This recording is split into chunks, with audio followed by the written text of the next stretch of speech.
Husband, you must support your wife and children. Wife, you must obey your husband and take care of your children and look after the duties of your household. Sons and daughters must be, pardon about. Sons and daughters must obey father and mother and be industrious and become a part of the uplifting of fallen humanity. All Moorish Americans must keep their hearts and minds pure with love and their bodies clean with water. This divine covenant is from your holy prophet, Noble Drew Ali, through the guidance of his father God Allah. Prophet Noble Drew Ali, peace and blessings be upon him, founding father and framing of the divine constitution and bylaws of Moorish America, and with the recitation of our divine constitution, Moorish America, I will turn this meeting over to Diane Carter Bay for her portion of the meeting. Islam. Islam, Islam, Islam. I am Dr. Dinger Anil Carter Bay. First, let me rise and give praises to our great God Allah. I give honors to our holy prophet, Noble Drew Ali. I give honors to Act 1. I give honors to all my government officials, and I give honors to you, Dr. Badi Bay, for opening us up according to law. I will be reading our chapter 35, coming from our Holy Quran. Yehoshua addresses the 7 sages, goes to Galilee. The 7 days of silence passed, and Yehoshua, sitting with the sages, said, "The history of life is well condensed in these immortal postulates. These are the 7 hills on which the holy city shall be built. These are the 7 sure foundation stones on which the temple shall stand. In taking up the work assigned for me to do, I am full conscious of the perils of the way. The cup will be a bitter one to drink, and human nature well might shrink. But I have lost my will in that of holy breath, and so I go my way to speak and act as I am moved to speak and act by the holy breath. The words I speak are not my own. They are the words of him whose will I do. Man is not far enough advanced in sacred thought to comprehend within the temple of Allah. So the work that Allah gave me to do is to teach men to build the temple of love within.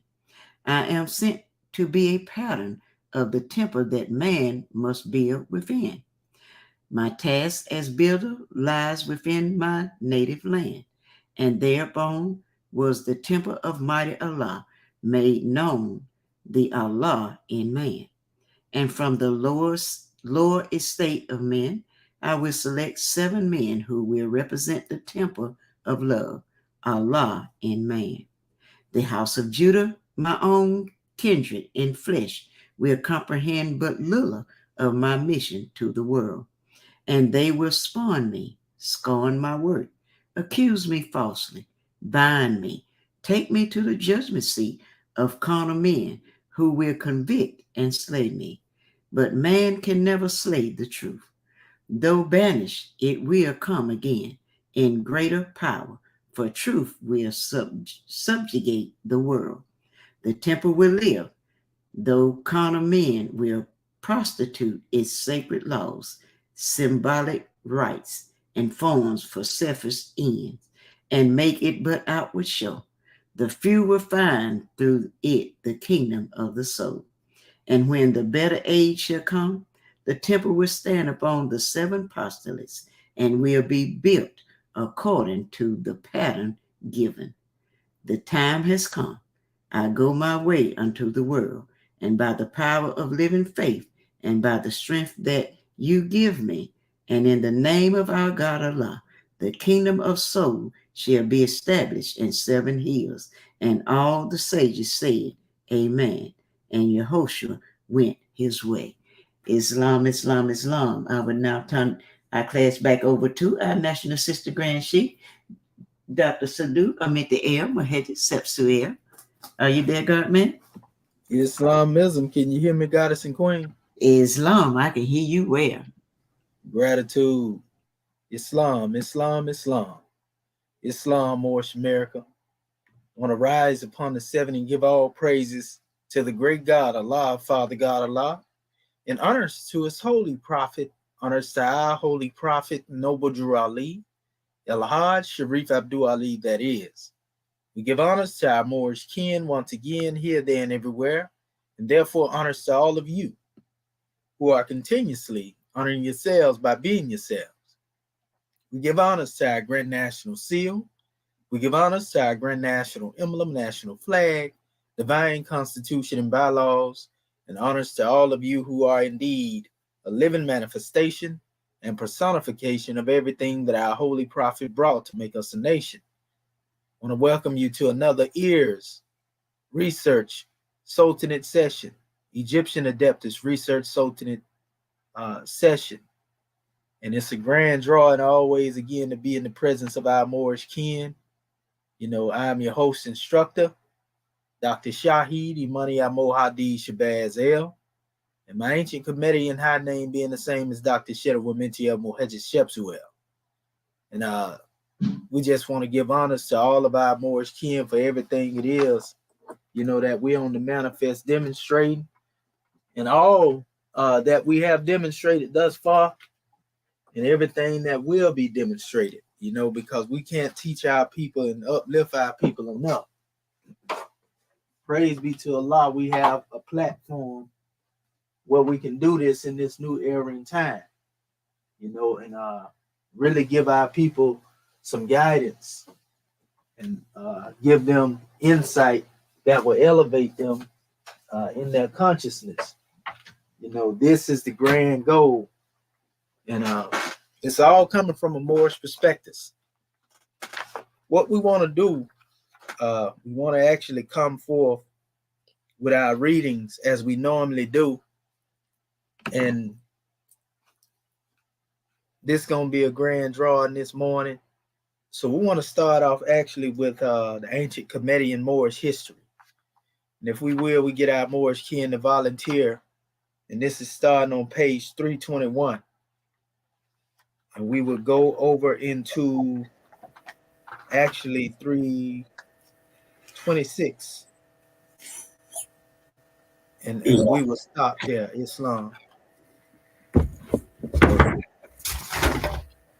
Islam. So if we have our family to volunteer, all is well. Islam. In Islam, I'll go after him. Okay, Islamism. All right, Brother Bati Bey. So you can start at page 321. That's an ancient Comedian Moorish history. And you can actually go over to the page 322.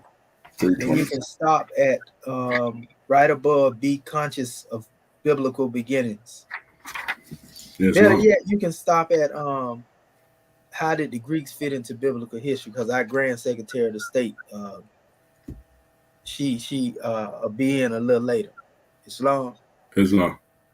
Okay, and then Sister Curta Bay, you can go from how did Greeks fit into biblical history on 323, and take us over into 326, and stop at right above what is Adam. So you'll go where it says the making of the first God. Okay, Islam. Islamism. Gratitude.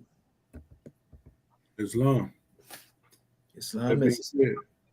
Adam and Eve, an ancient Comedic Moorish history.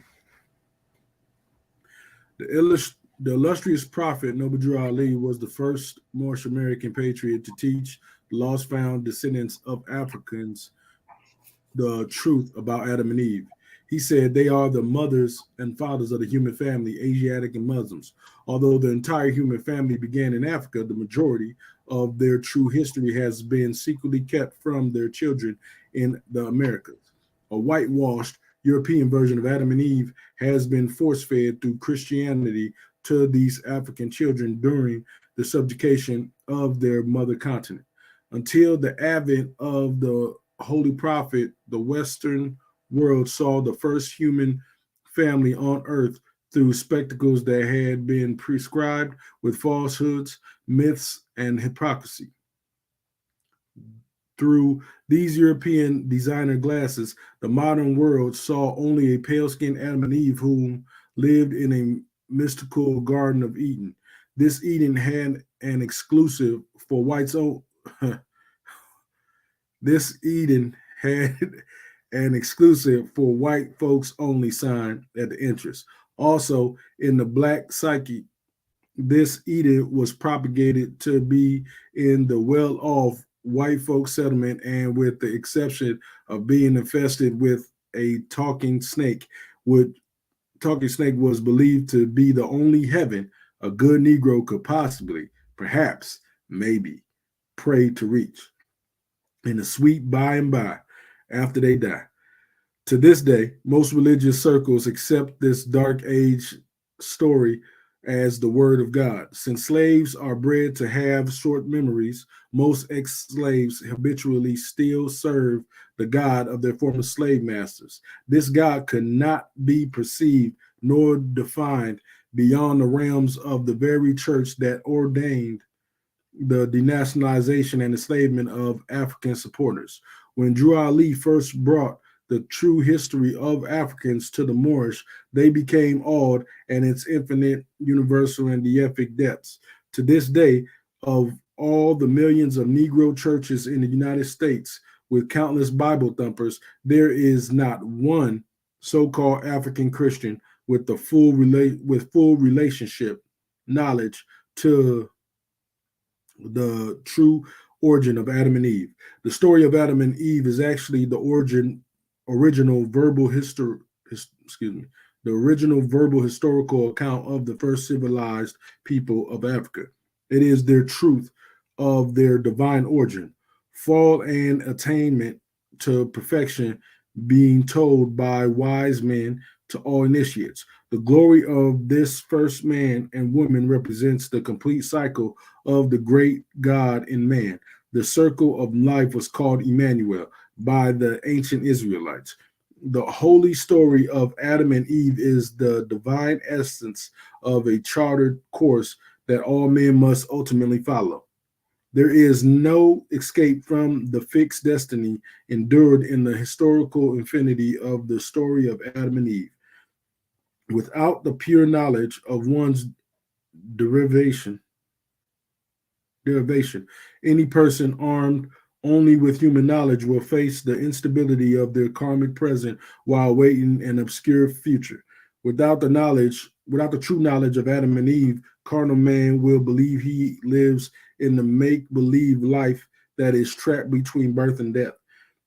In this chapter, the required do or die light of Adam and Eve will be revealed.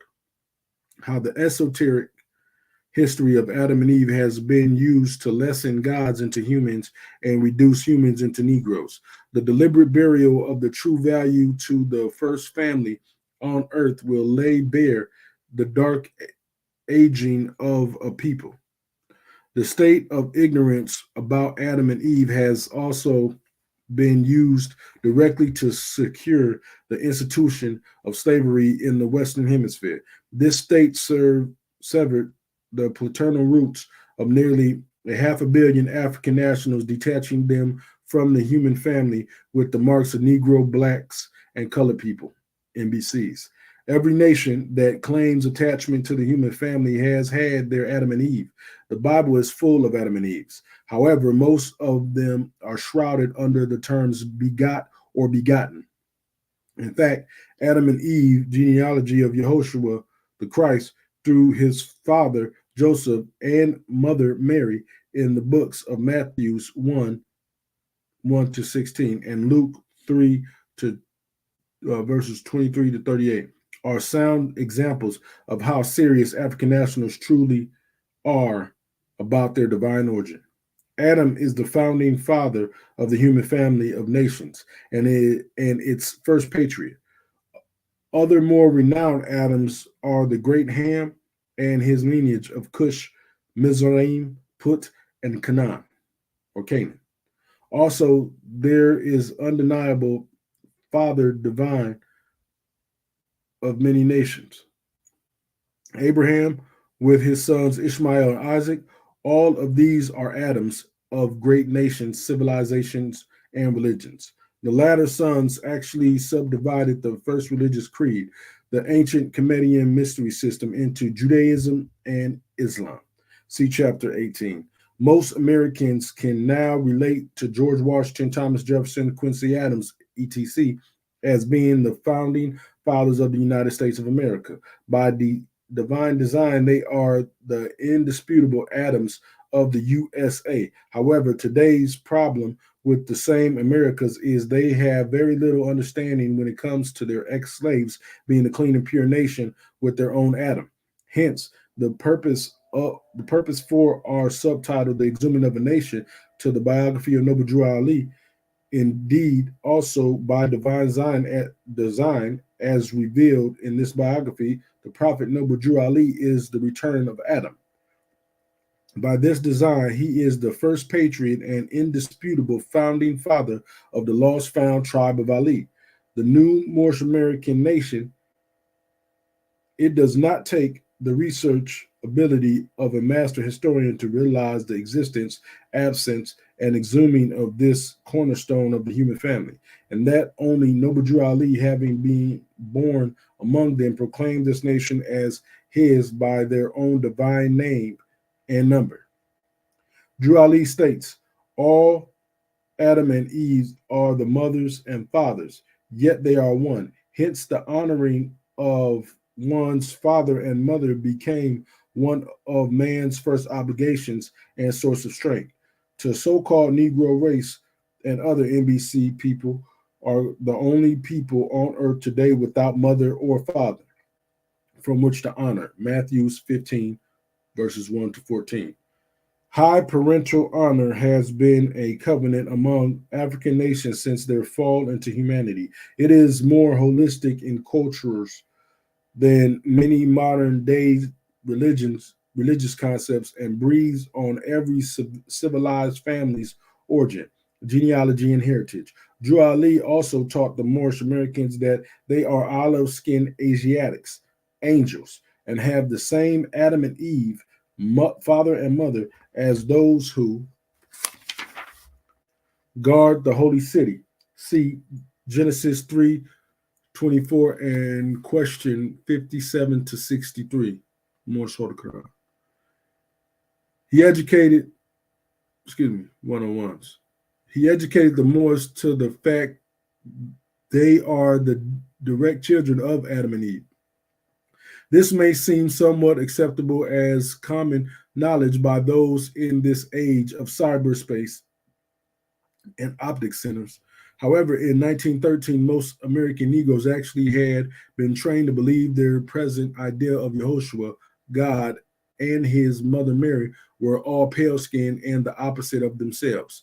To say the least, to them, God's first man and woman of the Bible had to be ever so white, as far as the good Christian colored people were concerned. The first white family of God in their home, a Garden of Eden, was a delicious and evasive slice of pie in the sky after you die. Surely this garden was where all white folks and a few good Negroes went to if they were blessed. Prior to the advent of this angel of Allah, question 41, the Moorish of North America were miseducated into a dark age of Christianized, Darwinized, and denationalized pseudo-life.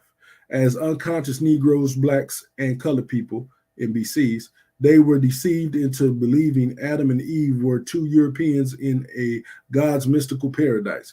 It is only natural for a few NBCs and some self-proclaimed white folks to defend 2,000 years of deception with the modern Christian statement, it doesn't matter what the color of Adam and Eve we're all children of God.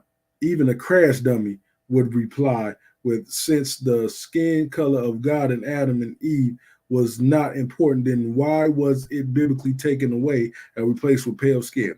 This bitter bit of history of a people's mental status should be well remembered as we now ultimately endeavor into Adam and Eve as originally told by the ancient ones. But first, let's uncover some more of the 2,000-year-old hoax. Adam and Eve has been mostly told by thieves. No oppressor, slave master, or otherwise ruling government has ever written the accurate story of his or her captives. The Babylonians, the Comedians, Romans, Islamic rulers, and Euro-Christian governments, etc., all have slanted the history of their victims to reflect themselves as superior saviors of the wretched of the earth. Naturally, they were all merely doing their God's will to subjugate or annihilate the inferior enemies in order to save them from themselves. Such history will reflect the victors as having saved the wretched from an assumed inevitable doom. The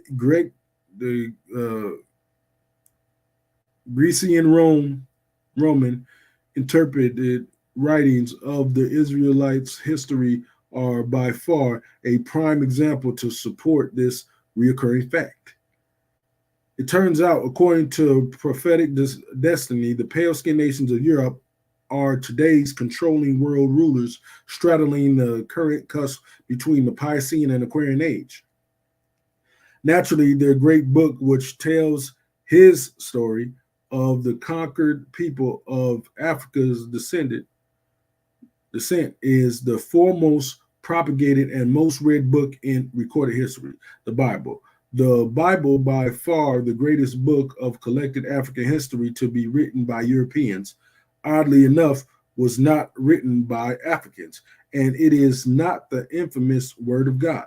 No, God did not write the Bible. The Greeks from Europe wrote the first draft of the Bible, and it was called the Septuagint. See religious finale.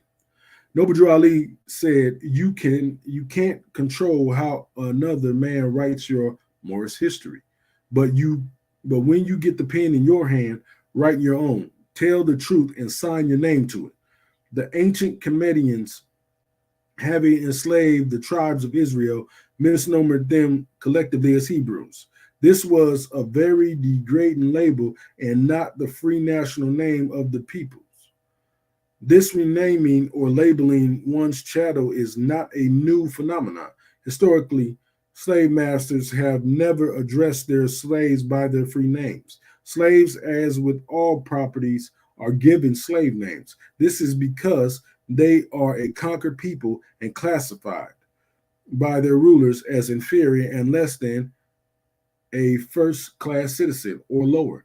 This is standard procedure based upon the strength that no slave can ever be greater than his or her master. In these modern days, history has repeated itself with the renaming of the West African Moors into Negroes, Blacks, and colored people, NBCs. And like the so-called Hebrews, after a generation of being called names other than your own, the branded slave labels became acceptable as normal. Once any living thing began responding to the summons or callings outside the purity of its own natural freedom, it has been domesticated. Indeed, within the slave world of Hebrews and Blacks, some would rather die trying to be what they are not than to live being themselves. See the 13th and 14th Amendment. Still, as soon as Moses, slave master as Egyptian,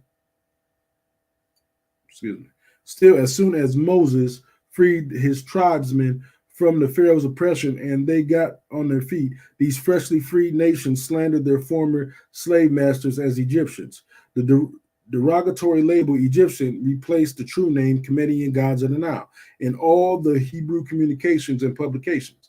And so it remained until this day. Similarly, in this era, the European rulers called the descendants of Amexem, Akabulan, Negroes, coloreds, and blacks. As the so-called blacks were free to write and to read and write, they called themselves their slave masters white.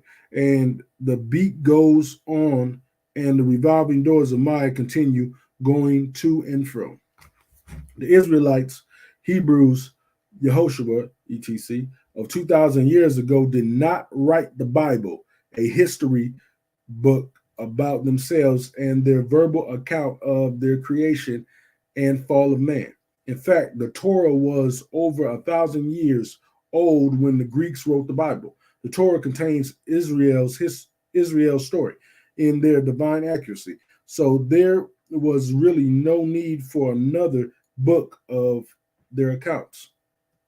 Ergo, since the Israelites, through which Yehoshua was born, had no use for a book written by their oppressors about them, then who did?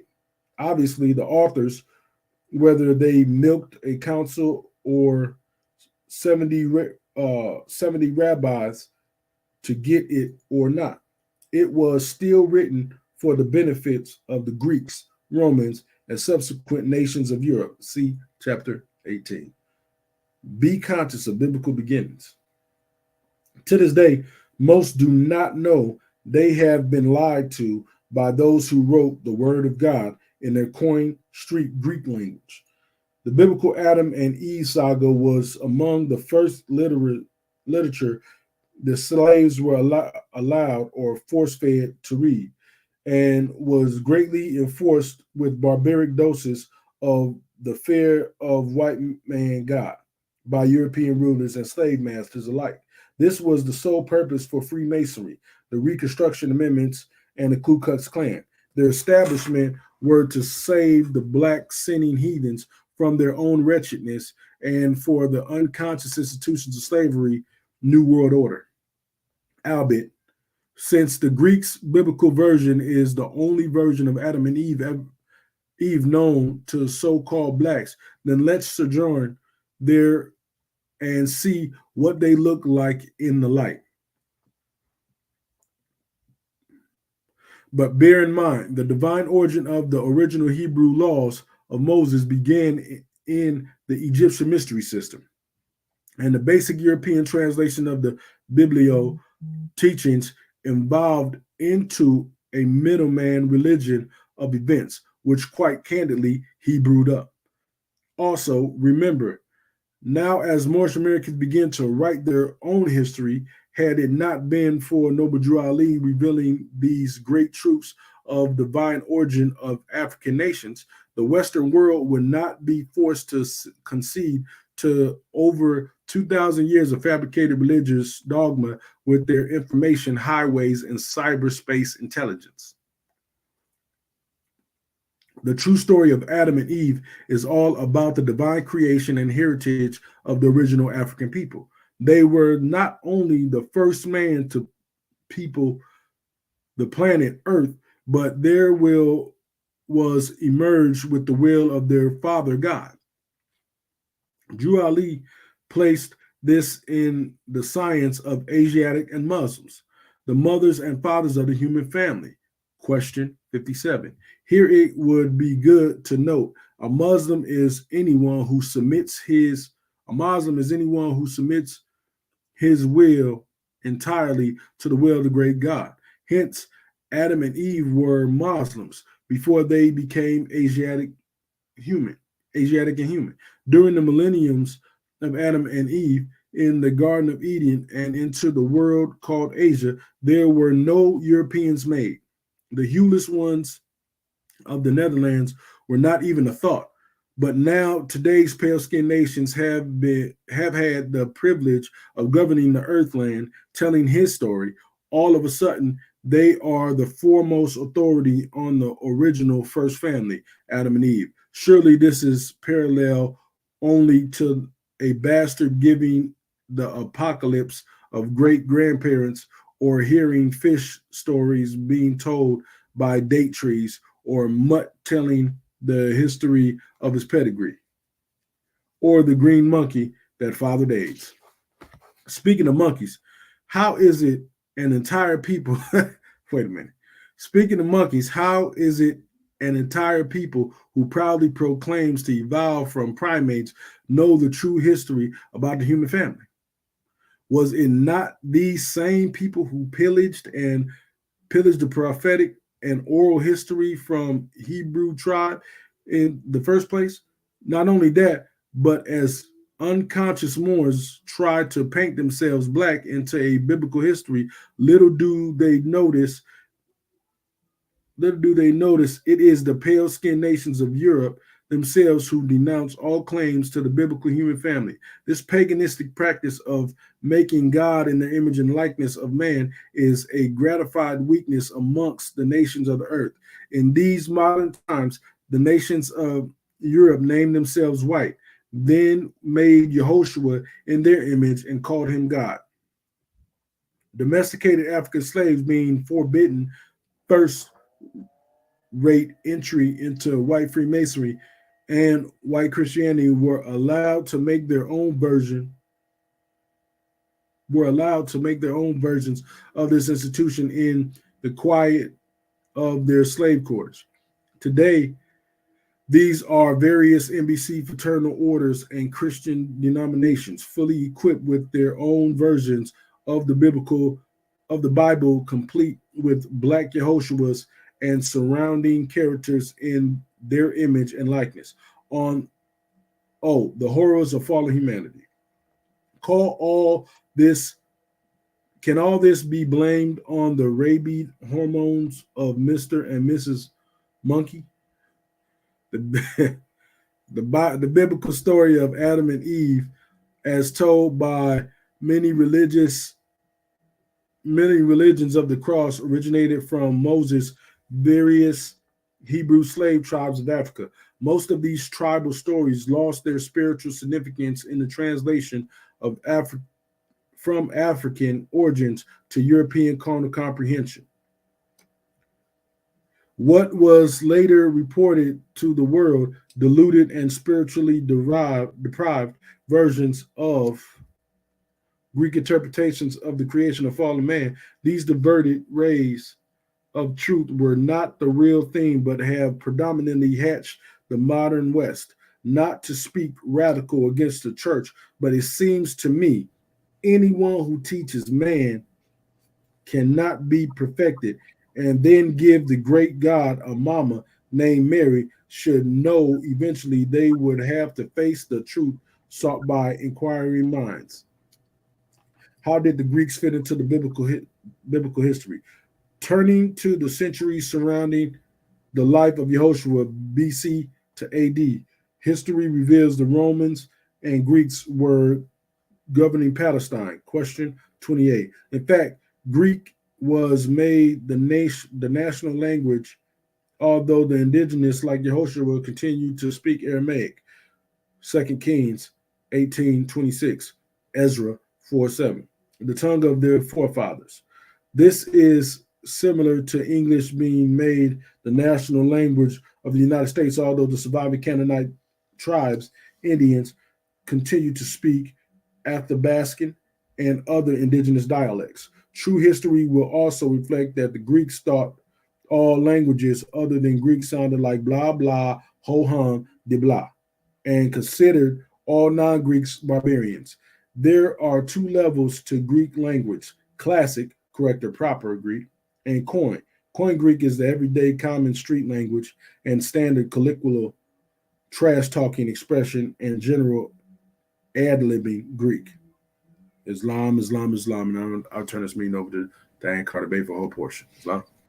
Islam. I'm Dr. Dinger Nia Curtis Bay. After the beginning, Koine became the word of God. You guessed it, the Septuagint, first translation of the Bible, was translated entirely in Koine Greek. Naturally, since the Greeks and Romans give themselves the title of God, question number 92, and wrote their Bibles in Greek and Latin, it is not strange for today's Black Christians, etc., to defend their master's book as the Word of God. To most of them, the only God they have ever known is the same master which wrote the Bible and then used the same book to justify the Ma'afa of African enslavement. Actually, the origin of the Word of God began as the words of the ancient pharaohs and simply means voice of the ruler of the land. Question 93. People, namely so-called Negroes who refer to the Bible as being the Word of God, are in fact giving praises to the words of the Greek, and through various paganistic forms that are pleasing to themselves, make Europeans, white men, their God. This does not mean there are no truths in the Bible. Quite the contrary. What this means is the Bible is not and was not ever the word of God, but the words of the Greeks. It does not matter how much the NBC, Pastor Hawk, sweat and spit in the name of Jesus, the letter J, pale skinned God, and all came from the Greeks and was traumatized into the slave by their European brothers. It must be remembered, in the minds of the Greeks, they were the only gods. As a people, they could not fathom a divine origin and subsequently could not perceive a God greater than themselves, unless it was an African god man whom they call Yehoshua to this very day. No European nation ever knew or worshiped the great God. As Drew Ali wrote, man's highest idea is his God. The Greeks at their greatest were not powerful enough to completely hide the holy light of Africa that was centralized in ancient Egypt. Nevertheless, once the truth has been confounded, it is no longer pure and can do more harm than healing. Where the Greeks and other Europeans have fallen short on African comprehension is for anyone to know the spirit, they must be the spirit. The Greek, neither Romans nor any of the pale-skinned invaders of the Holy Lands never fully understood the spiritual foundation of Hebrew, Aramaic, sister language to Arabic, nor any of the other 200 language of Akubalan. Note, Akubalan means mother of mankind, or garden of Eden. It is in the descendant language Swahili of the ancient Kushite. Akubalan is the indigenous name given to the continent, later misnomered Africa by the Romans. Her first true and divine name is Amexem, which means land of the holy gods, or land of the holy people. Moorish Holy Quran 46:3. The reason for this lack of transliteration is not because Africans were the primitive monkey-built pagan as portrayed by virtually every European Bible pusher since Constantine 280 through 337 AD. It is simply because they could not understand the boundless spirit realm. They could not measure what they could not see with their carnal eyes.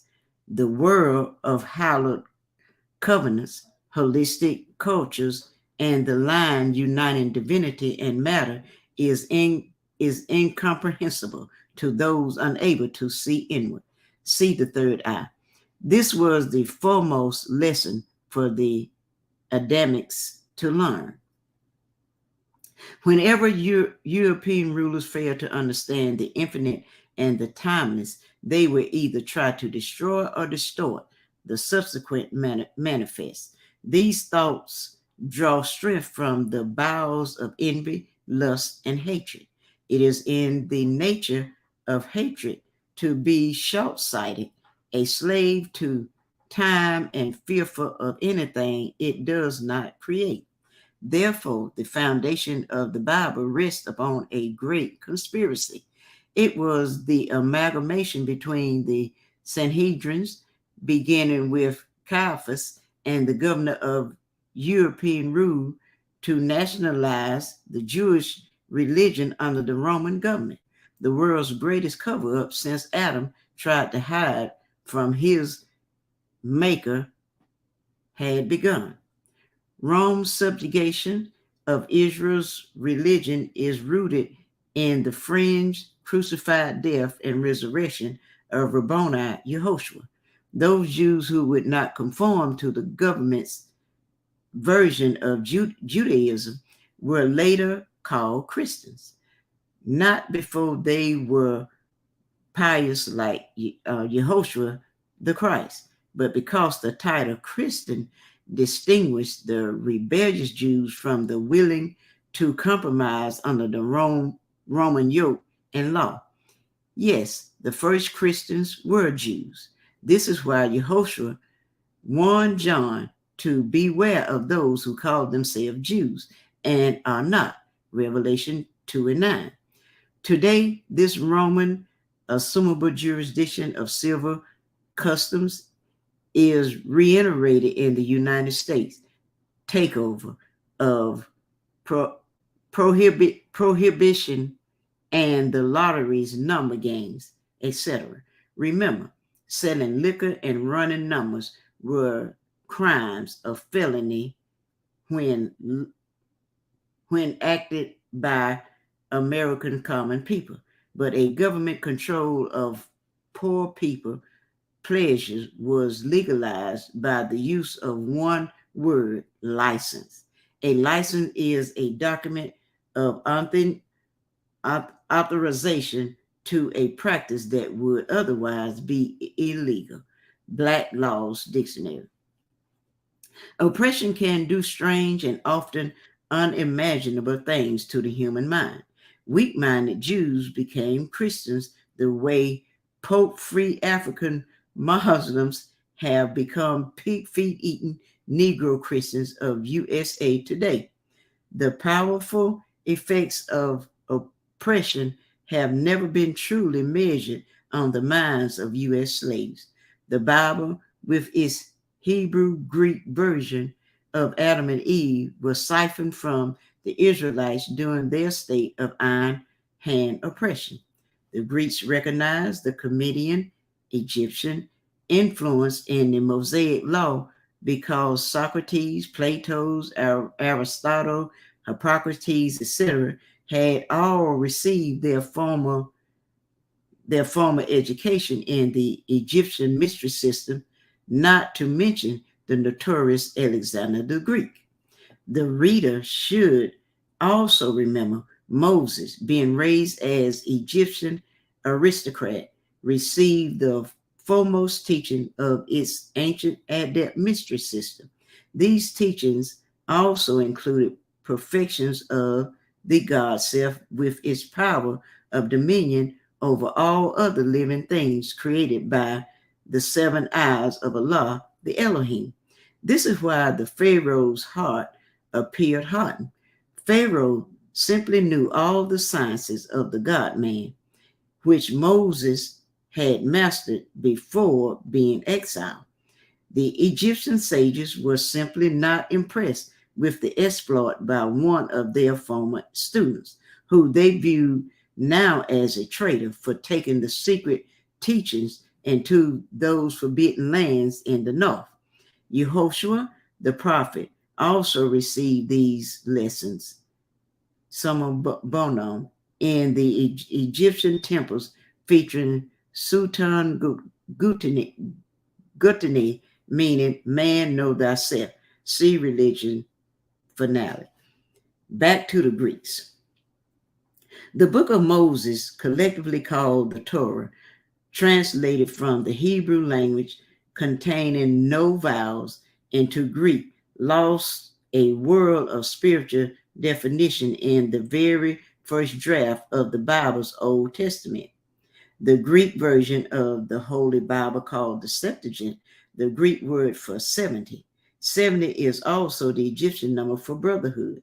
The Septuagint acquired its title from the Council of 70 rabbis that convened to translate the Torah into a low-class Greek language. All Septuagint Bibles trickle down from this one example given, the Roman Catholic Latin. The infamous King James Version spun more than 3,000 variations, edited, revised, and fraternal Word of God. Did I mention the Holy Quran and the ancient Bhagavad Gita has never been changed? This history is pertinent to Adam and Eve because most of the westernized world is only aware of their biblical version. Yet the Bible was never written by a single prophet, as are other sacred tablets. This is because every major prophet always leave a holy book of guidance for their special people. And while most Christian scholars are drenched in a maze of unresolved questions about Adam, Eve, Cain, the flood, Moses, the missing 18 years of Yehoshua's life, etc. Rarely does any question who titled the Bible holy in the first place, or who said it is the Word of God. Another master question is, since there is no difference between the great God and his name, who is the God that wrote the Holy Bible? Truth is, the era of Moses was about 1300 BC. The oldest Hebrew story in the Bible only dates back to a little less than 4000 BC. Good gracious. There are pyramids and mounds older than these Hebrew stories. The ancient seafaring Moabite had circumnavigated the entire continent of Mexico by 8000 BC. There were many African civilizations that gave birth to the tribes of Israel, collectively known as Hebrews. In fact, is it not strange that Adam's son Cain already knew his wife, although they were in Nob, east of Eden? Genesis 14, 16 through 17. The entire story of Adam and Eve marks the two great civilizations. The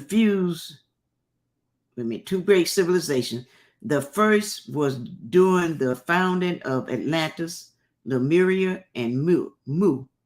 This one was before the catastrophic earthquake, which is often confused with a 40-day biblical monsoon called the flood. When Moses led the tribes out of Egypt, east into the promised land, did I mention the Moabites were already using Moab? The Amorites were busy in Ammon, and there were some Canaanites still in Canaan. In other words, the promised land was already being occupied by natives of that era. And accurate history would also reflect that the promised land was another lawful province of ancient Kemet, Egypt. During this time, the only gods of the civilized world were the pharaohs, who were the rulers of the earthland. They were not too pleased with those who called themselves Jews squatting on their land across the sea. It seems the descendant of those self-proclaimed Jews of that era would be repeating the same exodus 3,300 years later in the 1948 West-backed proclamation of Islamic occupied land. Case in point, the biblical Hebrew stories are not the true origin of the human family. These stories are mostly abstract versions of the divine creation, fall, and perfection of man. These histories of the world were learned by an enslaved people, Hebrews, while under Comedian rule and mystery system. The world's first religious creed, Islamism, by slaves never being greater than the master, they rarely understood the origin or nature of their master's creed. Anyway, the original Hebrews with Moses' Egyptian teaching did not believe that God or man had beginning, nor did they believe that spirit man could die, not as long as the great God lives. The Egyptian had taught Moses that man is a perfect being. This is why the great Torah in its original Hebrew text is by far more accurate than today's infamous Word of God. But only a few NBC people dig back far enough to the origin of a given matter. The truth of the creation and fall of man's state. Time never was when man was not. If life of man at any time began A time would come when it would end. More Holy Quran, chapter 1. In contrast to this immutable truth, the Greeks' Holy Bible gave God the creation and man variation time slots, with the Bible's infamous opening alpha passage of "in the beginning." Genesis 1 and 1. In the beginning is the Greek misinterpretation of the Hebrew oral history and began the start of today's once upon a time. Introduction to some Western stories. Only one kind of people would equate the infinite absolute with the finite duration called time. Perhaps this is why Noble Drew Ali stated, finite mind cannot comprehend infinite. Ironically, the majority of the man-made people, American Negro blacks, have not figured out one major problem.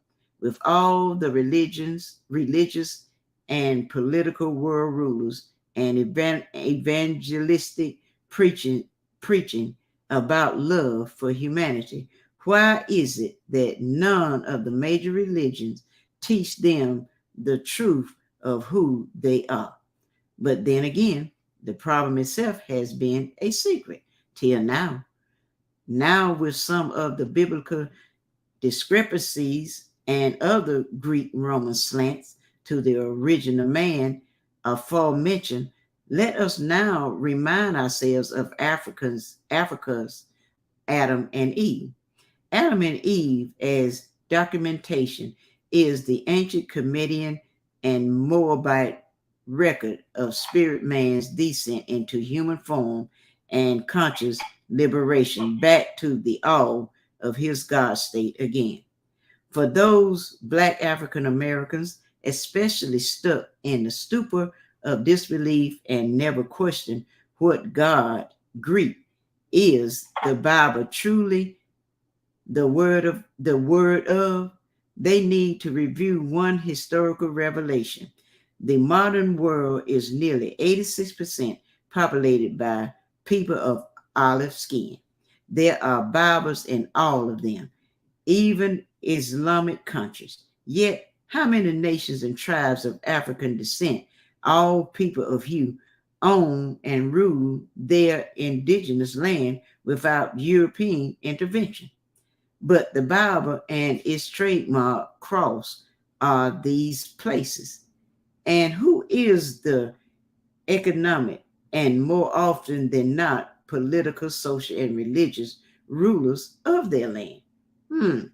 How much has truly changed since the era of Brother Yehoshua? See Illuminati. So, what does this have to do with Adam and Eve? Value, just plain value. Security is what gives a thing value. An accurate, unbiased, and truthful history of any place, person, and time is what gives it value. Security is a manifest of purity, cleanliness, and truth. To see Adam, Ish, and Eve, Isha, in their God state as the original man, chosen to be made from the soil of Eden, a Mexam, a Cuban, Africa. Then, as the first human to walk the earth, is to know their true history. The true history of Adam and Eve is so infinitely valuable to the Moors. These were the children of Adam, Ish, and Eve, Isha, because they honored them as their divine link to their creator. As long as the Moorish nation remembered their sacred origin, they could not be mentally enslaved. This is why it took the nation of Europe under the Roman Catholic / Christian crusade 2,000 years to break the minds of the Moors and whitewash away Adam and Eve from their memories. In fact, without speaking radical, the Bible is the chief agitator of the whitewashing machine of Adam and Eve. This is the reason they the prophet and Yehoshua appear suddenly pale-skinned in the final rinse of the colored churches of today's Vatican subsidiaries. The value of a divine history. Hardly any so-called Negroes, colored folk, or black people read Isha and Isha into when they were gods in the garden. Today, they cannot fathom their ancient foreparents as being these gods that walked the earth.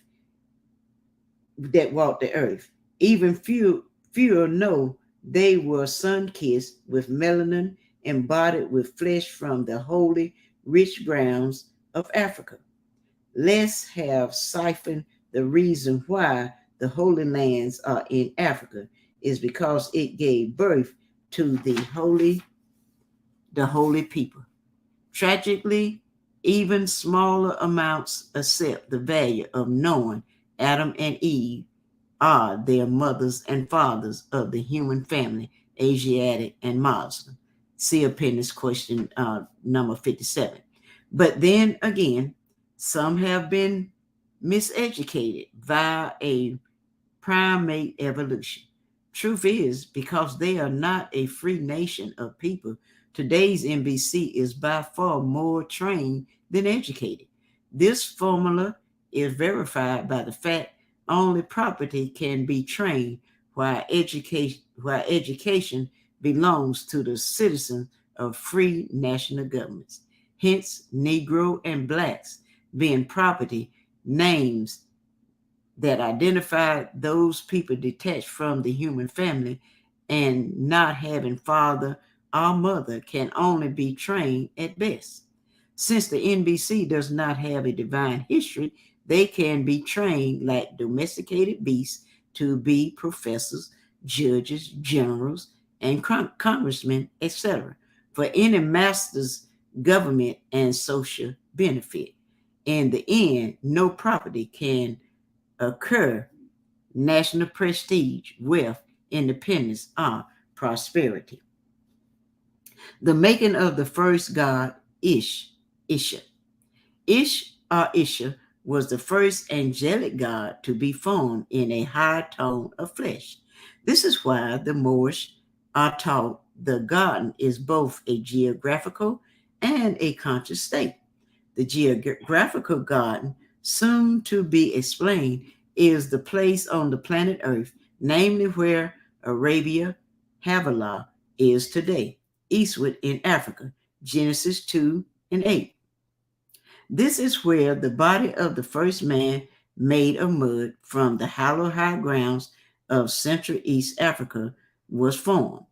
The action of his soul with its understanding, thinking, reason, and willing was given later. Upon this completion, the original African man became a living soul. It was here, nearly 3 million years ago, the spirit of the great Father God was also made with Ish, and he became the deity made flesh. In truth, Ish became the Word, and the Word was God. He genderless, and made in the image and after the image of the Father God, was in fact God. What else could the Father of love make but of himself as far as image and likeness goes? Eden's garden planted eastward and also described the body of man receiving the boundless spirit consciousness of his creator and the finite use of soul. These two gifts were placed in the center of the created man. His garden is made of pure thought activity, where things are made of thought. In the Hebrew language, Eden has a delightful garden of God. This is where man's will must be applied in the civilization of his thoughts. Man's thoughts are either of choice flowers with perfumes or weeds of turmoils. The term east and center are synonymous and interchangeably from a conscious point of view. This is why a true Muslim, yogi, Jew, or adept, etc., faces the self, the East when praying, meditating, or otherwise communing with their and our Creator. Of course, some scholars call this degree of worship Sufism, occult, even devil worshiping. Ho hum. But these are mere scholars still unaware of the infinite God state of their own God. If these students would just remember everything conforms to its own nature, it is in the nature of the mind to become God. Anyway, moving right along. Question 57. Who were Adam and Eve? Answer. They are the mothers and fathers of the human family, Asiatic and Muslim. This is the question and answer of an American born Egyptian adept master named Sheikh Sharif Abdul Ali. All masters, prophets, angels, and saints are messengers using languages of wisdom, uniting divinity and matter. So, what is the meaning of this question and its answer? In the darkness of misunderstanding, the very simple becomes most complex. In the light of understanding, the complicated becomes simple. We need to understand Adam and Eve so that we can better know ourselves. At this level of Adam and Eve, we must go into Emmanuel, as it is the purpose of Adam and Eve. It is the comprehensive revelation of the gospel that the great God and man are one. In order to give maximum appreciation and value to a thing, one must know how it was put together and for what purpose. Anything made with structure in the time will also determine the longevity of its life before its purpose has ebbed. Man is the pride to all of God's creation. Moore's Holy Quran, chapter 36 and 10. To not know the essence of Adam and Eve is to remain in darkness from true human life. This darkness is no laughing matter. It is man's unconscious self-imprisonment between the two great illusions of his carnal birth and death. Man needs to know his life is actually spent to build the temple of perfect man. Moore's Holy Quran, chapter 5 and 21. This life is nothing but an illusion and absorbed in the finite duration of time. This is only Maya, just a simple play of consciousness. If at any time the life of man begins, the time will come when it would end. Moore's Holy Quran, chapter 1. Islam, Islam, Islam. We will now turn everything back over to our host, our National Assistant Grand Sheik, Dr. Sadu Amenti El Maheji Sefsuel. Are you there, God man? Islamism. Can you hear me, Goddess and Queen? Islam, I can hear you well. Gratitude, Islam, Islam, Islam. Let us rise upon the seven and give all praises to the great God Allah, Father God Allah, and honors to his holy prophet, honors to our holy prophet, Noble Drew Ali, El-Hajj Sharif Abdul Ali, that is.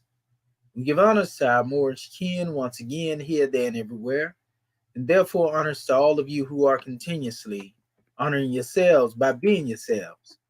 We give honors to our Grand National Seal. We give honors to our Grand National Emblem, National Flag, Divine Constitution, and bylaws, and honors to all of you who are indeed a living manifestation and personification of everything that our Holy Prophet brought to make us a nation.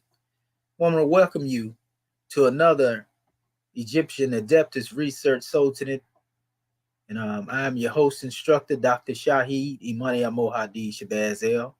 And again, my ancient Comedian high name being the same as Dr. Shedawal Minty El Mohajet Sheptuel. And we are most definitely welcoming our family to another grand session, where we are making progression along the lines of dealing with this knowledge, of ancient Kemet. We're not so caught up on the past to where we're stuck in the past, but we bear witness to everything that was done in the past in order that we may be able to do better in the future, where we are now, present in the future, so to speak. And so if we deal with this special approach, then we can begin to resurrect, and we don't even really have to resurrect. It's already living through us, because, you have many of those who tried to say the ancient Egyptian language was dead and so forth and so on. So this is the rebirth, so to speak. Everything in life deals with a cycle. And I touched on this last night, all the way down to the circadian clock that relates to our cells and the different expressions in creation itself. So once we have this in mind, we understand even branches don't die. And I'm talking about if we go into the aspect of dealing with trees, they just fall asleep.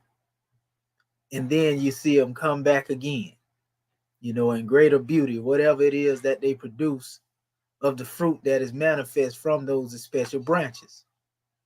You see? So it's the same thing when it comes to dealing with the history. It wasn't that the language went into a state of sleep, but it's that our people went to sleep in their state of consciousness.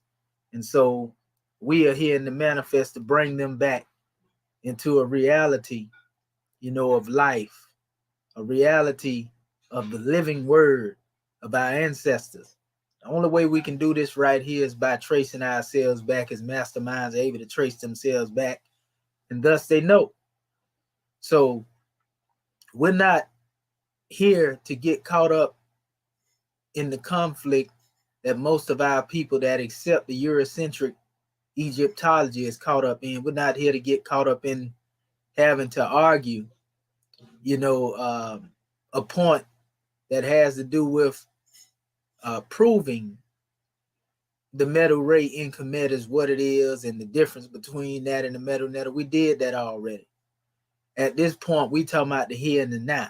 We know that we here and we now. We know in the here and the now, we now have the knowledge, wisdom, and understanding to bring forth this rebirth.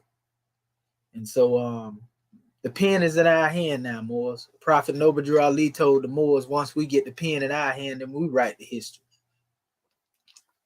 We're not here to debate whether All-Sar, All-Set, or Heru didn't physically exist, because we know they did, because we wouldn't be able to receive the principles based upon their character if there wasn't somebody to actually live it at some time. You see? And then once they was able to live it, they passed these things on to the families that followed them in succession.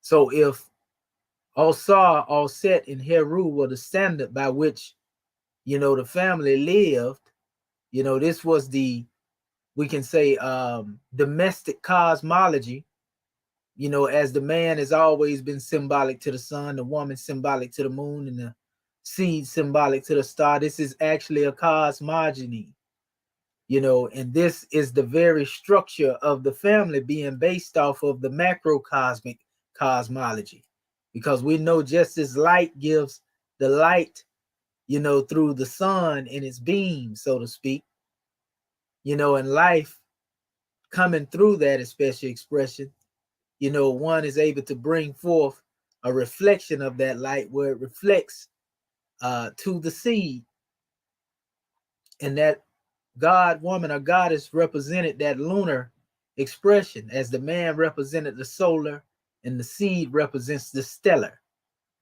You see, if you don't know what solar, lunar, and stellar is, this is dealing with, again, sun, moon, and star, but the forces behind them.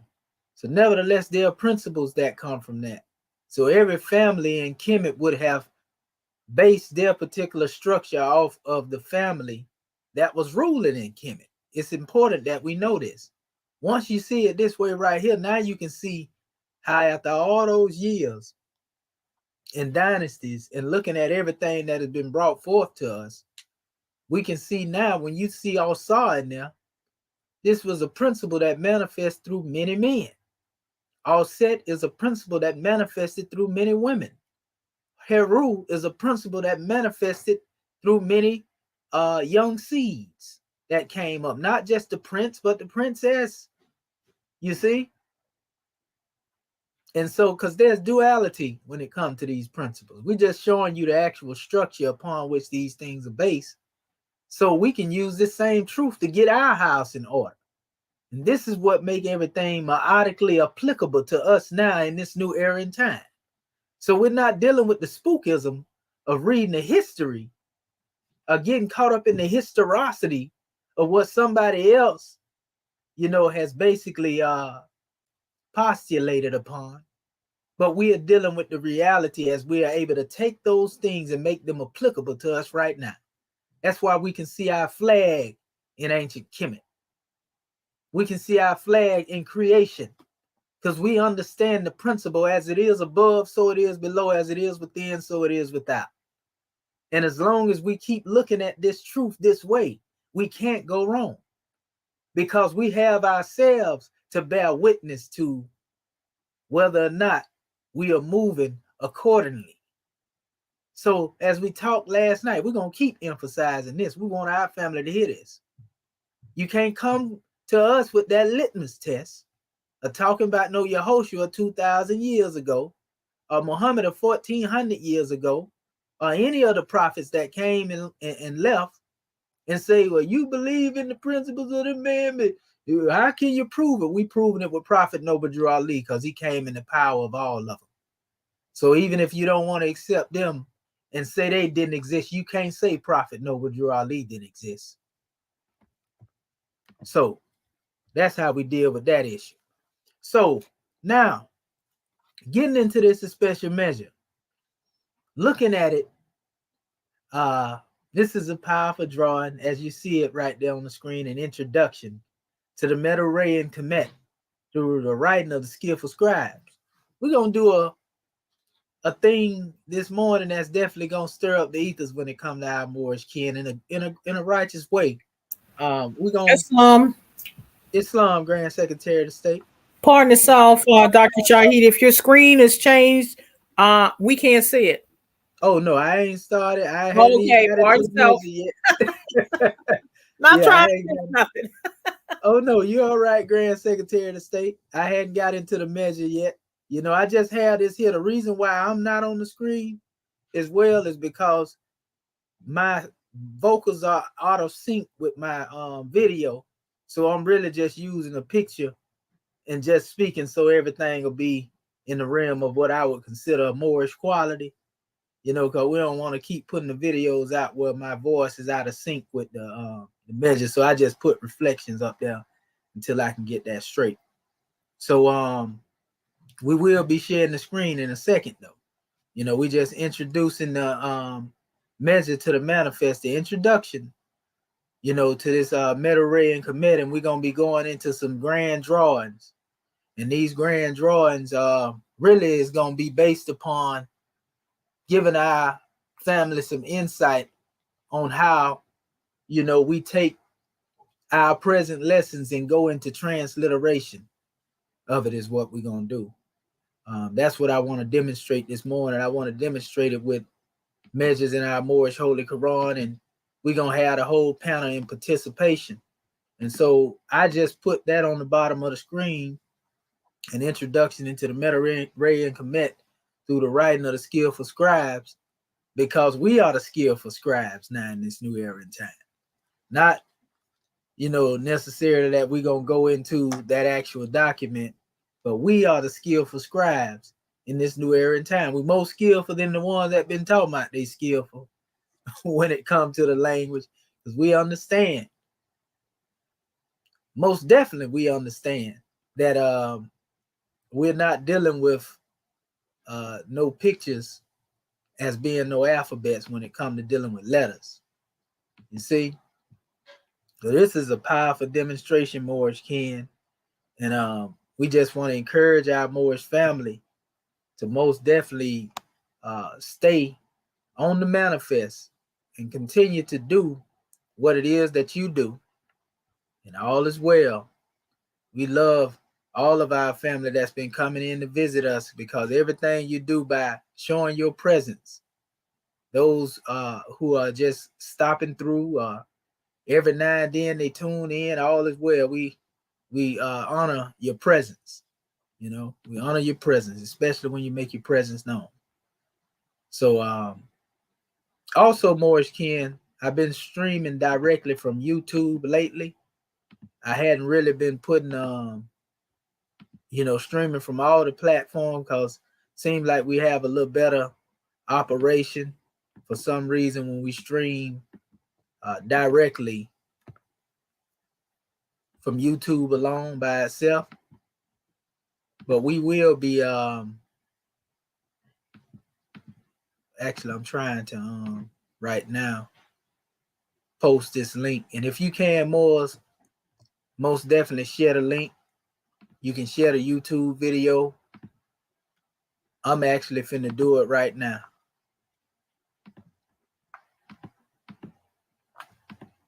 Let me see this here. See, you can hear that delay.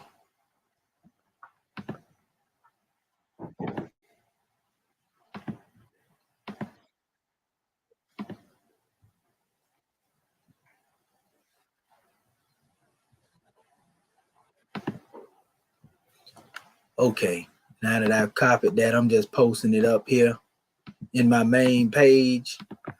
And once I post it, if you are able to get in there, you can also do the same thing.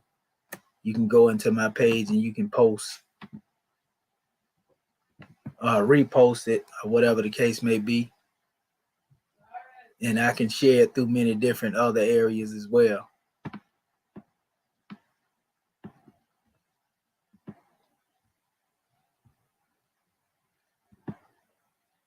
All right. You got the wrong thing up there, don't they?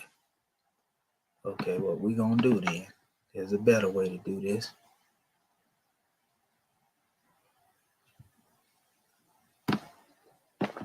We're gonna take that one to the trash and then go back and repost it so that they have it in there where we really can get it up there. Let's see, this right here should be it. Okay, there we go. There you go, right there. Yeah, we got the link in there now. So I'm gonna share it in one more spot. This is just one of the little main groups that we have out here.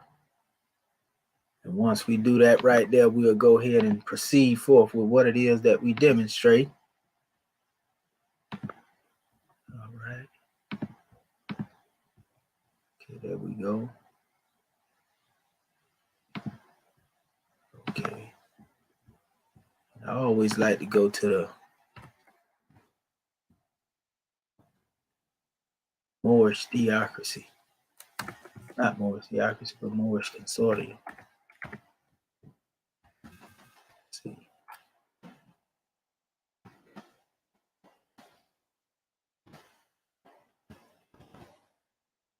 Okay, there we go, right there. All right, now we can pick up where we at. Okay, so now we can actually go into the sharing of our screen too, by the way, Islam. All right. We're going to try to get them that audio in sync. I don't know why it's off. It's almost like the difference in a sound card. Anybody that know about recording, if you got a difference in the sound card, I guess you can say overload. Sometimes you have to have an interface in order to sync it up. And I ain't trying to get no whole interface just to put on this laptop right here. But it's another way that I should be able to do it. I just got to figure it out. dealing with these computers. Ooh wee.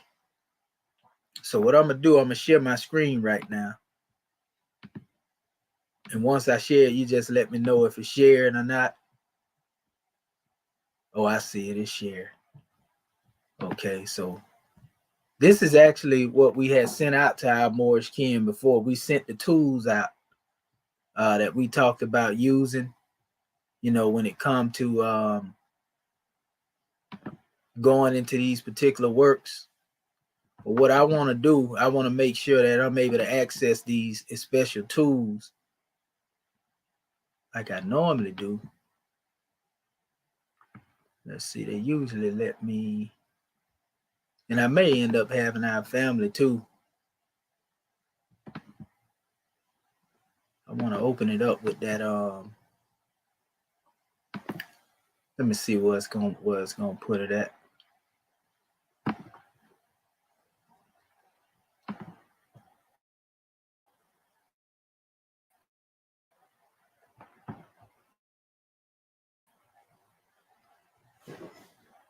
So if it opens up, okay, yeah, that's what we want to open right there. That's good. That's perfect right there. That's where we want to put it at. Because we just going through a methodology. We're gonna do this together, and this is so that ones can get an idea on the way that we will bring things into a transliteration and how we will be able to bring them into spoken word after transliteration. Because we're gonna communicate the language that was brought to us by our holy prophet, basically. So let me see. I'm gonna go back over here. We'll see. Maybe. Let's see. Will it let me do the Vegas? Okay. Let's see. Okay, so I open it with System Viewer. And that's how I can go over there and basically put it in this area. Okay. We're going to do the same thing.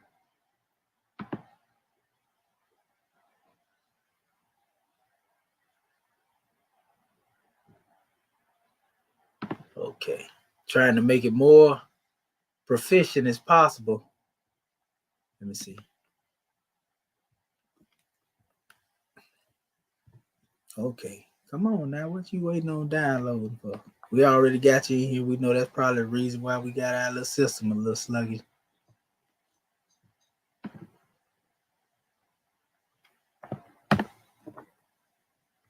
Even if it don't let me download it right now, we'll still be all right because I really don't have to necessarily download these particular ones.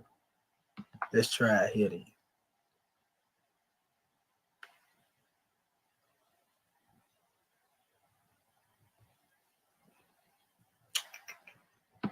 Okay, there we go. We're gonna download it anyway. Oh, now you want to come in there. We'll get rid of one of them in a second.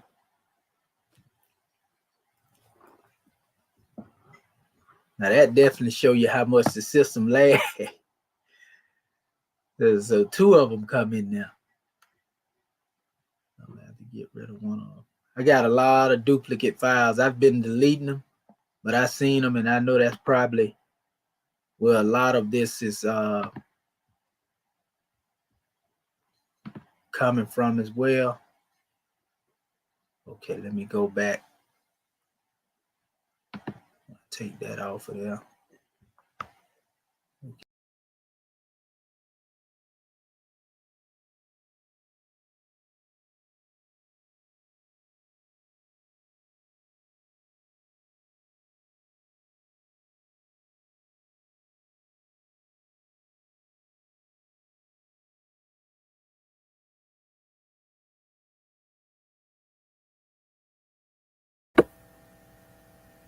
As long. My brother fell off. He'll be back in a second.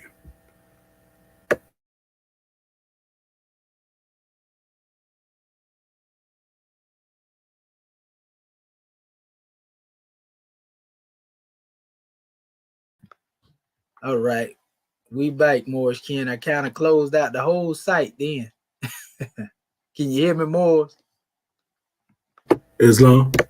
Okay, Islamism. All right. So let me represent the screen. Okay. And, I still had other pages open. And the last message I really don't have to put in there. That was the actual papyri, not the papyri, but the drawing dealing with the skillful scribe. And we ain't really dealing with that per se at this time. But I do want to open up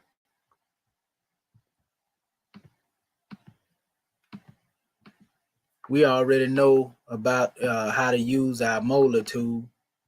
I'm trying to get back to that email that I had a few minutes ago. So we'll do it like this here. Hey, I don't know what I'm doing with a Yahoo icon up there on my main thing, the default thing, I tell you. Okay, let me go to the sent mail.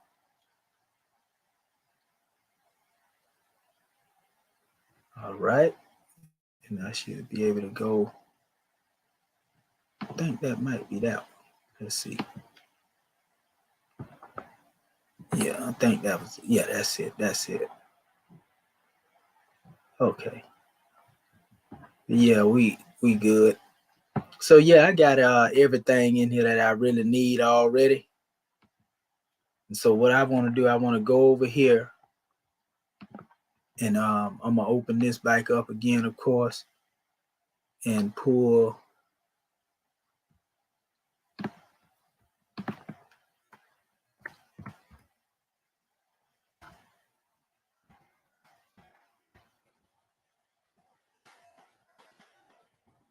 okay, there we go.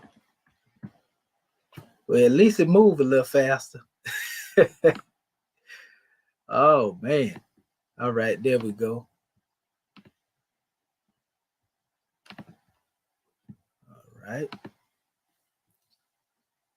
So yeah, what we want to do, I want to actually go into our Moorish Holy Quran, you know, and this is we just gonna, you know, we ain't gonna try to do the whole thing. We just gonna start right here in chapter 1, and I want to deal with the creation and the fall of man, right? And how we would basically bring this measure forth to the manifest. And we're gonna be looking for the words the creation and fall of man. And in the event when there are not certain words there, we will most definitely know how we would come forth with that special demonstration. We simply would deal with the text as it is, you know, and just deal with creation, fall, and man, because we know that these words will most definitely be present. You see? So let me go here back to our original area. Y'all can see that too, right, family? Islam, yes. Okay, Islamism. You know, our brother Bati Bey did a good job in the last measure where he brought forth a lot of our definitions. You know, and these are just simple drawings here on how we would come forth and deal with these special measures. You know, okay. And we're looking for these words in isolation. And that's what will give us the actual word in the language itself. We see it in the sentence here, for example, the one that we was just on, the beak, which is the, is mentioned there, but we are looking, vetting this special text and looking for the word. And then I'm going to be honest with you, most likely you won't find it in that particular way because the way the European place certain things on the manifest, even though they may place that there, our people didn't really use, you know, the concept of the and thee and this and that. All of that came forth from English language. You see what I'm saying? So it would really be best, even though the European may try to take a word and say, well, this mean thus, this mean they, this mean these and that, and that's their interpretation. So I would most rather deal with the words themselves. So let's go to creation and see what happens here. See what we can find up here. Okay, let me see. We ain't gonna even waste no time. Because even right here, when you're looking at the word dealing with wajet, right? That's just telling you, okay, well, this is the eye. They say uninjured eye of Horus. So we know wajet is the eye. But we know that ain't got nothing to do with the word the. That's something they added in there and explaining this. You see? Which is most likely the case in a lot of this stuff right here. Like Wadawa, Wajaha, right? Which is dealing with the well-being of the palace officials, right? This is simply talking about the well-being, right, of the palace officials. But you can simply say, well-being palace officials. Nothing wrong with adding the other measures in there if that's how you want to, bring it forth in your expression, because that's the way we speak now. But we're saying that the ancestors didn't include those types of measures in. That wasn't a part of their grammar. So let me go and look at, we're going to look for the word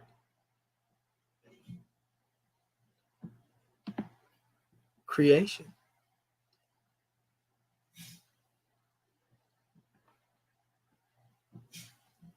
Come on now. There we go. All right. Let's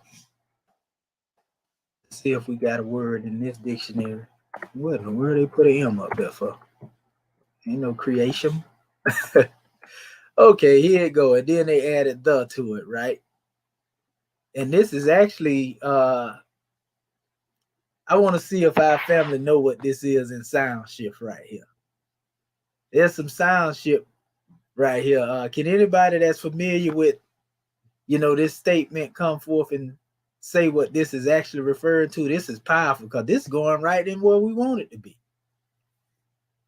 Islam, any one of our scribes? If not, I go ahead and Sepe or Septepi? that's exactly Tepe, yeah. what we're talking about. Septepi. And sometime when they sound shift it, they use, instead of the S, they use what? The letter what?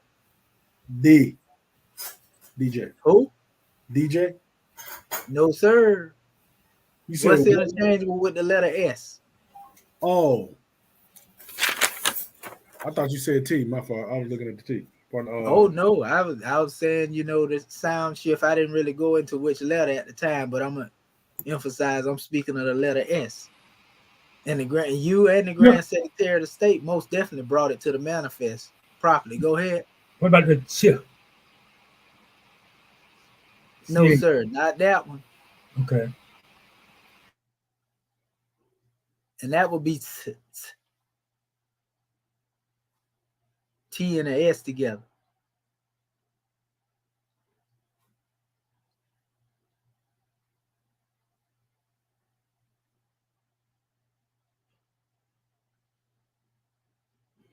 All right. Well, I will say it. It's actually the letter Z. You see? So you will see Zep-Tepi in a lot of places instead of Sep-Tepi. You see? And when you look at it from the aspect of Sep-Tepi, you can also see the essence of the concept of the seven, because the Septuat is often referred to in relation to dealing with this, the seven. But Sep-Tepi, and you see they have a little expression over here in the pictorials, but we ain't really focusing on that. We can go into some metaphysics on it, and give a drawing if we really wanted to.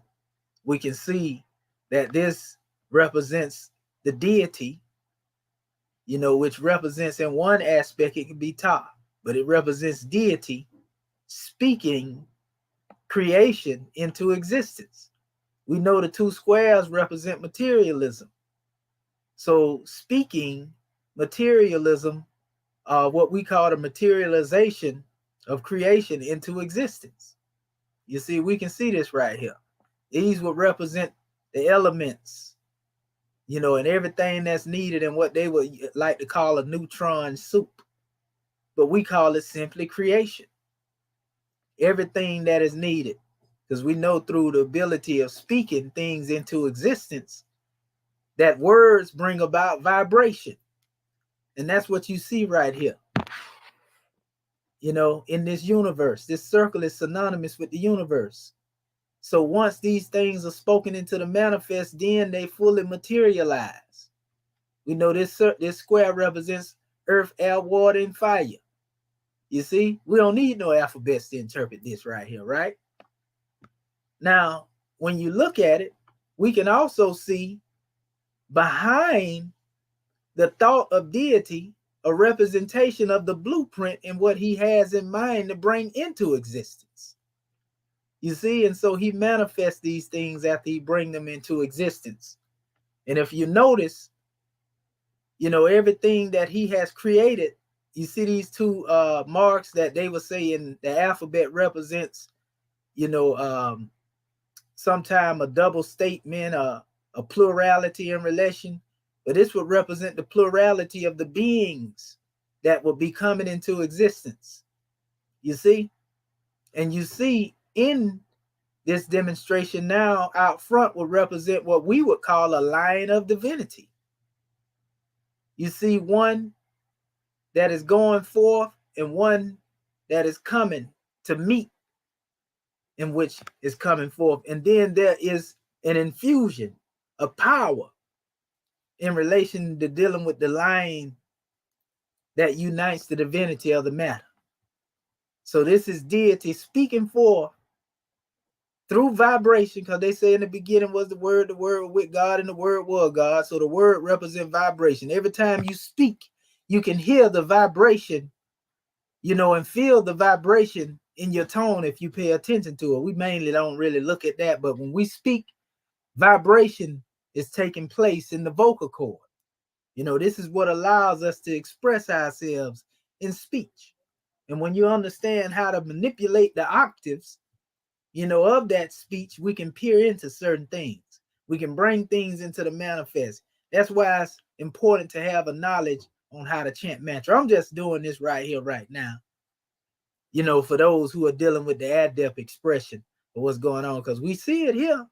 This is the intent. You know, this has been brought forth from the consciousness of the creator and actually expressed into action. So that's why now you see these two signs that they say represent a plurality, which we know this ain't dealing with words, you know, in the aspect of the way that they try to formulate them by making this a word. But this is actually dealing with an action and bringing a plurality of an expression, again, that has to do with representing, speaking that Neteru into existence. So all up in there, we're going to blow it up a little bit more if we can. Well, it won't let us get no more, but you see it. You know, this is life vibrating and thriving within the universe. That's how we interpret that. I didn't need no alphabet to do that. And it goes right back to the same definition over here, the creation. So we just demonstrated to you the creation and how it relates to Zep Tepi. Now, Zep Tepi is referred to often as the first time. And I have a whole bunch of drawings on this because I'm actually getting ready to put some things together. And I'm going to pull this up right now. Just give me a second. Let me share this screen. We're going to go bit by bit. We ain't trying to rush too much. We're going to keep it right here, the creation, you know, or creation. I want to just go into some aspects of Zep Tepi, though. We could go into the molar tool and all that, but, you know, it ain't necessary. We already see what's there right now. We can go into that a little later, you know, and put the actual writings on the manifest, so to speak, in the hieratic. Just give me 1 second here. Trying to open up this particular drawing that I'm working on right now as we speak. Let's see. Once I get it open here, all is well. There it go. Yeah, it popped up just like I wanted. And I done spoke on these things too already. See, this is science right here, family. Okay, I'm sharing it right now. This is science right here, family. So, can you see that, Morris Ken? Islam. Okay, Yes, Islamism. So right here, we showed our family where they came up with the Genesis story from, since we talk about creation. And we talk about the creation and fall of man. There are certain elements that are mentioned in relation to the creation and fall of man, that are most definitely in our Moorish Holy Quran. We know that's chapter 1. But we also know when Yehoshua began to educate Barata, he went into some more detail of actually how things came into being. He talked about the 7 Elohim, and so forth and so on. And we can also see the parallel to the story when they talk about how things come into being in relation to dealing with, the plant, the mineral, the animal, all of these things in creation.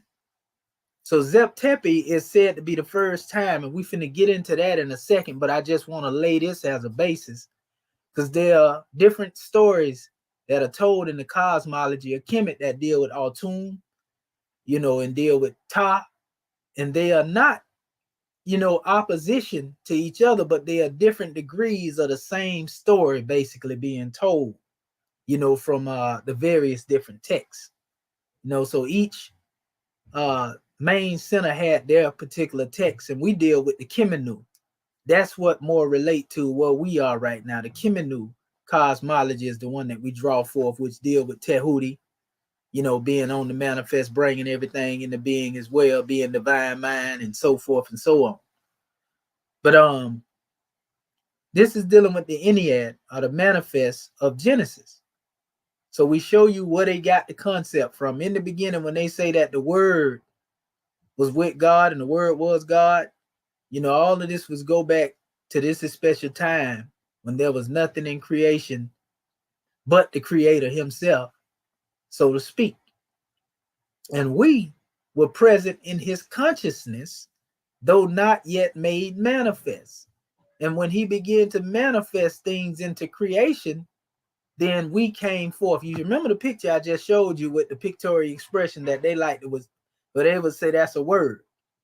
They would say, well, that's Septepi as far as dealing with a word, but we just showed you the act of the creation. We just spoke metaphysically on that, and you can actually see it being expressed there. Just like we said it. The line uniting divinity and matter and everything. So Noon and Noonet in this, what they call dark primeval mists, dark waters. This is what it speaks of when it speaks in the book of Genesis. It says, the Spirit of God moved upon the face of the waters, and darkness was upon the face of the deep. You see? And the earth was void and without form. Void means that there was no actual solid foundation, void, a deep void, so to speak. So this would represent that special state. And in that state existed Noon and Noonet, primeval waters, Ku and Huhet, right? Which is space, infinity, and formlessness. And Kuk and Kuket, which is primordial darkness, light and darkness, right? And then you have Amun and Amunet. Notice that there's a dual expression in relation to dealing with the God-man principle and the God-woman principle working together, so to speak. This is at the basis of creation. So this let us know if this is what governed the cosmology, then this is how we have to govern in the reality of what we are now. You got to be willing to work together to bring something out of nothing, create something. You see, so we have the invisible, and then we have the hidden. But these are two sides of basically the same coin when you're speaking of these things, right? So that's powerful. So this is that particular period, but yet darkness was upon the face of the deep, and the Spirit of God moved upon the face of the water. Well, when did that happen? Right here. And this corresponds with the fact that day one in the book of Genesis, because that's what these days are referred to. We just put the Kemetic expression on it.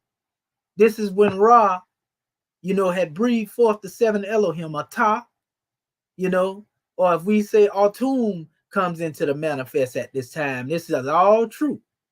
Autumn in this case, would represent, the building block that they like to call now atom. But there is some divine intelligence in the atom that is actually dealing with what we would call, to make it simple, if we break it down acronymically, the ATOM, Allah, the original mind. You see? Or we can say Allah, the universal mind, if we say ATUM. That's just to give you a greater foundation in expressing what we're talking about here. Because surely that's what it will represent when we talk about breathing forth the seven Elohim. Is that not the divine mind that is calling these things into existence? Is not the mind synonymous with holy breath? See, now when you think about that special reflection or the picture in what they would like to call word in the hieroglyphics, you see, no, this is talking about what's going on. This is thought activity being made manifest. You see it. We're going to go back to it right here.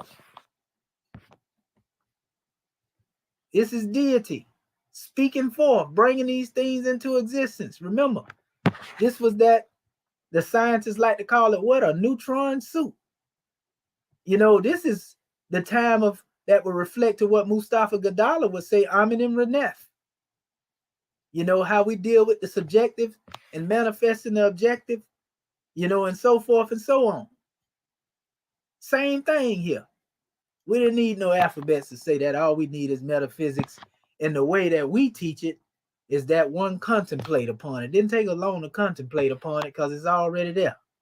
So, going back here. So now we have an understanding of the mystery of the deific life in relation to dealing with the creation, which is mysterious to those who only know it from a biblical point of view. But when you come into a Kemetic understanding and a Moorish understanding, when you're dealing with the creation and fall of man, you can see everything that I'm saying. So holy breath, we already know is the truth. Holy breath is the higher self, clothed with soul, made in the form of Allah. Holy breath is the mother virtues in the harmony of life, i.e. the same principles, like they had here with the Noon and the Noonet, Hu and Huhet, Kuk and Kuket, Amun and Amunet. All these things were hidden and brought into the manifest at this particular point. This is also synonymous with the concept of now why we understand Ish and Isha was there from the beginning. So simultaneously, when the Creator breathed forth Allah, Ra, we already know this dealing with the same entity because Ra represents the light, which is Allah. That's all it is. So then it says, not only did these seven Elohim come forth, as we call them, we say Neteru as well, Kemetically. But we have Tehudi, which represents divine mind in action. That's holy breath personified. And simultaneously, Ma'at and Autumn there, because Ma'at is also the consort of Tehudi. Ma'at represents, the balance. It represents truth and right. This is actually the husbandman, and this is actually the mother of virtues from this special level of expression. Tehudi, husbandman, divine mind, the seed being planted into the cosmos. And then you have Ma'at, which represents truth and right, the balance of the cosmos. And out of that, after the breathing forth of the Neteru along with that, this is Autumn again. They say Autumn stood upon the mound in ancient Kemet, coming out of the dark abyss. This is symbolically really the first pyramid mound, so to speak. But nevertheless, all of this has to do with the manifestation of what we call Shu. That's what holy breath is, Shu. And this is why we see at the root of Ish and Isha, that root of the S and the H, Shu. So holy breath has no particular gender, to be exact. But holy breath express the polarity of both powers, so to speak. And it is through it. We just talked about it a few minutes ago. Let's go back over here. This is the same thing when we deal with this is special expression, and they would call this right here in normal cases a boat, or something like that right there. But we see a unity, we see a coming together of two forces in one. And this is how all of these things here, the elements that are needed to materialize will be brought into manifest. It is through the polarities, of positive and not negative forces, but what we call positive poles, without getting caught up into the polarity of the manifest things.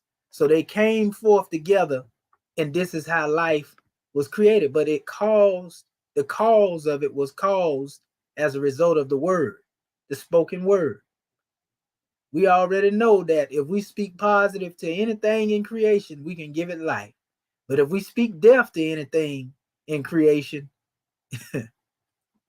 that comes from negative speaking then, don't it?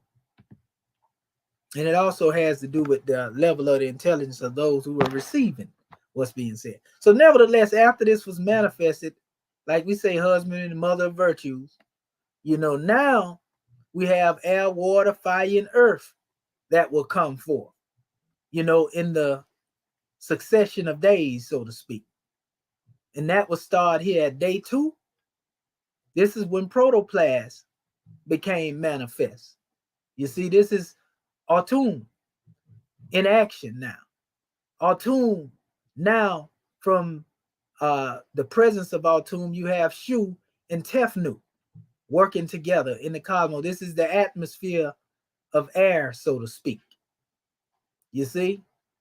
And then we have, and they got many different levels, because actually the days of Genesis actually correspond with the different levels of the rate of what we call troposphere, ionosphere. You can go and do the research on it, but we want to mainly deal with these principles as they are and not really have to go all the way into those things at this point. We want to deal with day 2 of protoplasm. For those who don't know, protoplasm means the first life form, the fundamental basis of life. So this corresponds again with Autumn, or what like people like to call the atom, and so forth and so on. Everything is created from the seed, of an atom or Autumn, and you have your molecules and everything else that unfold, and cells and all of these things that become human bodies and trees and whatever you want to call it. But nevertheless, that's how they manifest. But these are the first stages coming from day 2, right? Then day 3, and that's why in day 2 they talk about the creation of, how they talk about separating light from darkness and so forth and so on, and the firmaments begin to be created. All that come forth here on day 3 as well, bringing forth Seb and Geb, which is Nut, water. They use that. They speak of the different waters being separated from the waters and so forth and so on. Not physical water in the solid form, but more in its elemental form, or what you would call mist. That's what firmaments and everything consist of. But yet in this particular drawing, the element of earth is introduced. And so Geb and Nut is on the manifest, which is also, Geb is also known as Sep. Sep, we actually emphasize that because we know this is the father of Al-Sa, actually. You see? So anyway, and he was the Neteru that governed that. So we have also the concept of the plant, right? We are bringing these things into practicality out of spookism, because some people look at these things and think they're mythos, and that's what they are alone. But we are showing you that these are actual things that have unfolded in science, and they are calling them things by different names now. These events, they refer to them by different names, but in ancient Kemet, they already had names for these events. You see, so day 4 would correspond with Ra or fire, because this is where the animals come into the manifest, or the beasts, after the plant being brought forth, synonymous. They all come through here together, so when you look at it, once fire come forth from the sun and strike the earth, then through that fire, plants grow. But then the beasts that come on to manifest, as we call it, we really referring to the animals and not something that's just bestial in the aspect of being spooky and scary. We're using that terminology because the term beast of the field, was a term that just refers to animals to a certain degree, animalistic characteristics. And that I'm saying that particular element carried over, through the element of the fire, in the nature of the animalistic passions and desires, one get caught up into that fiery nature. But yet we see it was necessary in order for the fire to penetrate the soil in order for the plant to come into existence. So it wasn't nothing wrong with this element coming into the creation, but it was later a misuse of that same element, because think about it, earth, air, water, and fire. These things exist in the body. All of them have a particular function. Too much of anything ain't good for you. So if you get too fiery, they call that anger when you're in a state of bestiality. You see what I'm saying? We're showing you how we inherited that expression where we say man is truth and falsehood strangely mixed. We know that fire. Let's get into the principle. It can be good to a certain degree if you're trying to cook something and you out there in the wilderness, right? But if you go to setting everything ablaze, that same fire can become something that's destructive and harmful too, can't it? You see? And this dual nature comes as a result of these elements coming into creation. They just can't help but have a duality to them by manifesting in the physicality. You see, and this is the same way with man. When we come into the creation, that's where the fall comes from. The fall is actually taking place in this creation process here. Not saying that us being created was a fall per se, but saying that when we became more physical, this subjugated us to things that have to do with the material. And so most cases we strive now against our material selves to get back into the higher self. So this is why we call it the creation and the fall of man.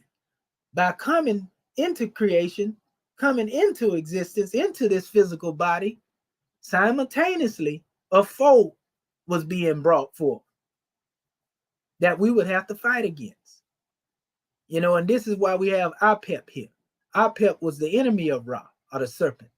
Apep misused the gift that Ra had given in relation to dealing with fire. And Apep is consistent of earth and fire. So we know earth deal with, earthbound manifestations, but by the same token, when you mix that with a fiery nature, see, going to and fro, seeking whom you may devour, right? The biblical text will even call it Bemoth, the beast. You see, notice everything that has to deal with, fire in relation to dealing with the animalistic world is often depicted in the reptilian family. Apep, the crocodile, dragon, if you want to, typhoon, as they call them in Greek, so-called Greek. So it says, Apep, earth and fire, this comes on the manifest, but again, inheriting that fire nature from here. But it was necessary for that fire to strike the earth to produce the plants. Or else we wouldn't have things to consume, so to speak. It's only going out of line when we start consuming these things that have to do with the animal, because that takes part in the nature. But anyway, day 6, this dealing with man. Notice I use protoplast, earth, plant, beast, and man. These are all dealing with what come from our Moorish Holy Quran, but I just put them in sync, with the actual days that are mentioned in the book of Genesis. And they are mentioned as 6 days, 6 periods of time, as it's referred to in the Grand Quran as well. Because there were periods of time in relation to dealing with manifesting these as special days. That's a whole nother lesson in and of itself. But Zep-Tepi is the first time. And dealing with the first time, all of that came forth out of, these things taking place. So when the great God Allah began to breathe forth, that's when time itself began to come forth, because there was nothing that was needed in calculation prior to that special point. There was no activity. We hadn't yet become manifest. So when you deal with that first atomic principle coming into the manifest, this is called motion and movement. And this is what brings the life force into the forefront, so to speak. And then everything that comes into creation as a result of the life force, there are spans and periods of duration as these things are coming into existence. And this is where you get your true calculation from. But it started with a circadian clock of cosmology and began to manifest throughout these different cells and molecules and so forth and so on that come, after everything comes into creation. And these things that move forth in the creator's existence move according to that special time, instead of being on what they like to call in this new era, demon time. The young generations call it that. So day 6 of man, we see Set and Nephthys here. And the reason we put this here, because we know Set and Nephthys has to do with the carnal man and the carnal woman, in aspects of the coupling of them. Set opposed his brother, Asa. You see? So this is dealing with the earthbound condition. This would be like your Adam and your Eve. We've seen our family just demonstrating the difference between Ish and Adam and Eve. When you understand that, now you come here, day 7, which is of the angel and cherubim. We use the term Amen. We talked about that last night. Amen is really flesh divine. Amen is the hidden that comes into the manifest. See, Amun and Amanet, Amen becomes flesh divine. This is, what we call a spiritual personage, spirit man, as we say. And we have the psychophysical man, aka Mar, which is still Amen, or the high priest of Anu. You know anything about the Anuan theurgy, a creation story, then this is taking you into that. Because now we see that out of all of those elements that have been mentioned, that ether is the only thing that can bring them together in a perfected temple of living existence. We call it temple of perfected man. In other words, all saw and all set, mindset in unity. This is the expression of ether. Ether is the only thing that can unite or move these special elements toward a unity, to be able to bring things into its proper state of being, so to speak. So this is spirit man and spirit woman. And day 7, we often have told you, is really day 1. 7 deals with the cycle. You see? Because we know it's 7 days in a circle, 7 days in creation, 7 days in a year. And so now we're dealing with Zep-Tepi and time and all of that. So that day 7 comes from the second book of Genesis, where it speaks on ayats, verses 4 through 7. It begins to talk about how everything was created before the plants, before the trees. The chairman mentioned that in the book of fire as well. The only other person outside of self doing the research that I seen that actually could see that. Most of the people don't know that it talks in the 2nd chapter of Genesis about the one who was coming on the manifest, when it said the breath of life was breathed in the man and he became a living soul. They have no idea that this is basically speaking of, that first man. You see, it didn't say he became a living body of flesh. It said he became a living soul. And then later on, one was physical, and then the garden comes on the manifest and so forth and so on. But there's a man who came forth before the plants, the trees, and everything else came into existence. Before it rained or before water was ever on the earth. That's what chapter 2 say now in the book of Genesis. You can go look it up for yourself. So if that man that, the spirit was breathed forth and he became a living soul, you see, because soul really represent in essence, the attributes of the thought. It don't represent the physical body, because we talking about thinking, willing, reason, understanding. These are actions of the soul. So when he breathed into that life forth, the breath of life, it took on its form to express the thinking, the willing, the reason, understanding, and remembrance. In other words, the great God deposited his divine wisdom, Tehuti, in you, divine mind, in creation. And this is why right now, it's still, according to its intelligent design, is bringing things into creation.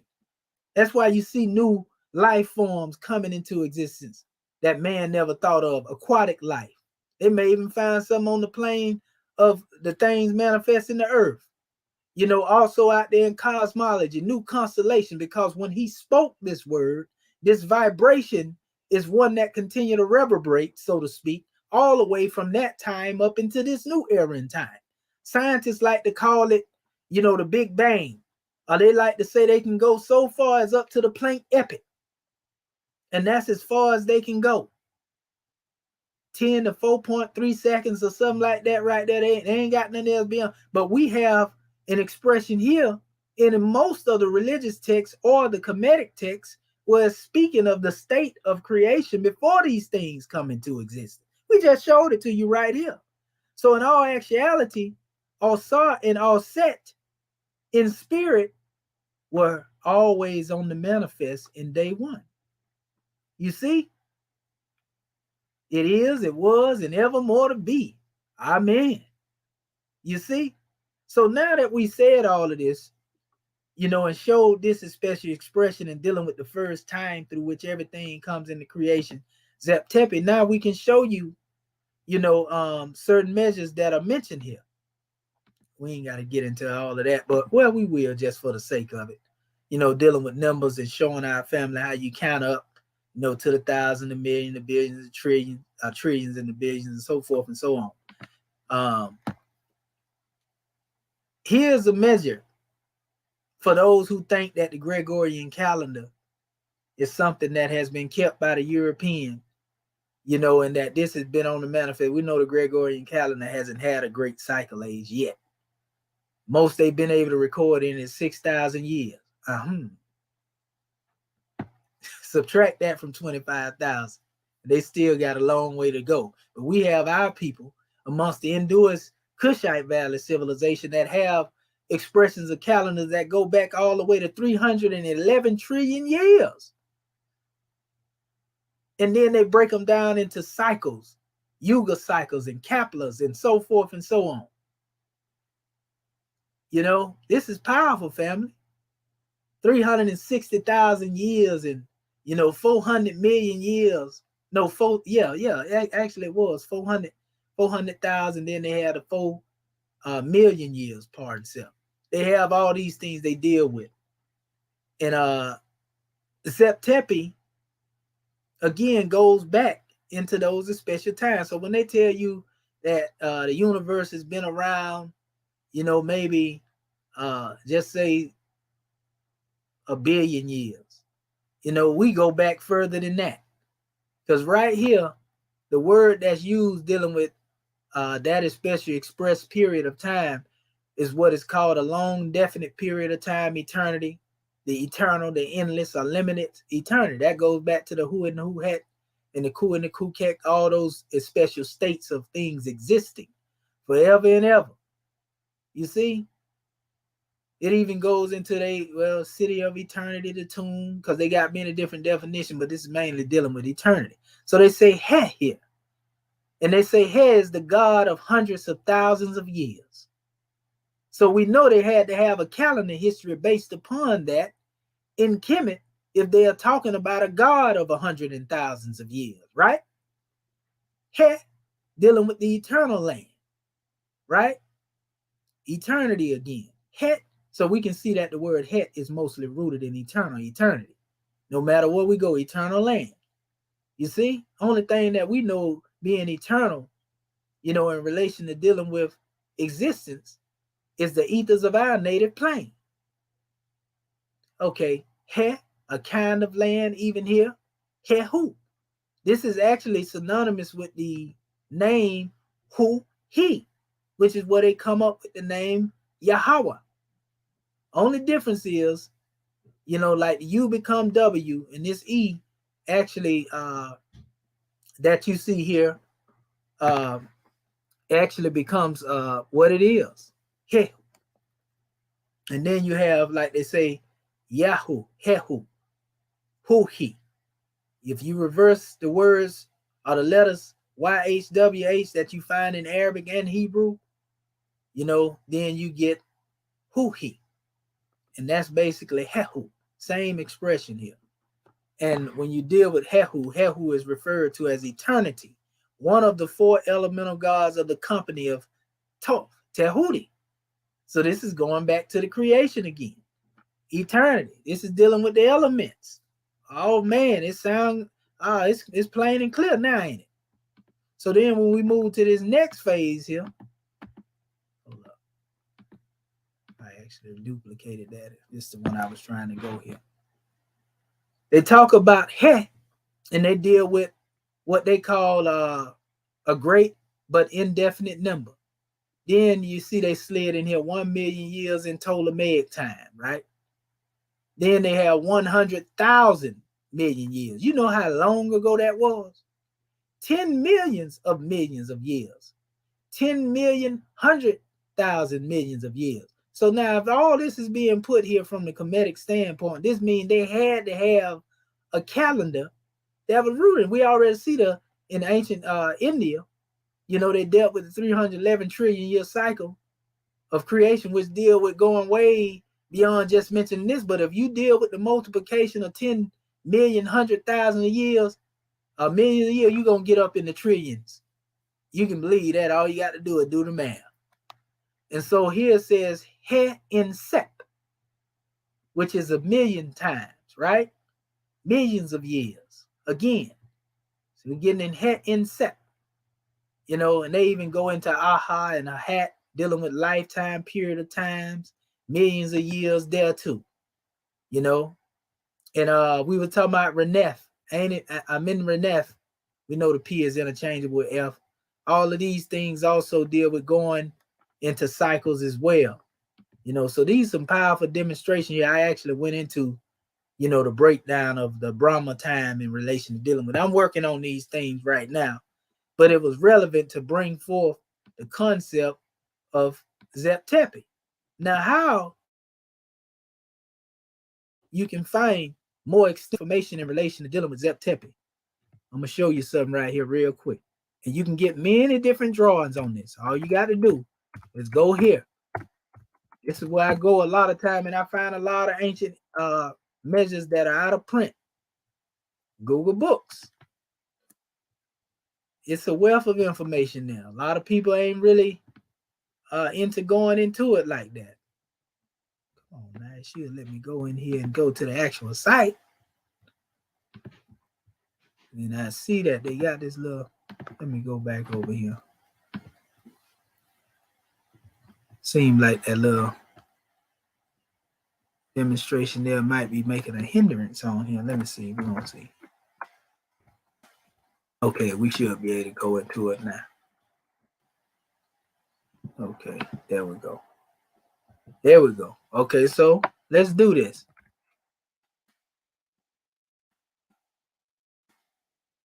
And I already have some things actually out here. And these just random books. We just want to give you some statements on Zep Tepi. These random books, they got all their sources here, you know, but we can go through them and see what's being stated. I actually already have clipped a lot of these out, but I'm just going to these books so, you know, ones to know where, you know, one got the drawings from. And let me go here. And these are different people that are speaking on them. Here go one right here. And this one is called Secret History and Consciousness, so to speak, right? So they give some explaining on Zep Tepi. And there are many different degrees based upon what these ones are along the way and their understanding as it relates to Zep Tepi, because some of them will limit Zep Tepi to the building of the pyramids. But there are some that'll tell you Zep Tepi means the first time. Like this one is saying, okay, well, as if this wasn't bad enough, Hancock, and they speaking on Graham Hancock in his books.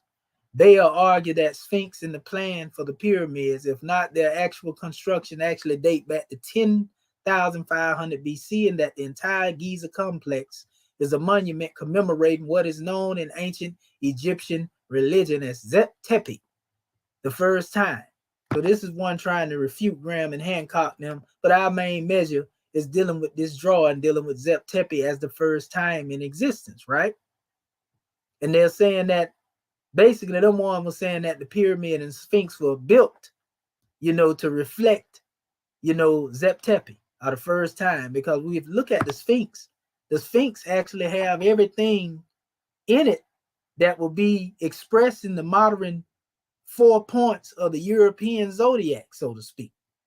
The eagle, lion, ox, and man, all those elements, are actually compiled in the Sphinx. If you look at it, Sphinx has, the body of a lion, the tail of an ox, or feet of an ox, and, head of a man, and, go into them, the wings, so that's just expressing that. So this is one source they're speaking on it. And they have other ones where they go a little deeper in their interpretation. I actually had a next book that's after this one too. They also said here, let me open this up. Remember, we just dealing with the word creation. All this coming out of just dealing with the word creation now. So you see all this wisdom that's encapsulated in one word, and they be trying to get you to read it the way E. Wallace Budge them demonstrated. Oh man, you see how much you're missing out on, people. It says in chapter 16 of the Land of Osiris, I discuss a term that has become quite popular with many alternative researchers called Zep Tepi. This term has been crudely translated by many as the first time and is believed to refer to a beginning of time in creation. Now, this is somebody want to go in opposition. Now, watch this. But Hakim was adamant to me that there was no first time to the ancient Comedians, only a myriad of cycles. Now, this is someone else's approach. All I see is these different degrees of one's understanding. One saying here, this is a myriad of cycles. Now, we can see where one is going with this, because one is basically trying to say that these cycles are infinite to a certain degree, in different degrees of unfoldment. In other words, time never was, because that's how we teach, right? But there was indeed a time when time first commenced in order for there to be a measurement or a calculation, because this is how we measure our cycle ages, by that special way or methodology of measuring them. We measure time by cycle ages. So we can see a different perspective here, but by the same token, still, we can see the whole of what's being said. So it says the Zep Tepi appears in so-called building texts found on the walls of the Temple of Horus, Edfu at the south of modern Egypt. Although this temple was late construction, built in the Ptolemaic period, we already know that they got them so-called texts from the hieratic. And then they converted them. We already know what they did with the reverse engineering. We know about that. So we ain't got to go there. So it's crazy how them people would take a text and then re-engineer this demonstration and hide the text and put these pictures out here. But it said the text described how the Netters walked the earth and taught men the principles of sacred geometry, engineering, how to construct huge edifices in stone. Then it says Manetho, which is the instructor. It says a Comedian priest in Ptolemaic period recorded that there were over 360,000 years of ancient Comedian history before the standard beginning of the dynastic Kemet of 3100 BC. Manetho mentions ancient eras when the Netters were on the earth and ruled over men, while I will state later that I distrust and doubt the accuracy of Mistino's histories and dynasties of kings and their sons. This is one that's saying that their opinion is that they doubt what he's saying, right? That don't make it wrong. That's just his opinion. So it says, and we just showing you the different statements now on Zep Tepi. So it says, which is the basis of academic theology, is interested to note that those Egyptologists who strictly adhere to his patriarchal revisionist accounts totally ignore his statements of the long prehistory of Kemet. So they basically basing their decision off the fact that since everybody else in academia look over Benito or Mathino, then he do it too, basically. That's basically what he's saying in so many words. Does it make it right? You know, well, we'll let the beholder be the one to judge that. I know I ain't going for it simply in that special way. You know, so here's another measure here also mentioned in Zep Tepi again. You know, and we don't want to read all of this stuff. We just picking up certain points to pull out. This is another one of the same opinion, you know, of dealing with this Zep Tepi in relation to the pyramids and the Sphinx and so forth. It say, thus all the truly monumental pyramid architecture and dynastic period, with exception perhaps the fourth dynasty unfinished pyramid at Zawiyat El-Arin, is associated with Zep Tepi, the Great Sphinx. So we can see this one is in line with the first definition we went into. You know, they demonstrating along that same line. So what I'm seeing is different people having different expressions of what the truth is and different degrees of understanding, and not per se saying one is right or wrong in the position on Zep Tepi, you know, but they just have different degrees of understanding as it relates to it. The Great Sphinx at Giza already existed, it says, in some form, and was probably modified by the Fourth Dynasty refurbishments. We know a lot of monuments were done that way. It says the Zep Tepi architecture was likely abandoned for a long time before the proto-dynastic or dynastic Egyptians arrived to build on it, or at least it was little used, and clearly was not in location of a major habitation city. The question then becomes, can we draw a line back through time from the dynastic Egyptian architects to the Naphtali, it's a megalith builders, and back even further to Zep Tepi builders? You know, that's a grand drawing. We actually doing it. Masterminds are able to trace themselves back, and thus they know. I got this book right here too, the Black Genesis, as they call it. You know, so man, there are many books here. All you got to do is go in here. But there are certain drawings here that go a little deeper, you know, on the Zep Tepi, and tell you this go back millions and millions of years ago. You know, here's one right here that goes into another expression of Zep Tepi. You know, and this one is actually Forgotten Civilization. You know, as I bring this book to a close, I cannot help but ponder the ancient Egyptian concept of Zep Tepi. Chalk and Bouval, which is the same person they was going, the one quoted earlier that was, I guess, going back and forth with the opinions of him and Grant Hancock. It says also referred to as Tepsepi, and that's actually another way of saying Zep Tepi.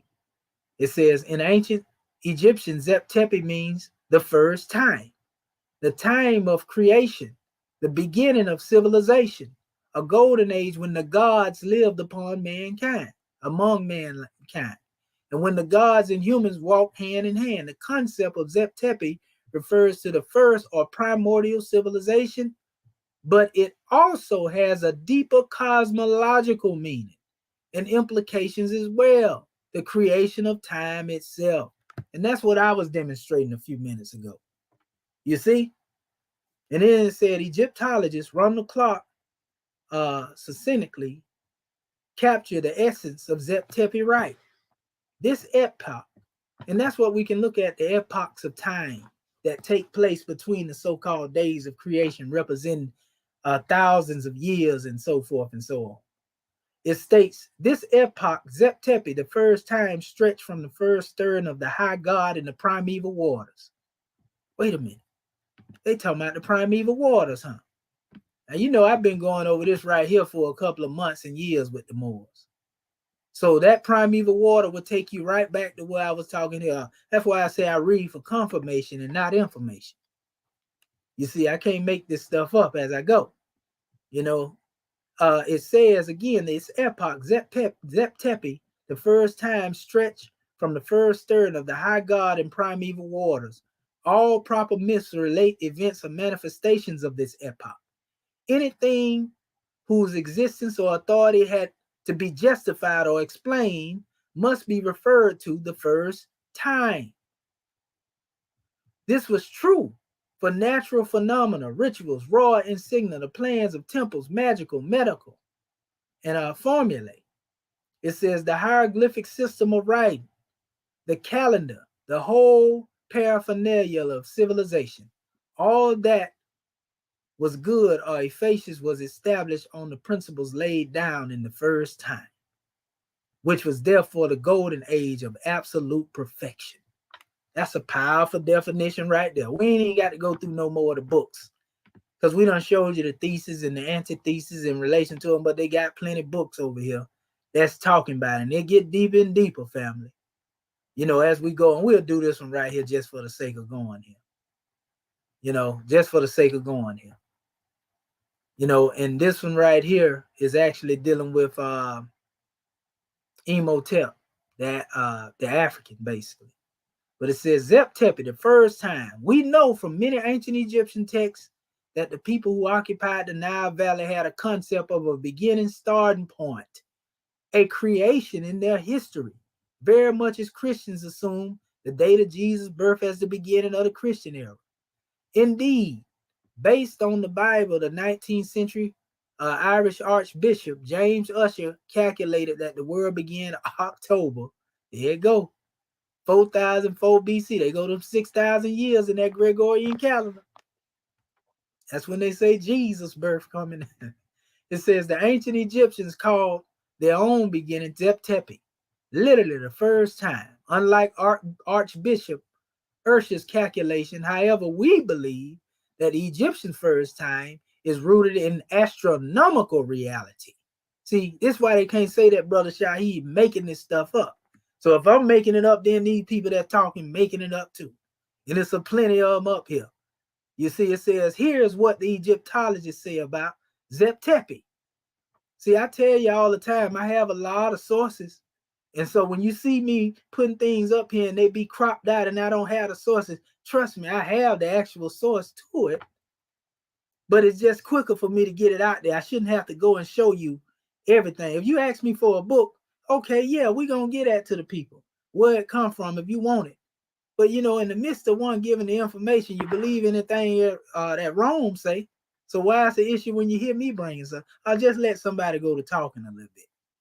You know, they can talk and not show nothing, but Commission got to show them everything, as they say. Praise be to Allah. But it says the basic principles of life, nature, and society were determined by the gods long ago, before the establishment of kingship. This epoch, Zep-Tepi, the first time, stretched from the first stirring again of the high god in the primeval waters to the settling of Horus upon the throne and the redemption of Osiris. Did I say this just confirmed everything that I demonstrated earlier? All proper myths relate events or manifestations of this epoch. Anything whose existence or authority had to be justified or explained must be referred to as the first time.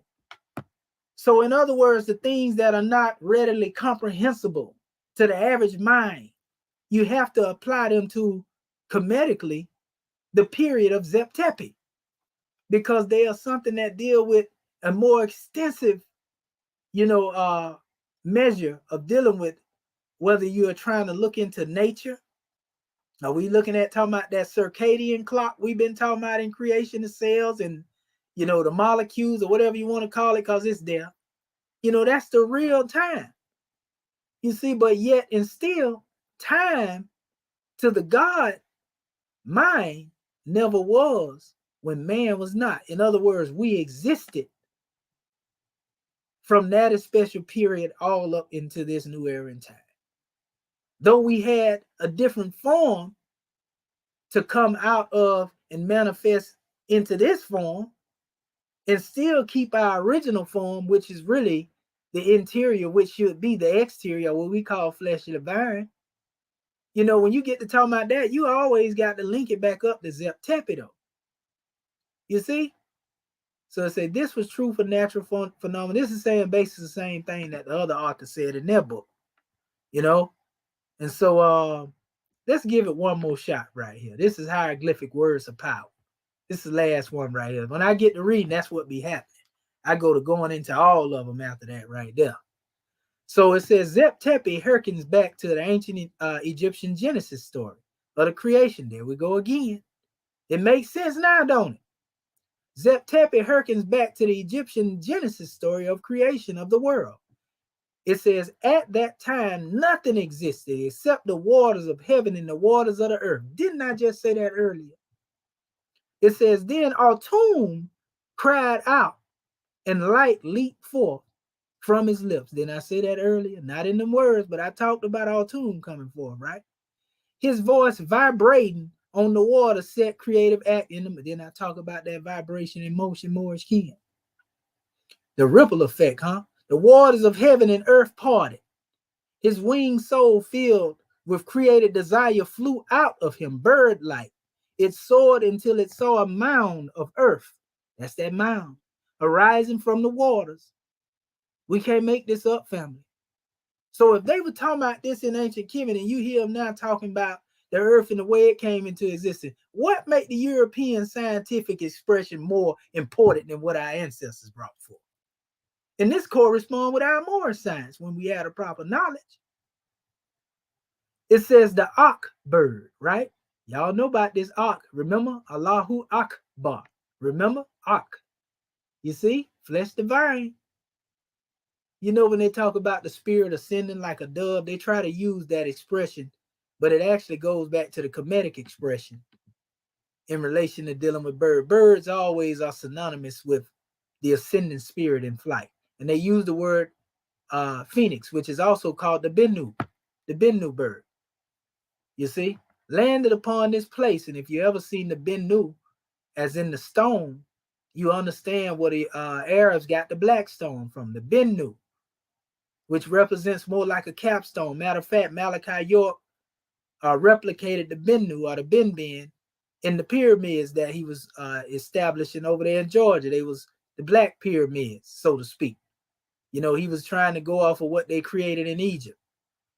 You know, it says, landed upon this place and made a nest, and upon this Ben stone, a primeval hill, the pyramids were built to remind us of the first time when the land of Kim, Egypt, emerged from the waters. Thereafter, this golden age called Zep Tepi became known as the first time. One legend says that gods and goddesses arrived in their fleets, landing in Egypt where the Atlanteans, fleeing a sinking continents or a star people voyaging across celestial rivers of light in their craft, or magi escaping an inundation that fractured their homeland. Some theorize a prehistoric time when the land bridge spanning Europe and Africa sank. The plains of Giza and Sahara Desert were flooded around 36,400 BCE, trapping the sea creatures.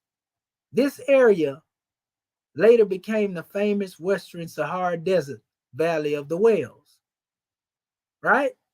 It says, according to several researchers, among the former investigative journalists, it says an Egyptologist, Armando Zep Tepi, is an actual historical period traced back to specifically 36,426. Well, it's 20 BC. These are people who are quoting this time too, by the way, family. They actually agree with Matheno, because Matheno is the one that calculated this particular time period, whereas the other person didn't want to agree. So you see, people have different opinions on the history, but does that make the one that disagree, you know, with the majority right, though? That's what we want to know. It say it was then that the god Osiris was said to have first stepped down upon the soil of Egypt, bringing ancestral knowledge with him. From who? Who taught him? Tehuti. Many of the ancient texts refer to Zep Tepi, but its first reference derives from the earliest known writings in the pyramid text. You see? And man, it goes on in this particular book. But we want to go to our next expression in here. And before we do that, since this is an open session, and going back here, I want to share this here, and we're going to open up to our panel on this first word that we have found here in relation to dealing with our transliteration process, septepi. So we can see this portion of the creation and the fall of man is septepi. And everything I said, previously, bear witness to everything that I said in metaphysically interpreting this right here as well. Now, some of our other Moorish kin could also come forth with their interpretation in the same way metaphysically, but that was just my particular drawing. So let me stop sharing the screen here, and I want to speak to the skillful scribes on the panel and see what it is that they have to bring on the manifest in relation to this special drawing. Oh man, I can't wait. Go ahead, Muslim.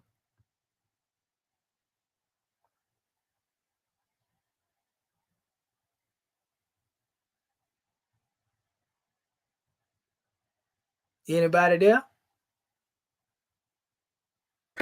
Islam. Okay, Islam Miller. I'm finna say I must be froze or something over here again. Islam. No, you're not froze. That was actually a grand expression, because now that gives, even when you're talking about and when you were expressing the creation and fall of man, it illustrates the flag, the vexology of our flag too. If you think about that in the sense that the time span, and that even in the and I don't know why that popped, because I know why it popped in the head, because it says in our 101s it says over 10,000 years, but in the 102 it says over 100,000 years. But that was just to give a marker. The same thing with when they talking about creation, because people were, like you said, we have been taught or indoctrinated to think that the creation was from the time of Jesus, though we know it wasn't. You know what I'm saying? Subconsciously we knew it wasn't, but that was the time frame of how the message of all creation got brought to us. And they're trying to say that. And that also goes into when you were the expression of the Adam Cod man being the spiritual portion being created before the physical portion, which also goes back to the vexology of our flag in one single expression, which was telling the creation and the fall of man all in expression of our flag. You know what I'm saying? So the whole of that is, I gotta get into that Zetepi that Zetepi study, because that's a grand measure. You know what I'm saying? And brings a lot of things to light, where it had the two creations in Genesis that was expressed. And with that leaves a common piece as well.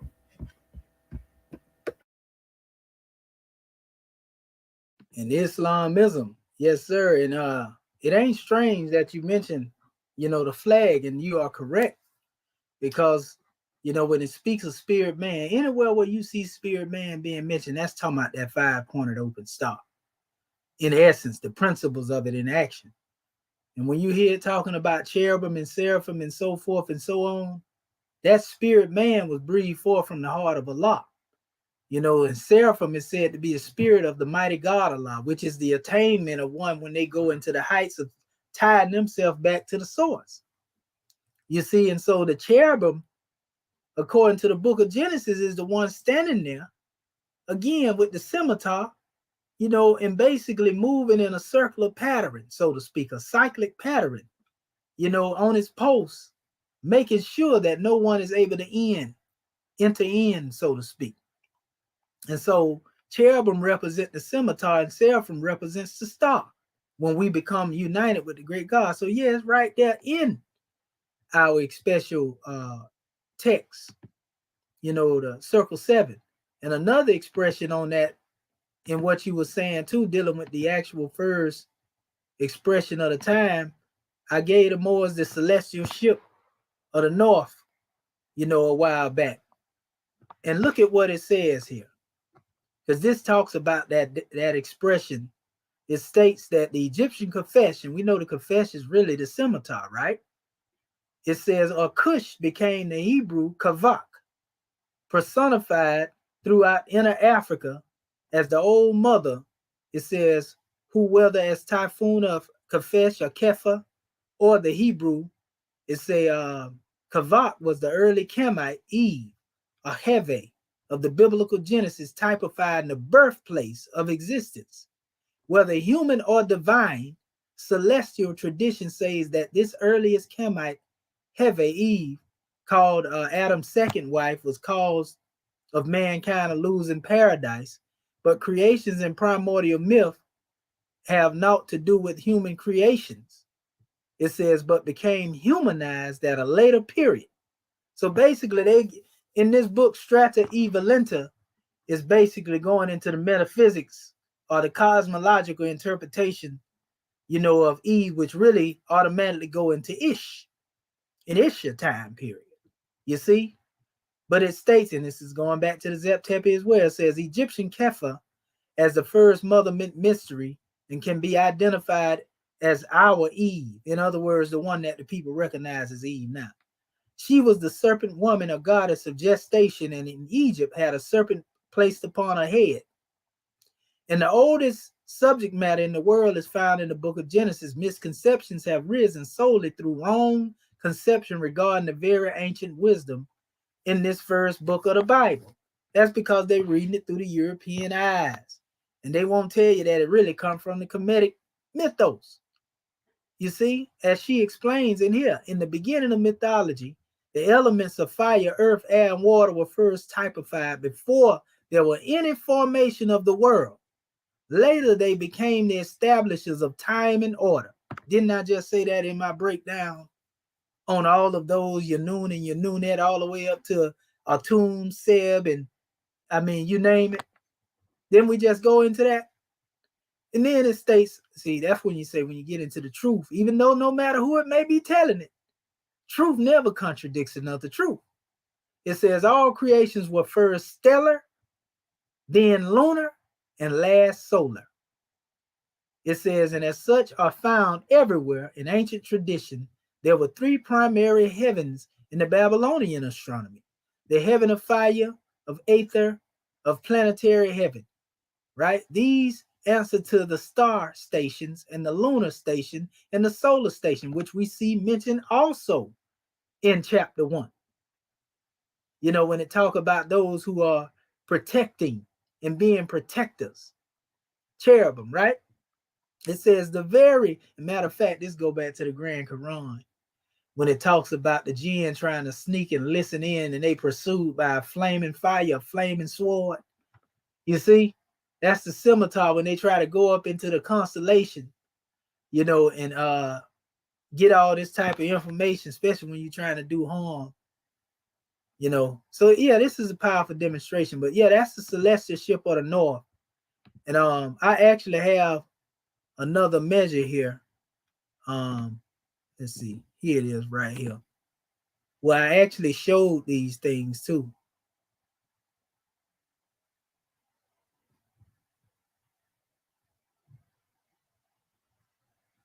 Y'all seen this one before. This is all synonymous with the same expression here. So they can't get around it. No matter how ones try to, ones cannot get around the reality of the truth. When the truth is brought on the manifest. I even spoke on this demonstration. See here, Septepi, or the first time. And this right here is going into the science and scientific expressions here, right? And they talk about what they call Planck time, as required for the light to travel at a distance, Planck length, and vacuum. They go into all these special measures. But they call them, if you look down here, the smallest time interval of uncertainty in direct measurements that deal with this Planck time is what they call zeptoseconds, even in science. Goodness gracious. How can you get rid of that and run from it? So there are many different teachings, that speak on the expression of this Zep-Tepi drawing. Like we talked about the people in India. Notice they showing how things come into creation. They talking about the three worlds. We seen it just mentioned the three worlds are three levels of heaven in the Sumerian text, according to the celestial ship of the north. Here they are again here. This is by, the Induus family. Shankapuri, Vishnupuri, and Brahmapuri. Then you get up here in the soul world, the subtle world here. It's all powerful. Then this same expression here, if you really look at it, that's expressed in the Hindu measure, they put one together here in science. And these are the time frame they like to give. But I call it the grand unification epoch, which is actually, the beginning of when that spirit began to move upon the face of the waters, when darkness was upon the face of the deep. Now, when you look at this right here in that circle and all them elements there, and you go back over here to what I was speaking of, now you understand what I say when I say the deity spoke, things into being. Holy breath, breathe forth, and then it materialized. That's what that square represents, materialism. The line of divinity and matter between everything that was being brought into creation, meaning that everything that is manifest from the creation naturally returns to its source. It's just all a part of the cycle. Islam. Okay, so we have any other scribe that would like to come forth in relation to dealing with this drawing? Islam, can you hear me? Islamism, goddess and queen, loud and clear with the divine ears. Oh my, woo-wee. First of all, I want to rise giving all praises to our Father God Allah, giving honor to our panel, our family online, and giving honor to you, Dr. Shahi, for this grand E.A.R.S class this morning. I guess it's not strange because when Dr. Bati Bey was speaking, my mind immediately went back to our 102s as well, in reference to how the prophet was speaking about over 100,000 years ago, over 50,000 years ago, and trying to break it down to make it comprehensible to the mindset of our people at that time.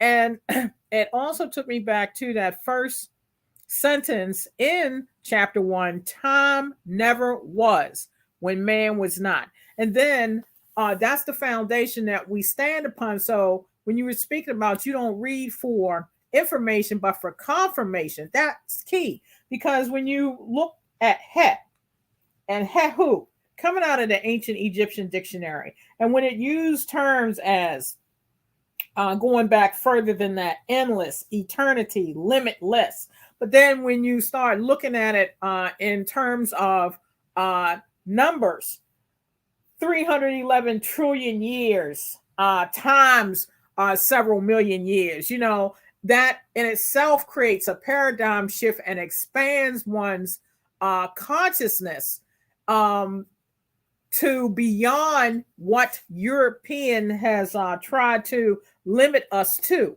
And we can see when you broke down the Enneads of Genesis in reference to, again, coming out of chapter 1, protoplasm, earth, plant, beast, man, angel, cherubim, seraphim. So just in looking at the definitions and that septepi in reference to the first time, recognizing the fact that you looking at it from the aspect of the divine flesh or flesh divine, when we were gods, the ancient ones, and the trek, they're using terms as epoch, ages. Ages is it's almost like a little minute drop in the sea when you're talking about epoch and things of that nature. So this is just you're able to now see the flow.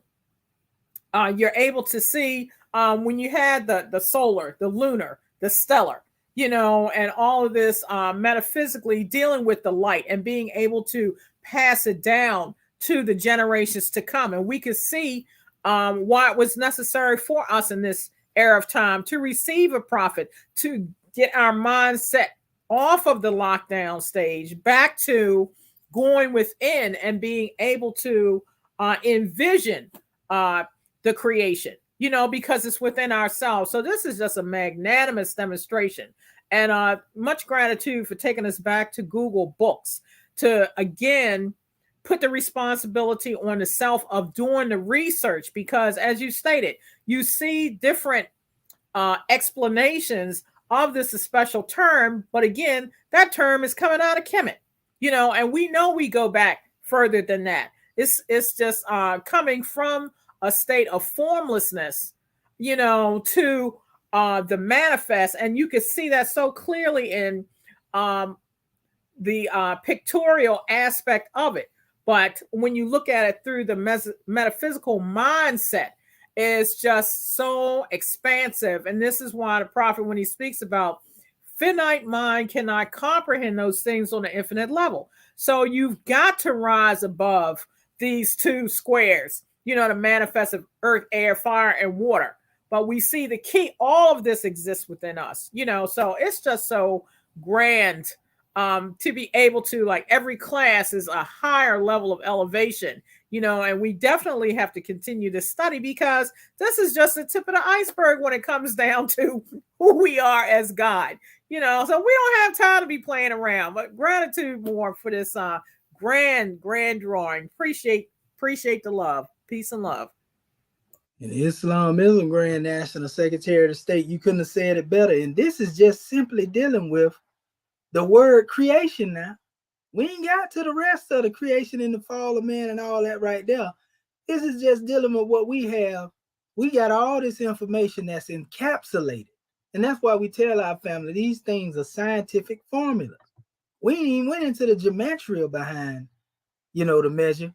This is just dealing with solely what we have here, and it's a wealth and plethora, so to speak, of information, and also in the same vibration, if you go back, you will notice we carefully do this research, family. When we demonstrate more science, we are most definitely on the level of being right and exactly what we bring forth. Like the brother mentioned our flag, and we put this out here. We actually have a live expression of this. Where we show the Polaris is up here and the Kafesh rotating around it. And we understand that when we go into the definition, this is pulling all the various sources together to come forth with this stuff. This ain't nothing that we done read, in one place. We had to go and really pull this stuff back together, that had been scattered all over the place. So you see the gate of God here. And the definition of the gate of God is in reference to dealing with that Kafesh, that constellation of Musketi, or the great bull, Meru, Mera, Mesurah, Misra, Mitzarov. You ain't gonna find it. They ain't gonna teach you this in no church. You ain't gonna learn it in no mosque. And those who have this knowledge in the organization are sworn to secrecy, so they ain't gonna go into this for you. But we literally are showing you not only that the patriarchs and the matriarchs of our movement are real, and the principles in which they exemplify are real, but also the ensigns that we have. And so, when you go into that and you see it, and then look, the signs, the chairman brought it to us. He told us that this represents what? The barrel, Allah. This represents the God, swift angels. This represents the blade, the spirit and the prophet, so forth and so on, right? So this is your Neteru. It represents consciousness. That's what the scimitar is. So we already know. I showed you in the book Awakening to the Light, where they had that demonstration rotating around the head, and one is sitting in the chair in meditation. That's what they call microcosmic and macrocosmic orbit meditation. And they say that's the quickest form in order to go into heights of divinity, where you're sitting straight up, and then you allow that energy to flow. But that's a whole nother measure there, whole teaching on that. But if you notice, and we always like to show how we was able to find the Keti, or the root to the word Musketi here, just by taking, the abjad and multiplying it and dividing it, in relation dealing with the circa 7. It's that circadian clock again. You see, on the manifest. And as we seen when we begin to manifest these measures, breaking them down, dealing with the gematria, we seen Tehudi and Ma'at was on the manifest, just like I just showed you in our particular measure dealing with the Genesis. So we know this is the beginning, but this is the solar station. Remember, they just told you that, these things come forth in existence through the solar, and then the lunar and the stellar. Now, I didn't even know that was in that particular text, but it referred me back to here. I was demonstrating that same thing here: solar, lunar, and stellar. You see? So this is why we say when you're dealing with real truth, it's going to confirm itself. So this is called what then? The conceiving phase of the Ennead. The first great Ennead represents the conceptual divine stage that is governed by Re, or Ra. Now, when we go back over there into our demonstration that we was building on, and here it is, right here. That comes right here then, right? Ra, Tehuti, Mat, Altun. This is it. Oh yeah, we're gonna make it plain today. All you got to do is go back to the playback. So then once this is brought into existence, this means that divine mind, Tehuti, Ma'at, which is truth and right and balance, this was the very basis of creation once the cosmology had been established. This became the fabric or the pattern of the ethers of our native plane. So divine mind is present, and we said in the Moorish teaching, we say thought is the cause of it all. So what thought would be the cause of it all if it isn't not the divine mind? The divine origin from whence we come, right? And then Ma'at, truth and right, being placed there also in the fabric, in that pattern of creation. They say Mother Ma'at, husbandman, mother of virtues, right there. Husbandman cast his seed into the darkness of creation, the womb of creation, of the mother of virtues, and everything else come forth and is born out of that creation. That's the conceiving phase, right there, right? And so as I went mathematically all the way to the end here, and we get into dealing with them 7 days as they relate to time. Well, what's 7 times 7? 49. So if we say a day with the great God Allah is like 1,000 years, and that's 7 days, oh, now that's powerful then, ain't it? That's 49,000 years when you say 7,000 times 7. You see? So when you go into that special demonstration, family, and look at the math that way, you add the 1,000 to it,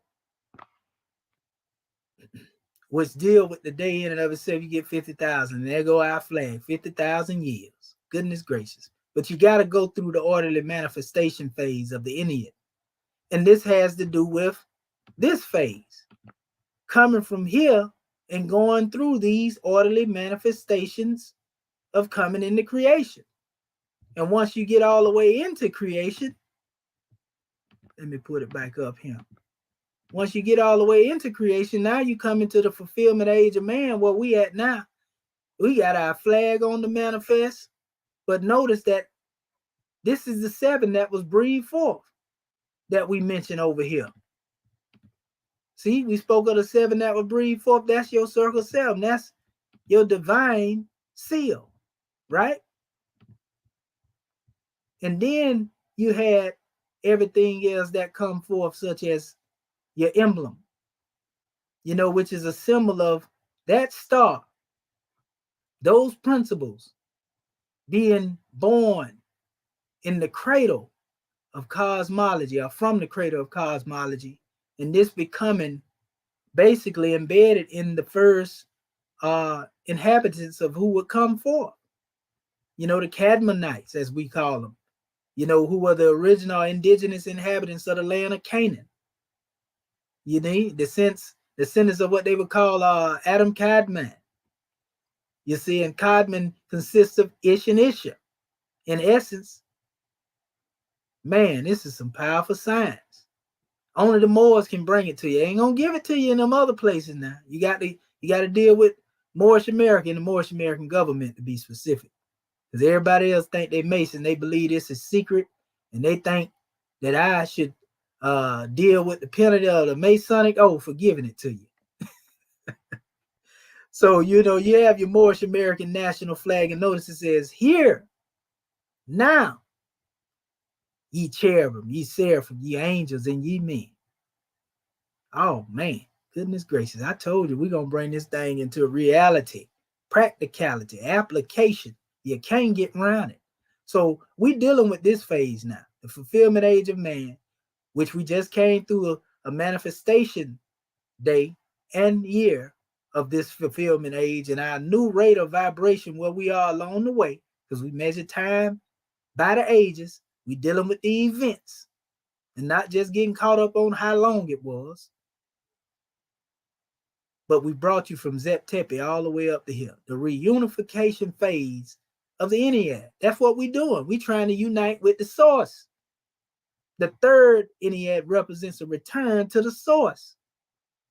You see, combining both Re and Ra and Ausia, Ausar, and you know Auset got to be present as well. This is governed by the Grand Hierophant. So when you reach a state of the Hierophant mind, that's what you're dealing with. But yeah, there are many different measures dealing with that clock of Zep Tepe as it relates to the time. You can see, again, this being symbolic to that scimitar, Kafesh rotating. You know, we talk about the 7 E.A.R.S as they relate to the different chambers, you know, of those 7 stars, you know, the gateways and so forth and so on. You know, here it is right here. The circle and the cycle are synonymous.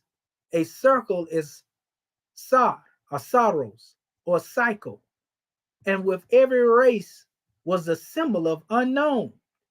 It's boundless space and limited time and eternity, born from above based on the myth of the birth of time and the circle made by the stars that had neither beginning nor end. Let me go back over here again, because we're going to make sure we get it. We're going to use this hammer repetition today. You see them stars out there? You see them elements and everything there that's being manifested, spoken into existence by the Creator. The blueprint, a plurality of beings that he had to bring into the manifest. Again, the line uniting divinity and matter. That's a circle. That's a circle in creation, family.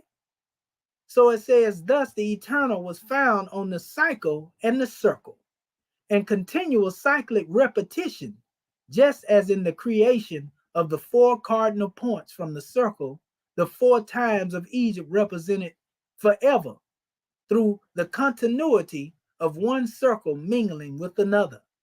The transformation of one cycle into another can be found in the Hebrew word everlasting, meaning ever repeating. The hierophants of Egypt created from their philosophy the circle of necessity. It's not the circle 7, the circle of necessity. It's a necessity, as our divine constitution say, a must that you be here to get these lessons. The fate to which all are doomed, as well as judged, the circle that is symbolized in the 12 signs of the zodiac. We call it the Dendera. You know, and I went on and on with this demonstration. Look, it says the sword as a flaming sword. We just talked about that, pursuing the jinns, right? That turned every way was the sword of the 4 corners, or the cardinal points of the world. And as the crooked sword or sickle was the symbol of the planet Saturn, called the center of time, in Egyptian, it was called Kafesh. It says one of the names of the constellation of the Great Bear. We cannot make this up. Ain't that what we talking about when we go into that special expression? When we was in the area of the here it is right here. Let's blow it up. Same thing. This is what they call the leg of the bull. They also call it the leg of the ox and the leg of the bear. It's the same thing, family. Same thing being spoke on or told. Same story being told by different individuals. And so when you understand this demonstration, notice it says in Dendera, the Dendera plane sphere. I'm going to give honors to Sister Dendera. It says it was symbolized by the leg of a hippopotamus, right? Indicating the thigh, the original birthplace in heaven, when Saturn was represented as a god, a crown was placed on his head, endowing him with majesty and making him a judge of the court of justice held at the time of reaping, the harvest time, the golden age of justice. Saturn has remained a symbol of justice down to the present day. Now, when I thought about this right here in the reaping and all that, I thought about our flag again manifesting in the stellar form, as we talked about. Now, watch what it says here. It says the cherubim or cherubs, it say were esoterically identified, identical with the seraphim, being images or likenesses of the celestial constellations. The heavenly hosts are cosmic angels. It says, in having exquisite knowledge, it is said of the seraphim that they know most. It says, but that the cherubim love most. So it says the cherubim love most, but the seraphim know most. Right? Why is it that the seraphim know most and the cherubim love most? Well, the cherubim always say, well, you put security on the thing that you love. It ain't strange that you see Heru in the midst of the word cherubim. You see, we also see Hierophant if we look at it from a grand expression. But if you love, a thing, and you put security on what you love. That's why you see the cherubim there standing, guarding the way back to that garden, because it loves the garden. It loves being a love thought made manifest. So it ain't letting no naught come up in there. Love casts out fear and ignorance too. So when you deal with this cherubim, it loves the most, and the seraphim knowing the most, this is going into the heights of your consciousness then. This has got to be that you have reached the level of being one with God. When you know better, you can do better, right? And knowing the God in yourself, if that don't make you do better, then what will? It says, Cruden in his concordance interprets the word cherub as meaning in Hebrew the fullness of knowledge. And the angels are also called from their exquisite knowledge and were therefore used for the punishment of men. It says, who sin by affecting divine knowledge. Well, the prophet did say he came to uplift us from our sinful ways, right? Cherub has the meaning of a serpent in a circle. Keter is the circle, and Karub is the circle, Karub. And so what they are referring to when they talk about this serpent in the circle, I'm going to show it to you right here. You done seen it before.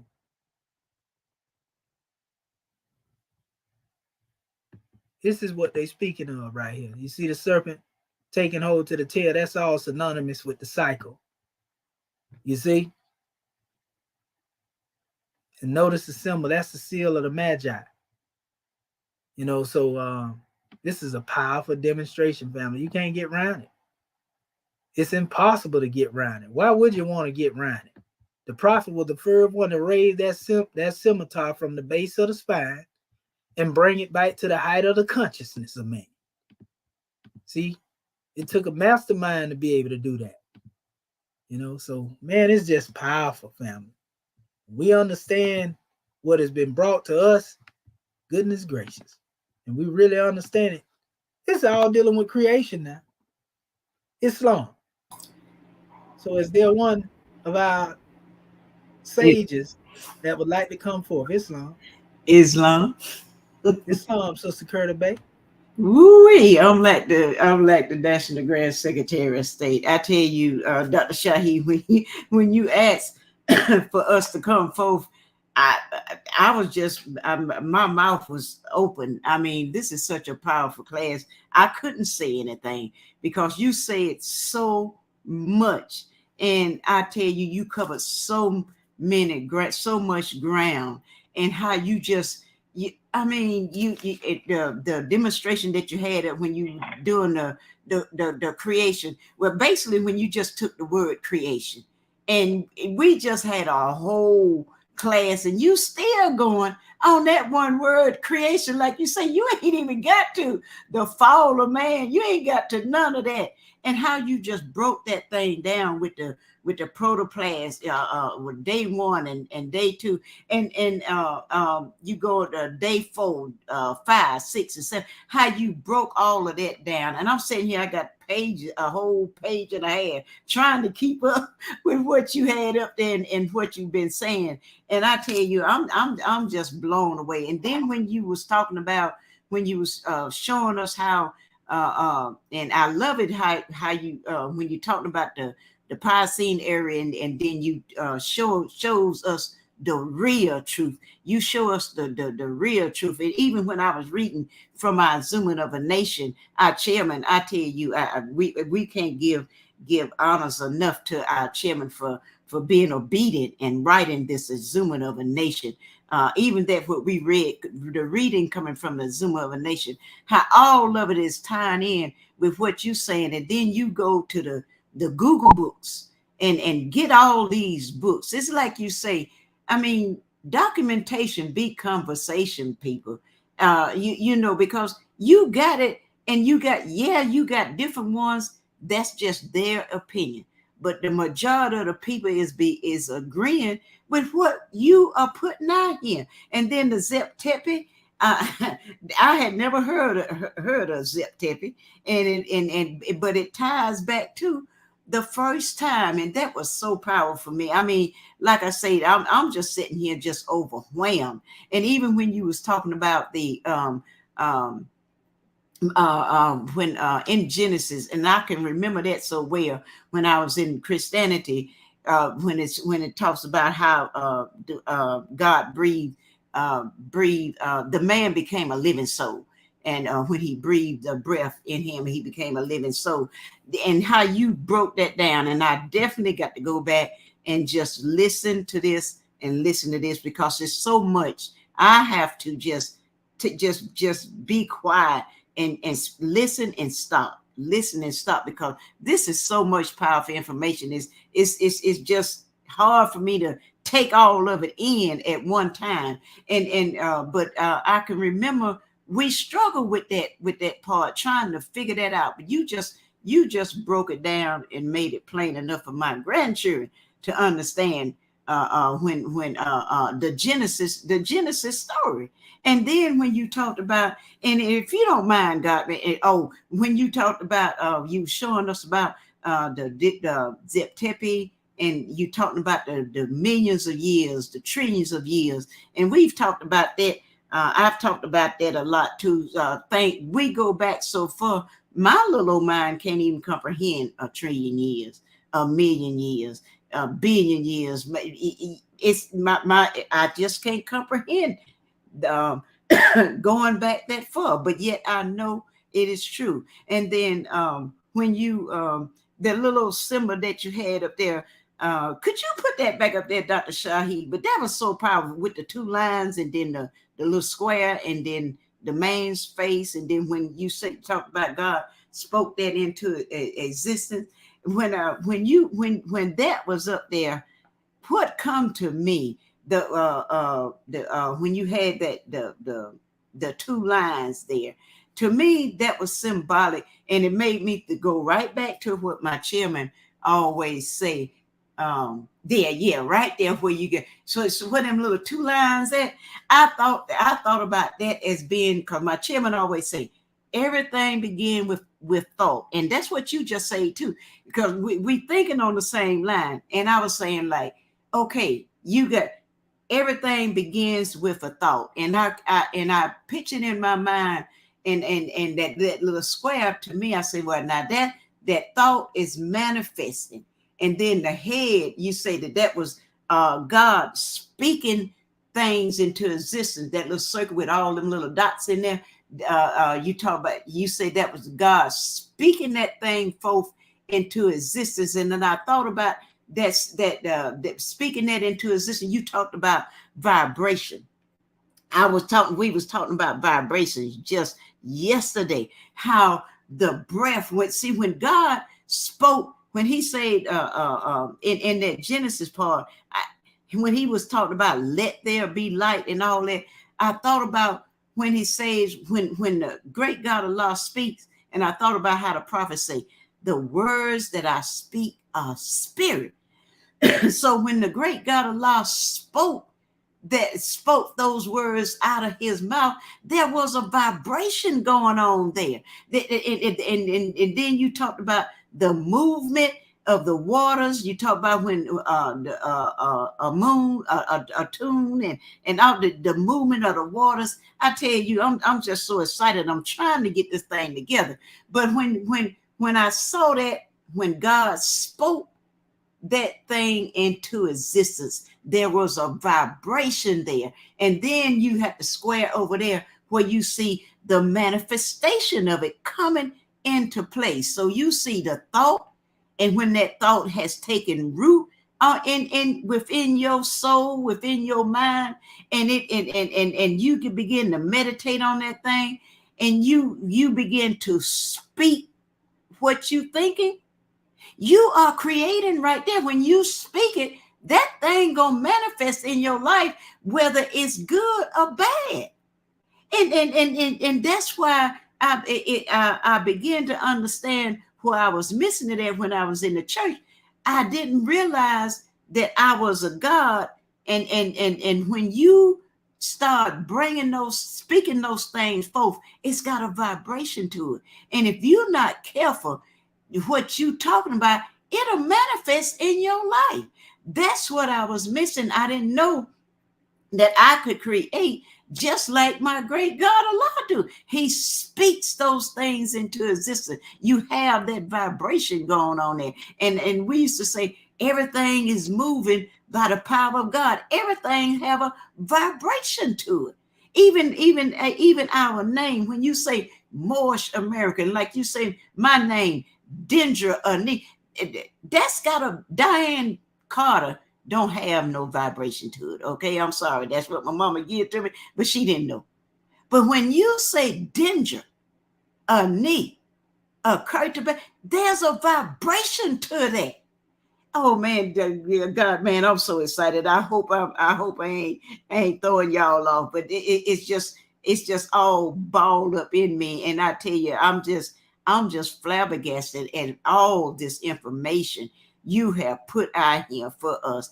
And like I say, that little piece right there, what you got showing now, that's what I thought about. That just let me know even more that as I continue to sit down and meditate and think on these things and speak those things out of my mouth, because the prophets say the words I speak are spirit. So, and then he told us to imitate him. So if the words he speak are spirit, what you think about your words? You are a God. We are gods. So our words are spirit. So if I got anything going on in my life that I don't really like, create it anew. I'm a creator. Speak it into existence and watch it manifest, just like what you got right up here. And like I said, I'm so excited. I hope I ain't confused y'all, but I hope I explained that. I'm doing the best I can, y'all. This is so much powerful information. It's just, I see it. It's on the inside of me. I might not be able to bring it forth like I feel it and see it on the inside of me. And that's another thing. When I thought about the thought, you have to see that thing within you. And when you start seeing it within your heart, in your mind, then it becomes manifested in this physical plane. Gratitude, God, man. I'm gonna stop there, because I tell you, I can go on and on. I've got so much out of this. Like I say, I got to go back and listen and listen and listen and listen. This is such a powerful message, family, and all of this, these books, Dr. Shaheed, you put out there. I mean, man, that is so. I'm glad you reminded me to go back to the Google books and look up some of this stuff, because I had completely forgot about them. You can look up stuff in there. But gratitude, God, man, for this powerful class. Gratitude for all that you do. And I have Brother Leroy Larry Bay here. Brother Leroy, do you want to say something while I got the line open?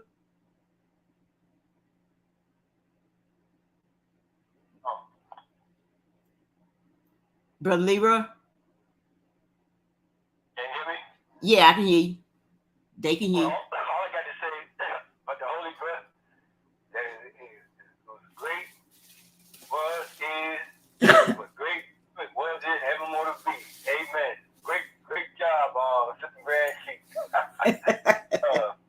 Peace and love. Islam. Gratitude, God, man, for letting us share Islam.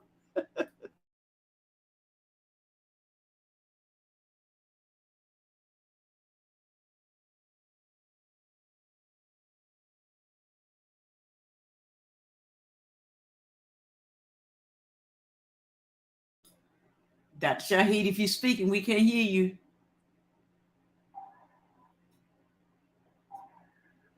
Yeah, I'm just over here speaking away. Islamism. But yeah, I was just saying, yeah, it's a powerful measure, sis. And if you would just get into the math of what's being expressed here, because these symbols also represent numbers, you know, and what we see just here alone, you know, the circle represent oneness. Right. You know, so that's the number 1. Okay. You know, but when you add that 1 to the 4, you get 5. Mm-hmm.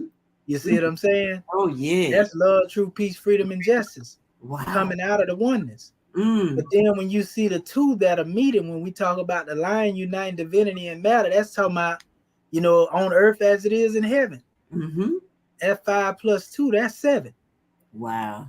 You see? And then if you go back to, you know, the original expression before the material became manifest in the plurality of that, you know, you have 4 and 6 here. You see, and that's 13. So that's the Sheik favorite number, our grand Sheik. But when you get into the essence of that right there, you're really talking about the great God and his celestial government. 1 and the 12, basically.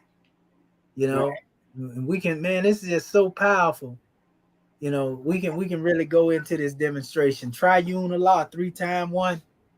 You know, there you go. Oh man, just so much. It's so much. We just go into the formula of it. And I want to read something from the book of our brother Mustafa Gadala, the Egyptian alphabetical letters of the creation cycle in relation to everything that we have said. You know, and the brother said this. He said, the divine sound transformed the potential inert energy, it says / matter in noon, into the parts of the universe as differentiated, orderly, structured kinetic energies in the form of objects, thoughts, forces, physical phenomena, etc. It says transforming one type of energy potential into another type of kinetic made the universe come to life in the whole, and it is constituent parts. It is all a matter of energies. So let us go back to our main topic, which is the creation cycle. Creation came out of the state of no creation. The Egyptians call it Nun. None or nil also represents the pre-creation state of the universe. There is no universe, none or nil, 0. Such a state of the universe represents the subjective being, unformed, undefined, and undifferentiated energy and matter. Its inert energy is inactive. On the other hand, the creation state is orderly formed, defined, and differentiated. And the totality of the divine energy during the creation state is called atom by the Egyptians. Atom means the oneness of all, the complete. It is connected with the root tam, or tamam, meaning to be complete or to make an end of. In ancient Egyptian texts, atam means he who completes, perfects, and in the litany of Re, atam is recognized as the complete one, the all. The ancient Egyptian texts emphasize that the complete one contains all. And this is the complete one who contained all of this.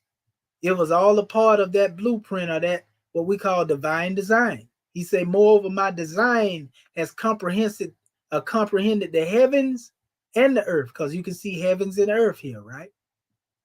Between the two. Heavens dealing with the cosmos, earth dealing with the manifest plane. So nevertheless, moreover, his design comprehends the heaven and earth. But he said, the ancient Egyptian text emphasized that the complete one contains all. The ancient Egyptian text reads, I am many of names and many of forms. and my being exists in every netter. Numerically, 1 is not a number, but the essence of the underlying principle of number. All other numbers being made of it. The 1 represents unity, the absolute as unpolarized energy. Atom as the number 1 is neither odd nor even, but both. Atom is neither female nor male, but both. See, this go back to those different principles. Who had and who had, Kuket and Kuket, Ish and Isha. They are neither male nor female, but that, it represents a oneness, basically. Not the way the European try to say hermaphrodite. Get into some old other stuff that ain't got nothing to do with it. It's just talking about spirit has no gender. So it says Atum is the totality of the orderly energy matrix during the creation stage, while Noon is the disorderly energy compound, the subjective being. The total divine energy within the universe is called Noon in its chaotic state. And Atum, atom, is say in its orderly creation is point of state of process. Atom represents the release in an orderly sequence of existing energy within Noon, bringing it to life. This represents the objective being. So it comes from the subjective to the objective. You see? So it says the seed of creation out of which everything originated is Atom. Just as the plant is contained within the seed, so everything that is created in the universe is Atom too. Atom, the one who is all, as the master of the universe declares in ancient Egyptian papyrus, commonly known as the Bremer Rhine papyrus. He says, when I manifested myself into existence, existence existed. I came into existence in the form of the existed, which came into existence at the first time. Coming into existence according to the mode of existence of the existent, I therefore existed. And it was thus that the existent came into existence. In other words, when the master of the universe came into existence, the whole creation came into existence, because the complete one contains the all. The ancient Egyptian text emphasizes that the complete one contains the all. The ancient Egyptian text reads, I am many of names and many of forms, and my being exists in every nature. And last but not least, it says the cycle of creation is caused and maintained by divine forces or energies. These energies, like the perpetual cycle of creation, go through a process of transformation from birth, life, aging, dying, death, to rebirth. We as human beings have similar life forces that change throughout our lifetime. Our human bodies consist of numerous cycles that govern our life existence. All forces die out when we die. The Egyptians call these divine forces Neteru. The main theme of the universe is its cyclical nature. The Neteru are the forces of nature which make the world go round, so to speak. To simply call them gods and goddesses gives a false impression. The divine energy that manifests itself in creation cycle is defined by its constituent energy aspects that were called Neteru by the ancient Egyptians. In order for creation to exist and to be maintained, this divine energy must be thought of in terms as male and female principles. Therefore, ancient Egyptians expressed the cosmic energy forces in terms of Netert, feminine principle, and Neter, masculine principle. So these are powerful demonstrations, family.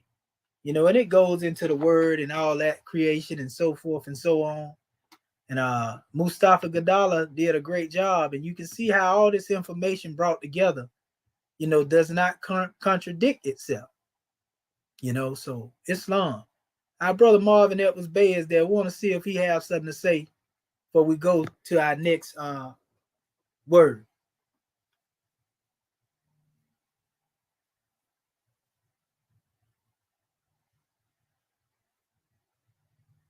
Okay. Islam, can you hear me? Islam, I was going to say my brother must have went back to sleep. He said he had a long night. It's so great, man. I know how it I might go back and rest, but I ain't going back to sleep. Praise be to Allah. Islam Gratitude. wasn't without Rising. escape. Giving all praise to the great God Allah. Giving highest honors to his prophet. Prophet Medu Re Ali, Al-Hajj Sharif Abdul Ali. Give high honors to our theocratic government, our Moorish American government. Give high honors to our Act 1. I give high honor to all of our officials. I give high honors to this class, our E.A.R.S class, as well as I give honors to you, Dr. Shediwa Minti Al-Mohed Septuel, our National Assistant Grand Sheikh of Moorish America, for hosting and instructing this class. Very powerful class. I give honor to all that aided in bringing forth this class this morning. Give honor to all those that gave their measures before me and all that will give their measures after me. Give honor to everything that is Moorish. Our flag, our seal, our emblem, our divine constitution, our holy Quran, our book of Ali, our 101s, 102s, exhuming of a nation, all of our divine revelations, I give honor. Give honor to the forerunner, Dr. Marcus Mose Gabriel, as well as I give honor to the ancestors whom shoulders we stand upon. We are the return of the ancient ones. I mean, this is such a powerful class, and I'm sitting here, and I just say I can't be, you know, I can't be grateful enough for Allah sending us a prophet, for our prophet establishing this Moorish American government, for Swift Angel number 1, our National Grand Sheikh, National Assistant Grand Sheikh, Grand National Secretary of the State and Tribe of Endurance, all of you Moors that are here on the panel and all that are in Moorish America and the government, for all of your aid and assistance, for bringing me along, you know, because at this point in time, you know what I mean, it's becoming more clear. It's becoming crystal clear, you know what I mean, as to why I'm here, you know. And so, and that's the whole point of the matter from my point of view, you know, that one coming to an understanding and appreciation as to why one is here on this manifest and what it is for them to do. And so, I mean, and you made it plain, and you know, you continue to, and I appreciate you again for all that you've done. You know what I mean? But I can see myself, you know what I mean, unfolding now. You know what I mean? I'm getting a clearer picture of what's, you know, what is to be done. You know what I mean? And you got to say, you know, and it has been said before, often that documentation is better than conversation. You know, and that's all good too. You know what I mean? But when the conversation is like, and another thing before I go any further, Dr. Leroy Larry B, you know what I mean? Like, that's why, you know, at first I say I got to be careful what I think. You know what I mean? Because I that was the first thing I wrote on this paper. You know what I mean? What have you to say about holy breath? All we can say is that it is great. It is good. It was, it is, and evermore to be. Amen. You know, and that was the thought that came to me. And the brother just manifested, like you gotta say, you know, like we speak things or we think things actually into existence. You know, you don't want more to know, don't think it. And you know, that's why I say, you know, this is something, the prophet brought us something that we can shout about. You know what I mean? And I'm not an emotional person, but it causes me to vibrate in a way that it could equate to shouting. You know what I mean? For what the prophet has brought us. And I just say I can't be more grateful, you know. And so what I was, you know, going into really, you know, I wrote down it according to science, how many days are in a year? You know, 7 days. You know what I mean? And, you know, we know that 7 is the completion. I mean, all these things is really just bearing witness. Like you say, you read for confirmation, and that's all good. You know what I mean? But, you know, like what the prophet brought us, you know, the Holy Quran, our divine constitution, you know what I mean? That in itself, you know, if one can visualize says everything. You know what I mean? But depending on the audience, I would say, because in order to reach our people are on many different levels, and so we need to go into like what you're manifesting. You know what I mean? Because you reach a lot of us. You know what I mean? And you've been bringing me along since I first came in here. You know what I mean? All of our officials, Grand National Secretary of State, and I've been eating it up. You know what I mean? I continue to. So yeah, I'm just so grateful for being here this morning. And I do apologize. And I say because I was, what I mean, resting a little more because the body gonna get what it wants, and what it needs. I put it like that. And so I'm just grateful for being here, still being a part of this process. And I just say gratitude for allowing me to speak. Islam and peace.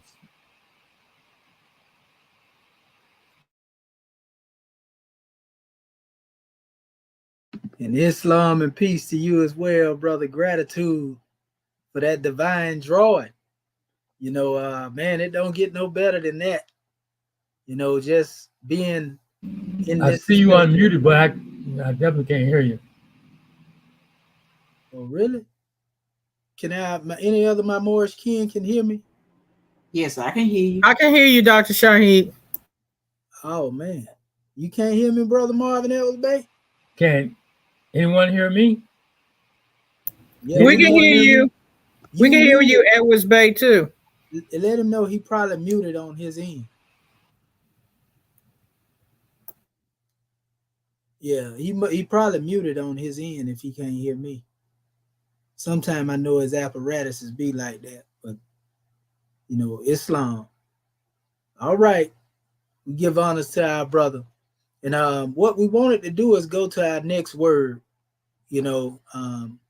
Like we said, there are words, that deal with the transition in the expression. But like we said, we mainly want to deal with the root expressions of the major words that are mentioned here. And we dealt with creation, and I actually pulled this one up, as in fall. In fall, it says fall into a condition. So we can actually find many other words, but this one fall into a condition. If we were to deal with this and look at the pictures here that's being brought on the manifest, I can see some grand expressions, so to speak. Just dealing with some of the artwork that they're dealing with here. I can see one falling from a high state of their divinity, into a lower state, of consciousness here. This represents the divinity, because we know Heru is synonymous, according to our brother Mustafa Gadala, when he go into the metaphysical, this is God. So once you're at the heights, to fall down, we see this demonstration looking like it's upside down here too. It ain't strange. It's to fall from divinity and become inverted in your thought pattern. Now, what if we were to say, okay, well, this look like an unk to us too, to a certain degree. We can also see that instead of being able to hold the key of life in your divinity, now you're dealing with, opening the chambers of death, so to speak. And the key of life doesn't, let's just say it don't fit, that is special lock to where you're going to open up, the realms of death. It's going to only bring you the chambers of light, but if you use that as special key of death, and we have been given various keys of death over here in the West when it comes to the way that we live and how we've been taught. Yeah, one is fall. And so not only did we fall, but what condition did we fall into?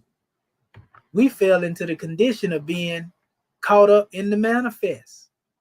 The word is what? So zeptepi, what is what we have when we say creation and fall. You see? We fell into a condition. We came from the first time in creation and being one with the great God and we fell into a wretched condition they call NBC. Goodness gracious. So we fell into this condition, and the prophet Medu Re En KMT referred to this state in which he had found us. But in order for him to find us in this condition, he first had to find himself in the same condition, which made him more equipped. In other words, he was well saddled and equipped for the journey along the way. He had a spirit of endurance. And if we understand what it means to endure, then we stand. We stand, you know? So we can see coming from a state of the triune, because that's what I see, like a triune expression here. You know, wisdom, will, and love. Love manifesting as a thought, you know, in form. We come from this level. Wisdom, will, and love. You see? Being in the God state that we are, and we fell into the inverted five-pointed star. Know what we're dealing with, what we call the insufficiency of knowledge, instability, inconstancy, misery, you know, all of that stuff. We fell into that state. That's what I see in this special pictorial expression. These three represent the wisdom and the will, and that's the love. You know, to me, I would look like, well, normally this is more like, let's say, the vault of heavens. And this is the manifest here coming forth. These 3 points represent the triune. I can also see at the corner, you know, essence, this is also like a more of a rectangular object. And I see a square there. You know, so that 4 plus 3, that's the 7. We came from the 7. And what did we fall into? Goodness gracious. You know, that's just what I can see from that in relation to dealing with falling into a condition now. Now, some of our Moorish kin may see something a little different, you know, and there's nothing wrong with that. But the realization of us falling into that state of why, sound like why? Why you do it? You know, conditions make you ask that question, why? A lot of our people talk about, why me? What did I deserve to receive? What I did? You know, so we fell into a condition. Now we got to ask the question, where did we come from? What is our purpose for being here? How do we get back to where we come from? If you don't know where you came from, how can you know where you're going? You know, questions like that. Islam. So what I'm going to do, Dr. Shahid, go ahead, sister. Before you leave that, can you stroll back over? I was going to ask, yeah, right there, with them little, look like little legs or little feet or something. What would that's you? That's a different Is that a different one? Yeah, no, I'm talking about the one up under there. Let me see. Go down. Here. Yeah, go down. Right. Okay, go down. Go down right there. Right here. Is that a different? Yeah, is that a different one? Well, that's also another definition of wa'a. Okay. You know, it's like 3 or 4 different definitions. And this right here, in and of itself, that's a powerful demonstration right there, because we can look at ones actually walking in the divine path. That's what I was thinking in their original state, but then they fall into a state of consciousness. Right. You know, unconsciousness part itself. You know, you're walking in consciousness, but then you fall into a state. We can see that in that particular expression.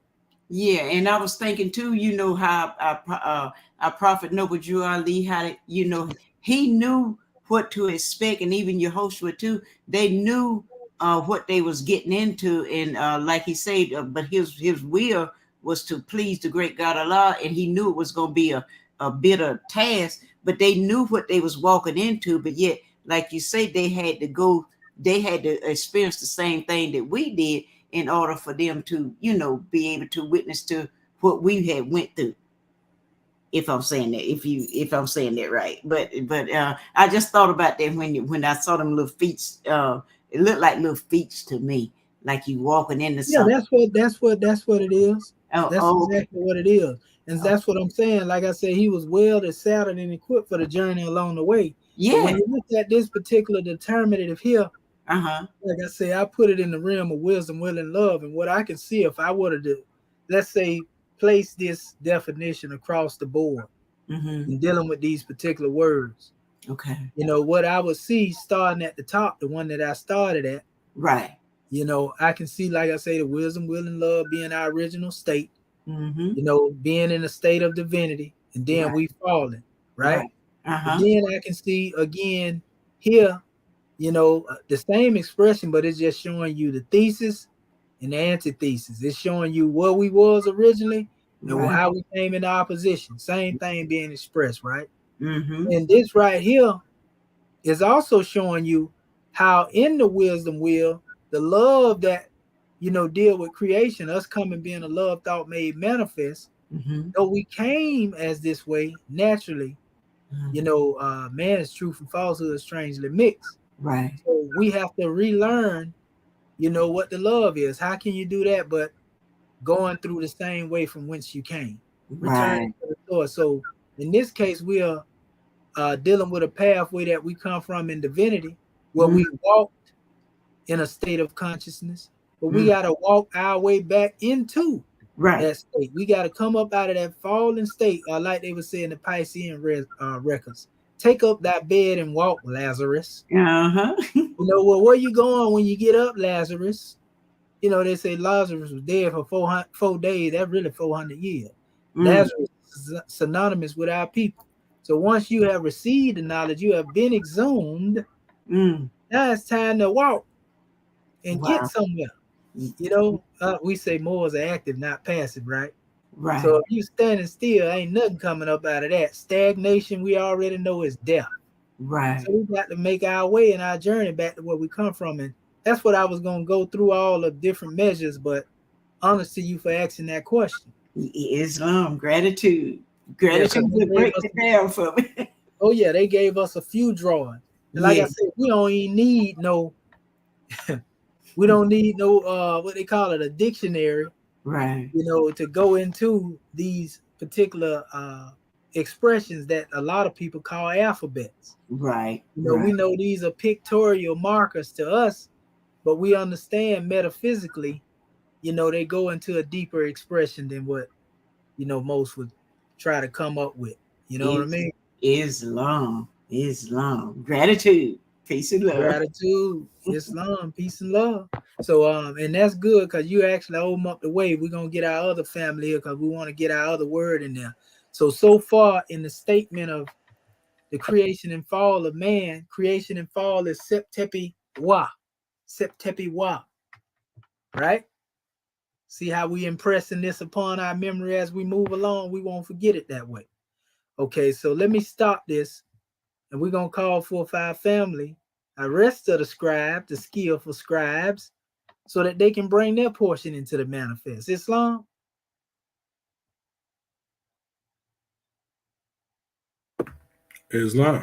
Islam, brother Bati Bey. What you have to say, Graham? One of the things that I like about the even that expression where it shows the Haru in the center,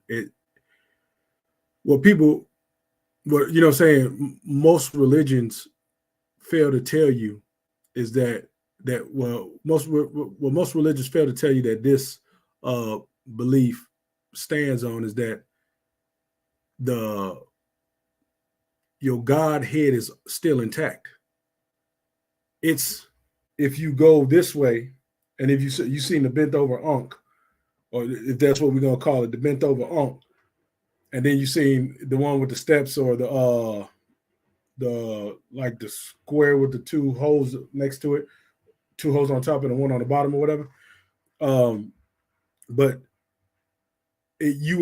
your God state is always intact. Where it says in our belief that the soul is perfect. You know what I'm saying? And you're as perfect in the source of what you come. So it's not the fact of you when we say lose your divinity, that don't mean it's lost. You know what I'm saying? It's not a period on the end of that.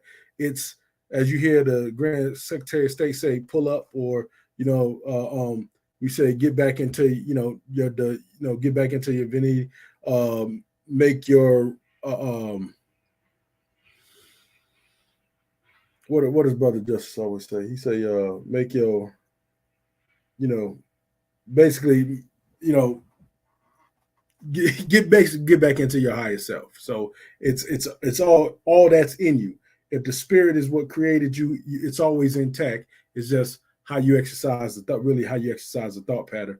But they'll tell it in the West that you can't get it back. It's not what they say, just as long as you believe in the blood of Christ, that it's gonna come back to you. But we know that that's just believing in yourself and pulling yourself back up from that negative thought pattern. Islam. That's all I really had to say. That's all when I was looking at that pictogram. Oh yeah. We can also see the way it falls away. The bent of one's inclination is falling away from their divinity too. As opposed to, if they falling away from their divinity, then they're falling away from life and the death. And also you can see that is a powerful expression, very powerful expression. But yeah, we with you on that, grand man. Praise be to Allah. Islamism without the schism. All right. Do we have another measure from either one? Islam, Grand National Secretary of State. Islam, having already risen, giving praise and honor we're due, and gratitude to our Moorish kin for bringing forth their measures. I was looking at that walk, and I was glad Dr. Dendra asked if you could scroll over, because I was trying to see, did it also mean fall into a condition? Because I was looking at that not so much as an ankh, but a noose around the neck. That one always, when you come into the consciousness of the self, you have options. You can choose the higher self, you can choose the lower self. But when you choose the negative aspect, or that lower self, which is putting a noose around your own neck, then you'll walk into your own destruction, in reference opening the gates for unrest, misery, and death. And then I'm looking at the other one, how in our Quran questions how many selves are there too, but in essence, if you look at how many true selves that there are, is only one true self, which is the one dealing with the wisdom, will, and love, the square with the two above and the one below. So we've got to maintain that state of keeping it above the neck. Otherwise, we're subject, in essence, how you state, fall by climbing. Some Islamism. That's a grand drawing, Grand National Secretary of the State, and that's exactly what happened. When one was once in a state of life, if they ain't careful, they'll be the hangman. Falling, so to speak, by climbing. That's a terrible situation. And most definitely that's what our people have been taught to do, unfortunately, over here in the West. We've been taught to fall by climbing. So Islam. What about our brother Marvin Evans Bay? Islam, grand man. Yes, sir. In gratitude, man, I'm so glad I made it to this class. Yes, sir. Praise and honor have been given. And as I was listening to Memoirs and Dr. Hisepsi, Tutankhamun Bey, our Grand National Secretary of State, she said something that kind of like where I'm leaning toward these days, so to speak, that to focus on the going up, focus on going forward, holding on to that higher self, like the lower self only there to aid, in a sense, in the truest sense, because why else would great God give it to us, in our creation, just like you talk about the positive and negative, but you didn't want to say the negative, but just the opposing poles, so to speak. They all, it's both complements, but being the God, being our God state, everything comes together. All of the forces of nature, everything that the great God put into existence comes to our aid when we are thinking in that realm. You know what I mean? So, like I'm at a point now, I mean, personally, that I try to stay focused on that which is going to be conducive, you know what I mean, to my elevation. And this is a very powerful class. And I just say gratitude in how you're breaking down, and before coming to this class, and as I attempted to, embark on doing the homework, and going to, like say, each letter. And so this is just opening up, you know what I mean, the way for me. And I just say gratitude. Gratitude, Morris. We love you.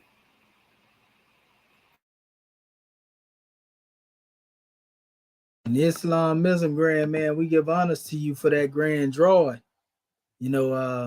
Most definitely a powerful demonstration, brother. It don't get no plainer than the truth. I mean, what else is greater than the truth itself? When you go into that special expression alone and you come into a clear conception, of what the truth is. Well, one can't basically mislead you, they can't misguide you. And it's all about staying in the heights of our divinity. That's the main draw. If we can stay within the heights of our divinity, we'll never go wrong. But it all boiled down to us really allowing ourselves to be guided by that silent voice that speak within, as opposed to, some slave maker, slave catcher, slave holder, outside of the self, because all it is something to hold us down there in the lower self. All it is a situation where we're going to be held captive to that which is basically serving some God outside of the self. So, man, that's a powerful demonstration, grand man. We give honors to you in the love thought that you brought. So let me see here what we have. Let me present this screen here so that we can see on this last word. Okay, which is dealing with man. What can we find in relation to dealing with man? I actually have it typed in here. Let me see. So they put command. See how they put the MAN in there? Nothing wrong with that though. That's good. That let us know that we'll be able to find a couple of them. I'm gonna just go up to the top and scroll down a little bit and see what we find along the way. Oh, let's see what they say. Yeah, that's the spine of man. I like that too when it talk about the fall of man. When you deal with the fall of man, and he fell along the lines of dealing with from his crown chakra into the base. That's a powerful demonstration. Yeah, we see they got the little thing look like a skinned fish. But nevertheless, that's one definition. We're going to see what else we can find though in relation to dealing with this man. You see the physiological connection there. Well, we see an old man right here because we talking about the fall of man. Well, old man, fall of man. What corresponds with the beginning of that chapter? And this is what I'm talking about. When we go through the dictionary, you find what best fit, what's being expressed, Well, this right here is very on point right here, talking about the flesh of man. And when you look at the flesh of man, that's one to consider right there too, because you're dealing with the fall of man when you come into the flesh of man, right? Let's go a little bit further. We'll probably end up coming back to that one too. But I just want to go through here and see the many different expressions. Remember, we had a pen in our hand, so we writing the history. That's 279. Okay. Let's see. All right.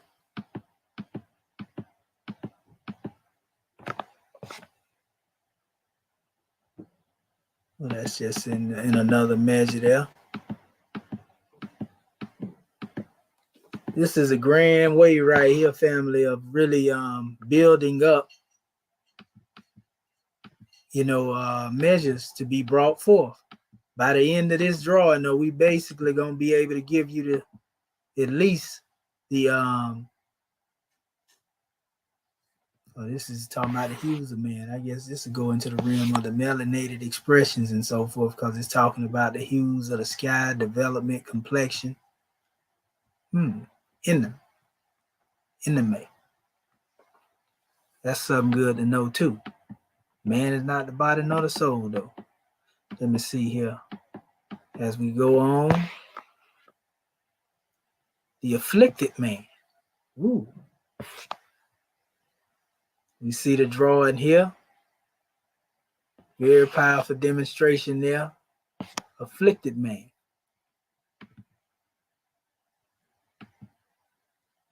Herdsman, duty. And one does become afflicted when they fall from the higher self into the lower self. So these are just characteristics of being a man. Or being a physical being is what I'm seeing here. Is what I'm getting from a lot of these different definitions. Islam? Islam, brother. Yes, sir. Are you going into the creation and fall of man? We already went through the creation and the fall. We're dealing with man now. Oh, man. Okay. I got you. Yeah. So I'm just going through the different definitions that I'm seeing with man here. Right. That best fit the context, of the actual title of the chapter. Right. And I've seen a few already, but these others is just going through different conditions of man. And I'm just going through just to see and exhaust the definitions on these. The other ones hit like straight forward as soon as I put them in there. But this one right here dealing with man, it's like it's giving us a whole bunch of different definitions. They go Asiatic woman right there. Amu. And man, Asiatic man is actually Amu. Let's see, this is men in plural right here. Alt, Awut. Let me see, did I go past? I'm pretty sure if they got Asiatic man, Asiatic woman, they just put Amu, which often go into an expression of remet when they express that Asiatic woman and that Asiatic man, and they should have actually put it here. That would have been perfect. Yeah. Islam? See how they express it. Go ahead, Islam, brother. I'm looking at that Amut, and that's the woman. You know what I mean? It just brings to mind that, like when they say netter, then they say nettert. Giving the physical. The masculine and then the feminine. Yeah, that's why I said Amu without the T. Right. That's be man, but I don't see it here. It is a word though. We're gonna keep that in mind too. We want to keep that in mind. Because I know in other dictionaries you'll probably find it as such. I got it. I'm gonna show it to you in a minute. I'm just going through here. I want to exhaust, these, because mainly what I'm seeing is this: if it's not giving you man, it's giving you different conditions of man from what I've seen. Okay, that's a man that's dealing with a vessel. That wouldn't apply to the context of what we are bringing forth. This is when I went to the Vegas, it goes and says, it gives that .s, and then it says man, mankind, or pertaining to man. .xs yeah. S. Let me look at it again because I was just looking at. Yeah, well, it says S. It don't say S dot. Or then it says remet. Yeah. Yeah, I knew it was gonna go there, and that's what I was saying. That correspond with the Amu and the Asiatic degree. I got a breakdown on that, but I was looking in the SN because sin is also called man, husband, brother. You know what I mean? They actually use that same thing. That's why X was the end there. So like I say, I'm definitely looking at going toward the Amu demonstration. And I'll show you that in a second. But I just want to go through this demonstration here and see all the different expressions here before I go there. Because we've seen more than worthy definition. You know, I mean, we can get into the aspect of guilty, man. But the thing is about that, you know, that's just a condition, you know, that comes along with the fall after the fall. This question: would the image of God be applicable? Say that again. The image of God. The only difference with the image of God being their Grand Secretary of the State, if the context deal with the creation and fall of man, okay, you know, would be we know the great God wouldn't fall, right? You know right. what I mean? Got it. So, yeah, Islam, and so what it is that, you know, we already got the Zep Tepi, and we know that great God Allah in all his images is up in that aspect. But then when we come into the fall, you know, we went through what we went through a few minutes ago, and now just dealing with man, we're gonna end up probably going into just dealing with the Asiatic or the Amu, you know. But what I want to do, I'm just going through here to see all the different expressions, because there may be even another expression out of here. You know what I mean? Yes, sir. It's Because that's what we became, earthbound Asiatic. That more correspond with what we have in the Book of Fire, what we, you know what I mean? So it would be, if we look at it from that aspect, if we would say, well, Zep Tepi Wa Amu, you know, creation and fall of man. You see? That's how it would be stated, going with it that way. I'm just, like I say, just trying to exhaust the many definitions here in dealing with man and see what they have here.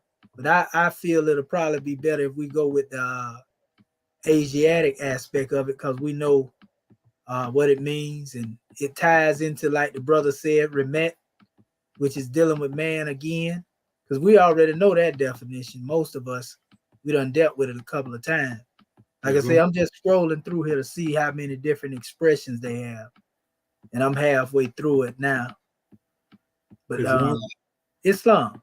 They had, and I'm only saying this because, you know, this kind of makes sense too. It says word Jwe Ib, and it says the name of Osiris, and since Osiris was, or Asar had rose, then he fell. You know, and then rose again. So it has WR with the line word Jwe Ib. It says the name of Osiris, or a title, non-title. That's in the Vegas though. That was just another aspect of it. Just another aspect. And like, for example, you know, looking at this, it's a primeval God, man of ancient family. I wouldn't apply, you know, this drawing to the man of the ancient family, because we have to go into spirit man to really go into that. You see what I'm saying? And so again, when we deal with the creation and fall of man, like we say, well, spirit man, you know, was there from the beginning. But the flesh of man is what came later. That came with the plane of things made manifest. So the true ancient family, we talking about primeval God, this would be more applicable to Ish and Isha here, right? And that other demonstration in the fall of man connect more, like I say, with the Asiatic or the Adam and Eve degree. And this is party, a part, as some people would say. And that's all dealing with primeval God. That's one good to have in mind, dealing with the concept of spirit man. You know, Islam. These are patricans of mankind, which is Pat. So they got a couple of different definitions in here, but the Asiatic more fit the context of the way that we express our teaching. You know, when we say the creation and the fall of man, so it will basically bring us into the creation and fall of, you know, the Asiatic. Because, you know, we always tell you that the God in us is more ancient than the Asiatic. because the Asiatic deal with the earthbound condition. Don't make it a bad thing. It just lets you know where the fall come from. You see what I'm saying?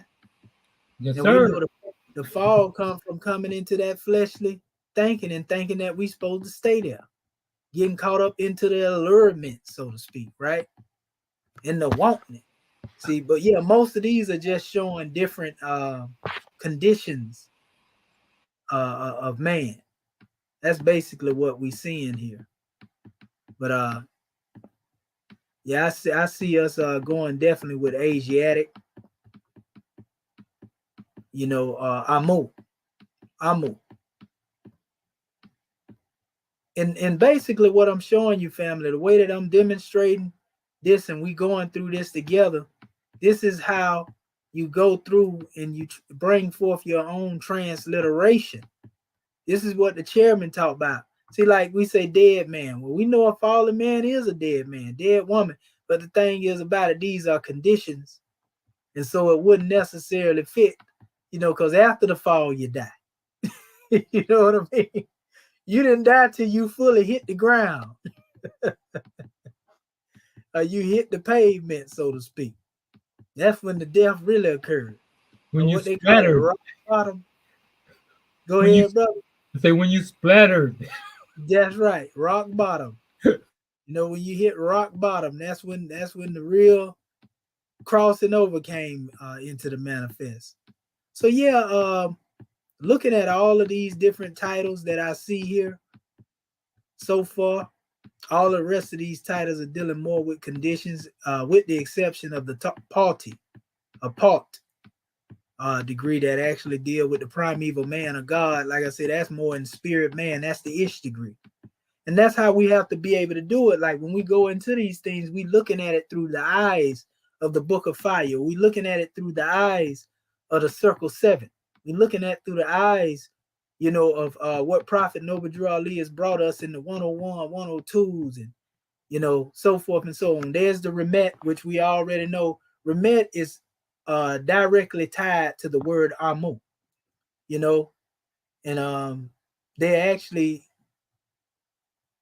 basically saying that mankind, they're using Egyptians here, which is basically putting this Remet in the aspect to where when we see men, these was us. The only real men was the Kemites. That's the way I'm seeing it here, the way they're expressing that demonstration. But yeah, I knew the Remet was there. Okay, so yeah. Subjects, common folk of mankind, different categorizations of man. Washer man. When they say man, Washer man that sound really like a derogatory demonstration if you were looking at it through the West. That's what some of our people have become, the washer man. Sound like somebody in the islands are used. But disaffected man, Rakib, what you say, Brother Marvin Evans Bay? No, I was just saying back, you know, earlier he was talking about that mankind that kind of like man. Uh-huh. Say he kind of a man, but he ain't the full man, huh?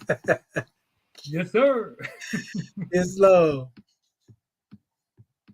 Oh yeah, we almost done with this here Moore's mansion. Oh, of gold. That's you got 474 words, so we only got 2. We only had 2. Nah, them ain't.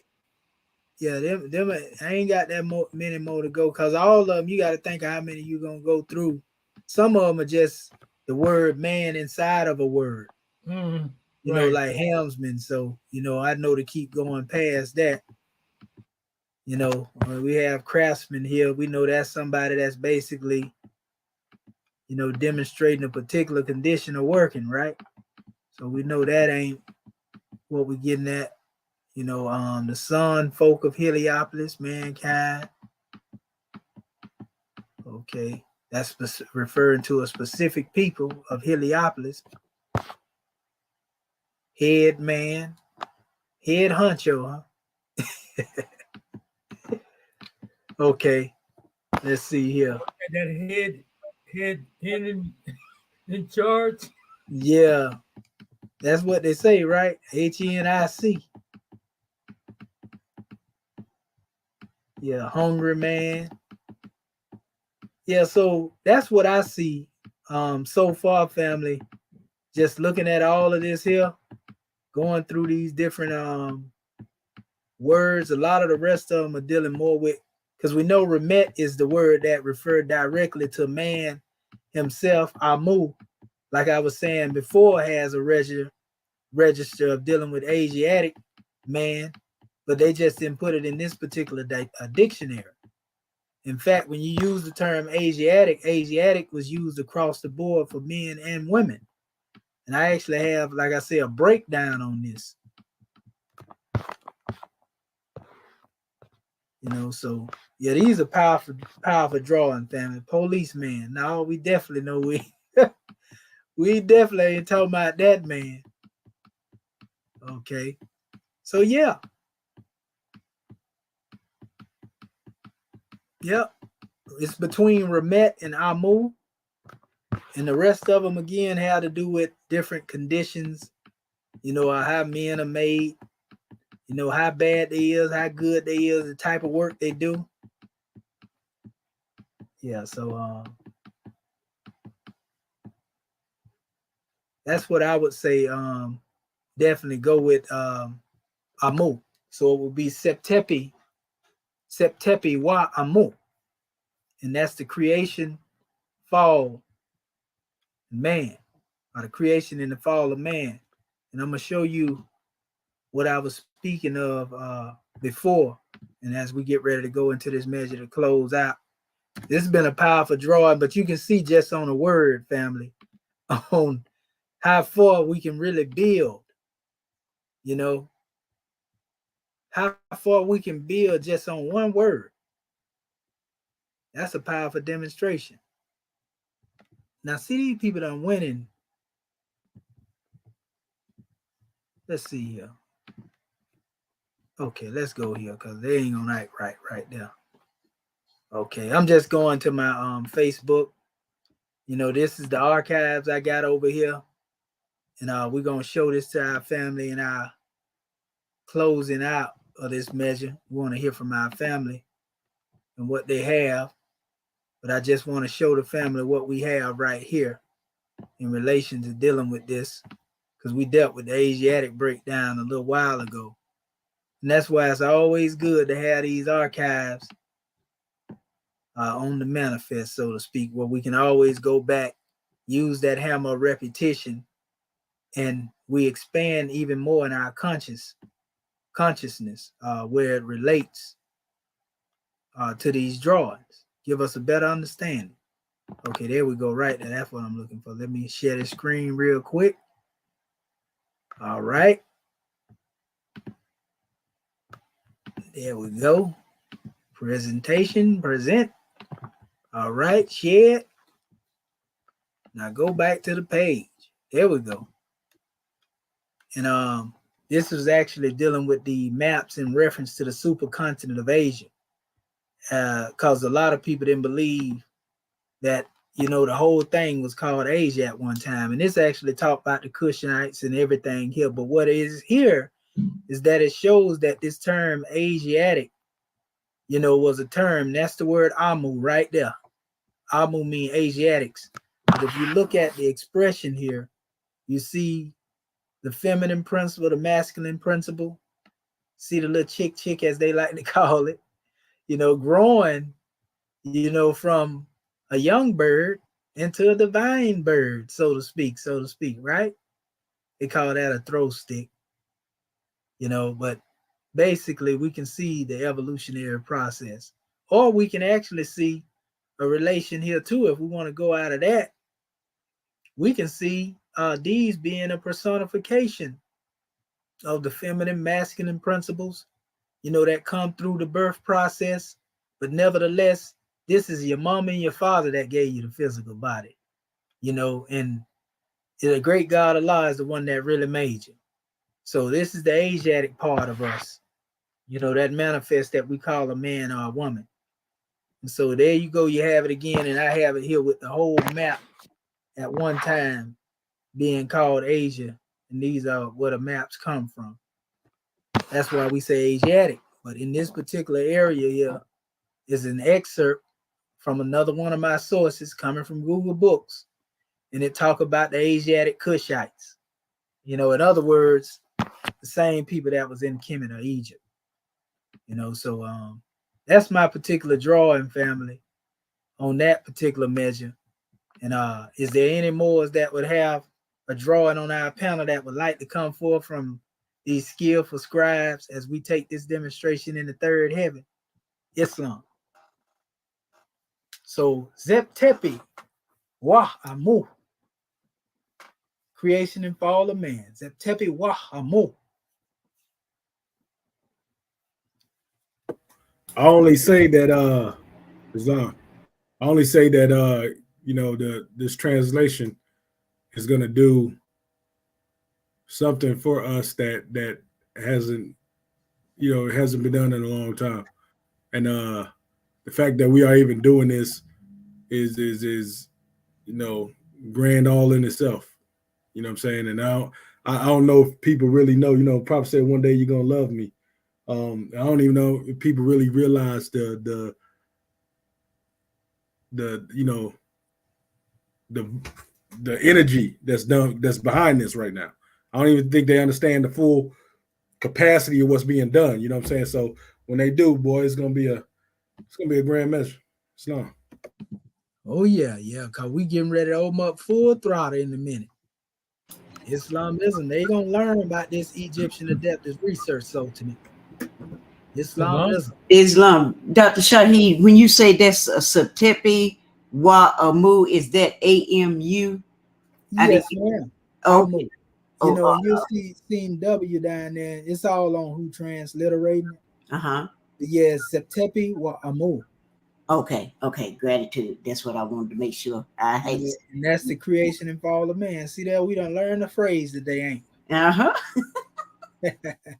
But I was saying though, we just have to go through there, and I wanted to show in that last word, like how you go through there and look for the words that best fit the context. Is it referring to the condition of a man? Is it referring to the actual state of the man? You know, is it referring to man himself as just being a man? What is that man called in Kemet? Like I said, and it's going back between Remet and Amu. You know, every other definition pretty much just tell you, you know, what a craftsman is, the head man. You know what I mean? So those other words which are connected to each other, the Remet, you know, are basically the best express words to be used. Islam? Islam. Gratitude. And gratitude, God, man, for going back over that, because I was working on it, but the way you broke it down to look at the pictorial and give our interpretation of that. And I really appreciate how you say pick out, because that's where I was running into problems with. I saw all the words but trying to pick out one which best suit what I'm trying to interpretate and translate it into the heretic, like what you told us on our last assignment that I didn't have all of it. So gratitude for going over everything. That I'm understanding it a little bit better and better every day. But gratitude, peace and love. And gratitude, peace and love. And when you come into the determinatives that they use a lot of times, you know, which is the way that they should have really been looking at all of the languages, more like a determinative expression instead of trying to put alphabets on them. You know, the determinatives often express objects, people, places, and things. That's the way you want to look at Medu Re En.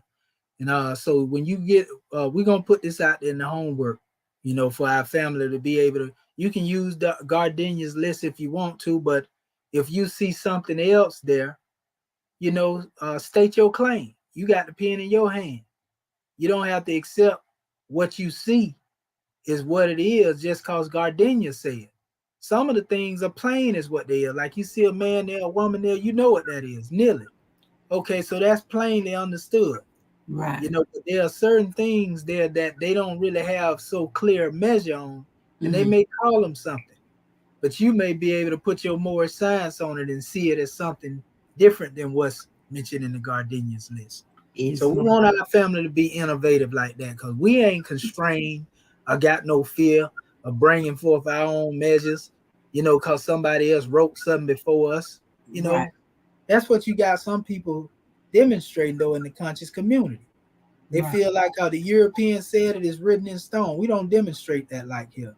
That's So we right. breaking them barriers in the Egyptian Adeptus research, Sultanate.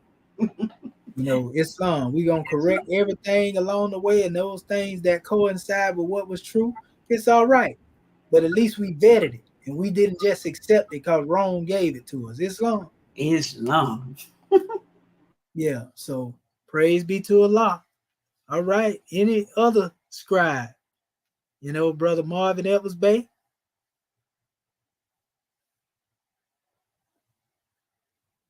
Okay. Islam. Islam. We were just getting ready to call you, Grand Secretary of State. We the official to close this demonstration out. Islam. You know what? When I was looking at the Zeptepi Wa Amu, I just saw, first of all, I saw the picture of the deity, which is us. And in our transliteration, you've got to have the vision or the revelation of what the ayat or the sentence in the Quran means to you, and then be able to put it out using your Moorish science, coming from that higher aspect, which is another form of our creativity. That's just how I saw it. Similar to that first pictorial, glyphs that came forth. We're doing the same thing as gods. Islam. That's right. That's exactly what we're doing, contemplating, the meaning. And like you said, going back to our circle 7, the book of fire, the 101s, 102s, and we basically are bringing that measure forth as a transliteration. This is what our chairman has been telling us about in the transliteration.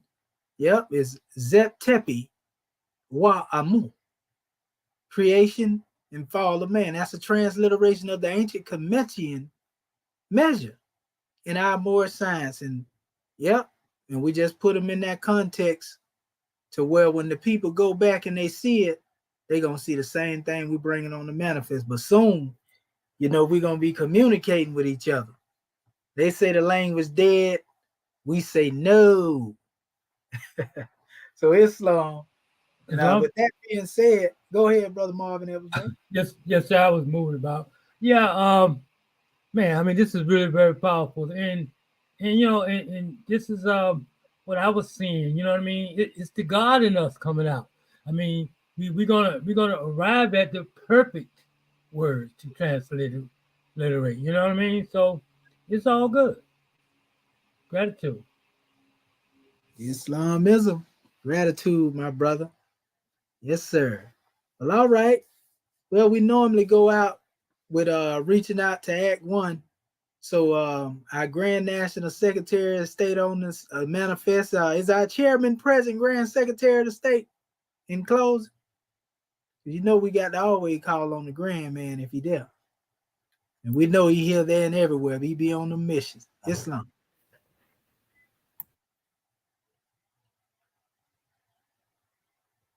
Always open the platform Islam. up.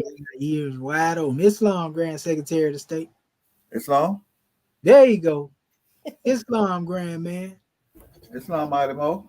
Yeah, we just call you to put the capstone on this demonstration. Islam. Man, I just want to give praise to Allah, for knowing who made me, man. That's it. Praise be to Allah. Islamism without the skills. The Prophet, he put it out there on the front door. Who made you? Good gracious.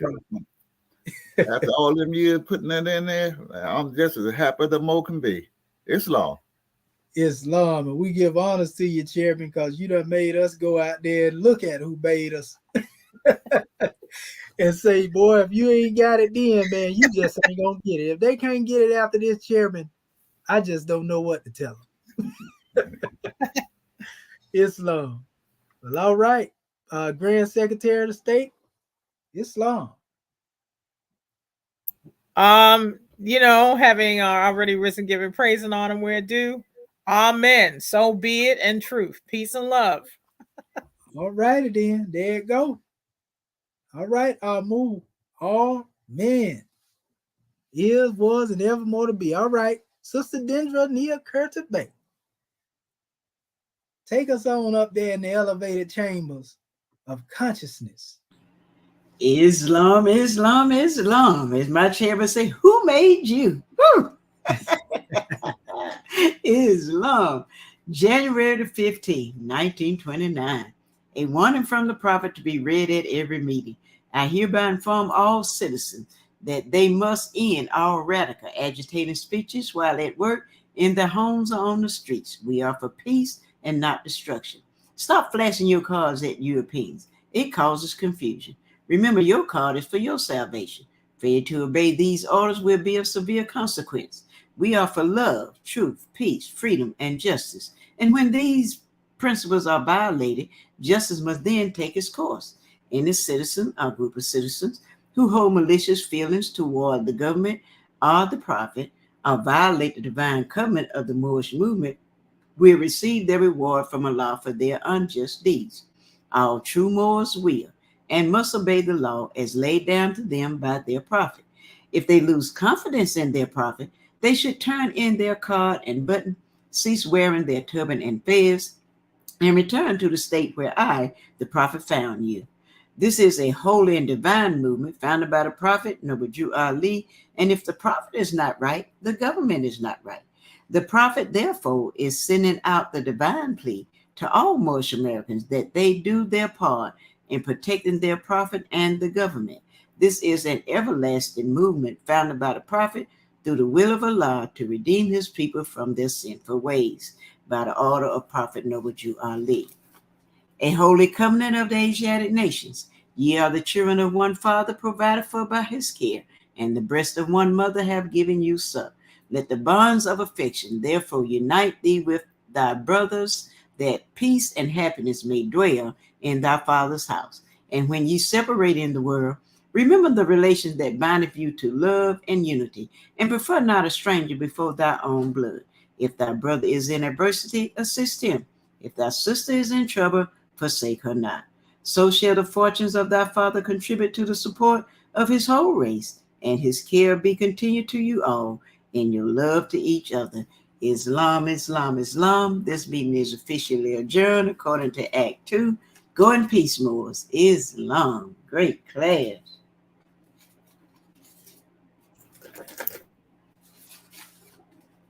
Islam, Islamism.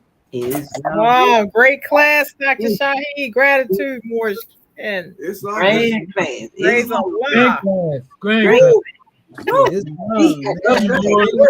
My feet have touched the ground. All right. Right. Our prophet is truly a prophet. Yeah, I wish a Islam. member would, right? If they don't know, they gonna know.